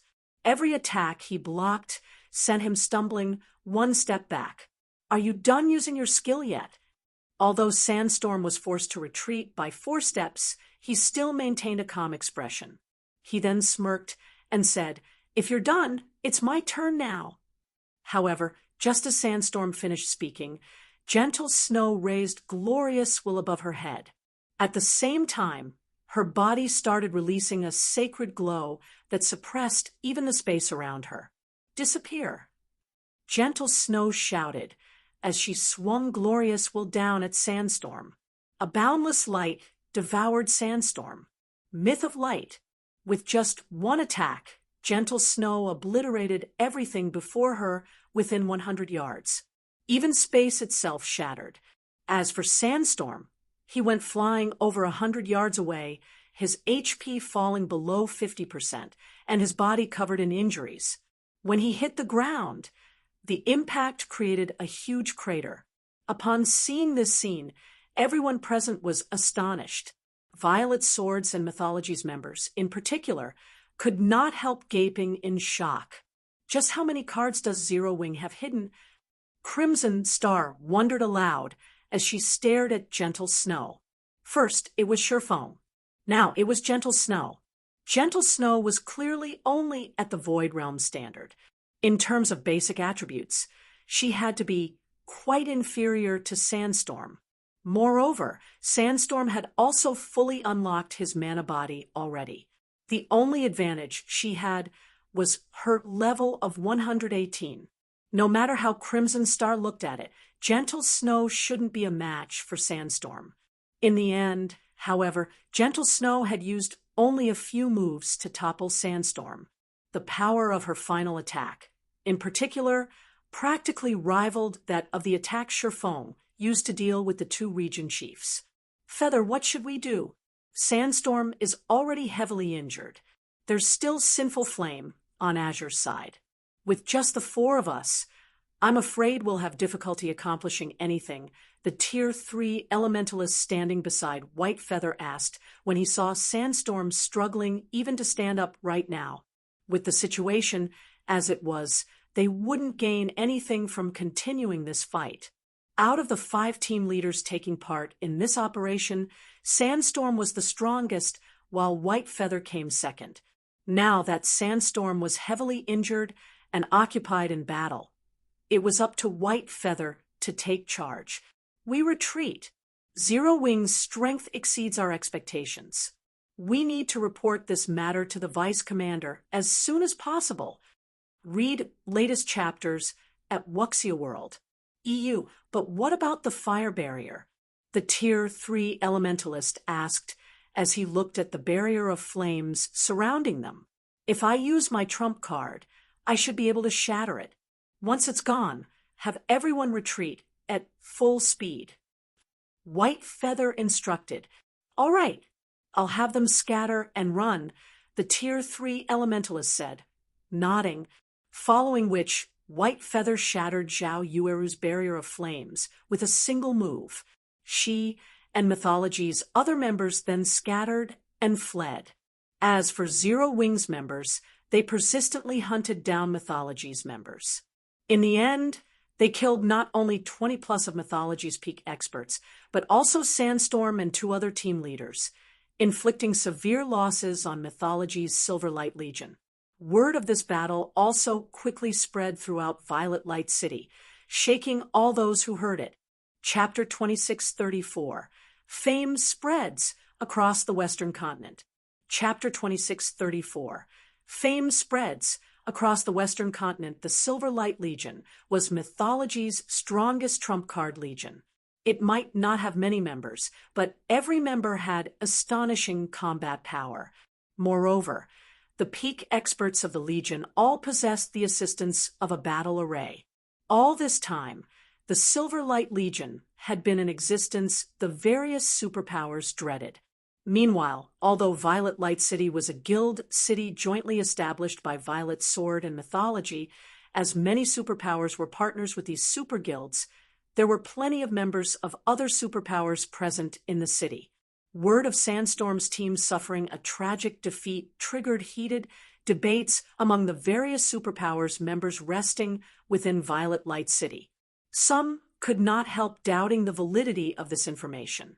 In their opinion, Mythology's Silverlight Legion was basically an invincible existence.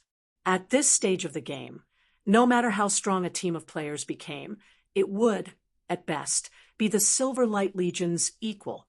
The utter rout brooded about was definitely impossible for the Silverlight Legion. How could a pseudo-superpower like Zero Wing have a team capable of defeating the Silver Light Legion. While the various superpowers operating in Violet Light City were looking into this matter, White Feather and the other survivors of Sandstorm's team were currently standing inside a meeting room in Mythology's residence and reporting about it to the white-haired youth before them. White Feather and the others gazed at this white-haired youth with reverence in their eyes. This was because this white-haired youth was none other than the Silver Light Legion's vice commander, Prosciutto, nicknamed the Silver Ghost.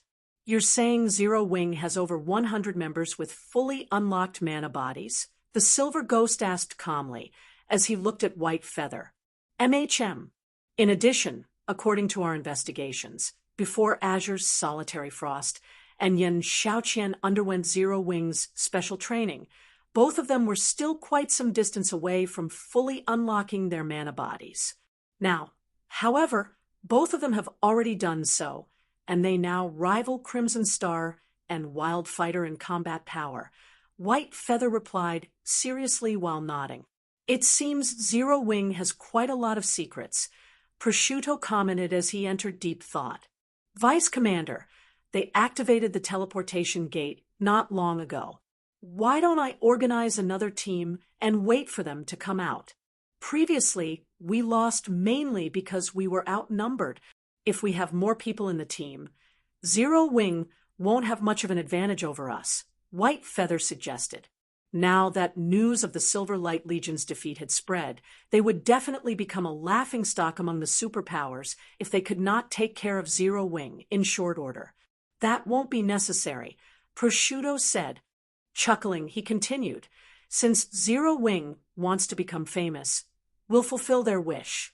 Notify the ones below and have them publicize this information. I believe plenty of superpowers and major corporations will be interested in Zero Wing's secret for unlocking the mana body. Vice Commander, although the other superpowers will definitely be interested in this secret, if we don't make a move ourselves, I'm afraid no superpower will be willing to take action against Zero Wing. In the end, everyone will simply sit back and watch Zero Wing develop, White Feather said worriedly. Relax. Soon, we'll be done with the task the demon god assigned us. At that time, the kingdoms and empires on the continent will no longer serve as a protective shield for the various powers. Meanwhile, with how much resources Zero Wing is occupying, it will become the common target of the superpowers. We won't need to make a move at all, Prosciutto said, smiling. That quest is almost complete. White Feather's eyes glowed with excitement when she heard Prosciutto's words. There were 2 crucial quests available in the demon god's shrine, and the completion of either of them could kick up a storm throughout the Western continent. Mythology had chosen to challenge one of those quests. Originally, though, she thought that they would need a lot more time to complete it. If they really completed that quest, then even if Zero Wing cleared the ancient secret land's hero trial, it would be meaningless. The only outcome awaiting Zero Wing would be destruction. All right, go make the necessary preparations to publicize Zero Wing's information. Also, send someone to the Eastern Continent to notify Vice Guild Leader Cold Shadow about the quest's progress. She should know how to deal with Zero Wing, Prosciutto commanded. Understood, White Feather replied before leaving the meeting room. News of Zero Wing having over 100 experts with fully unlocked mana bodies spread across the entire Western continent, instantly garnering great fame for Zero Wing. At the same time, though, the Western continent's powers also grew jealous of Zero Wing and started coveting its secrets. The guild immediately became the focal point of the Western continent as the various powers began investigating it. As Zero Wing's fame was spreading across the Western continent, Crimson Star was leading Feng and the others into the hero trial. After everyone walked through the teleportation gate and arrived inside the trial grounds, they immediately fell silent. An indescribably solemn expression also appeared on their faces. The reason for this was the intense gravity in the trial grounds. The moment they entered, it felt as if several hundred kilograms had been added to their bodies. Now, let alone fighting, even walking normally was a challenge. In addition, the tunnel they were currently standing in was incomparably dark, which hampered their vision greatly. In fact, aside from their sense of sight, the rest of their 5 senses were also significantly blunted. Now, they felt as if the standard of their 5 senses wasn't even on par with the 5 senses of Tier 1 players. The worst part of it all was the tens of thousands of humanoid monsters ahead of them. Aside from being fully geared in armor, these humanoid monsters also held longswords and carried longbows on their backs. Looking at this scene, everyone could not help feeling that they had just entered an ancient battlefield. Trial Warrior, Dark Creature, Great Lord, Level 1, 20 HP 100, 000, 000/100, 000, Trial Elite, Dark Creature, Grand Lord, Level 1, 21 HP 430, 000, 000/430, 000, 000. However, before everyone could digest the information before them, the sound of system notifications entered their ears. System, you have discovered the hero trial space. System, hero trial activated. You have 5 natural days to complete the trial. You will be awarded based on the trial's completion rate. 5 days. How can we possibly get through so many monsters in just 5 days? Floating Light suspected that the system was toying with them when he stared at the endless trial warriors and trial elites before him. The monsters in this trial space were ordinary monsters, which normally wouldn't pose much of a threat to the experts on their team. However, that was in the outside world. Inside the trial space, their physical bodies and 5 senses were heavily suppressed. Even a domain realm expert like himself could barely exhibit 30% of his normal combat power under such a suppression. At this moment, he would have great trouble fighting the trial warriors in a one-on-one situation, let alone the trial elites. Meanwhile, there was only one path in this trial space, so there was no way they could avoid the trial warriors and trial elites entirely. The only way to get to the trial boss was to kill these monsters and gradually carve out a path. Meanwhile, when Crimson Star and Wildfighter, who had started growing optimistic of success after witnessing Zero Wing's strength, saw this scene, they were likewise stunned. Not only are the monsters here numerous, but they are also positioned very close together. Even if we lure just one of them, I'm afraid we'll end up luring several thousand. In addition, all of these monsters are capable of ranged attacks. Let alone fighting, even dodging their attacks would be a problem. Wildfighter frowned at the trial warriors and trial elites that filled the tunnel before him. Although he had long known that the hero trial would be difficult, he never thought that it would be this difficult. With their bodies so heavily suppressed, if they tried fighting several thousand of these monsters simultaneously, they would definitely be honeycombed in no time. Look closer. The weapons of those monsters are enchanted with the penetrating effect. Not to mention other melee players. Even MTs won't be able to tank more than a handful of those monsters. The slightest mistake would mean death. Although I have some spells that can stop a portion of the ranged attacks, there are simply too many monsters. The help I can provide will be negligible, Crimson Star said, a bitter smile forming on her face as she pointed at the trial elite's weapons. Our only option is to have our ranged players kite the monsters and whittle away their numbers. However, if we do that, killing all these monsters in just 5 days will be utterly impossible. Upon hearing Crimson Star's words, Duan Hans Han and the other experts from the Azure Chamber of Commerce also nodded in agreement.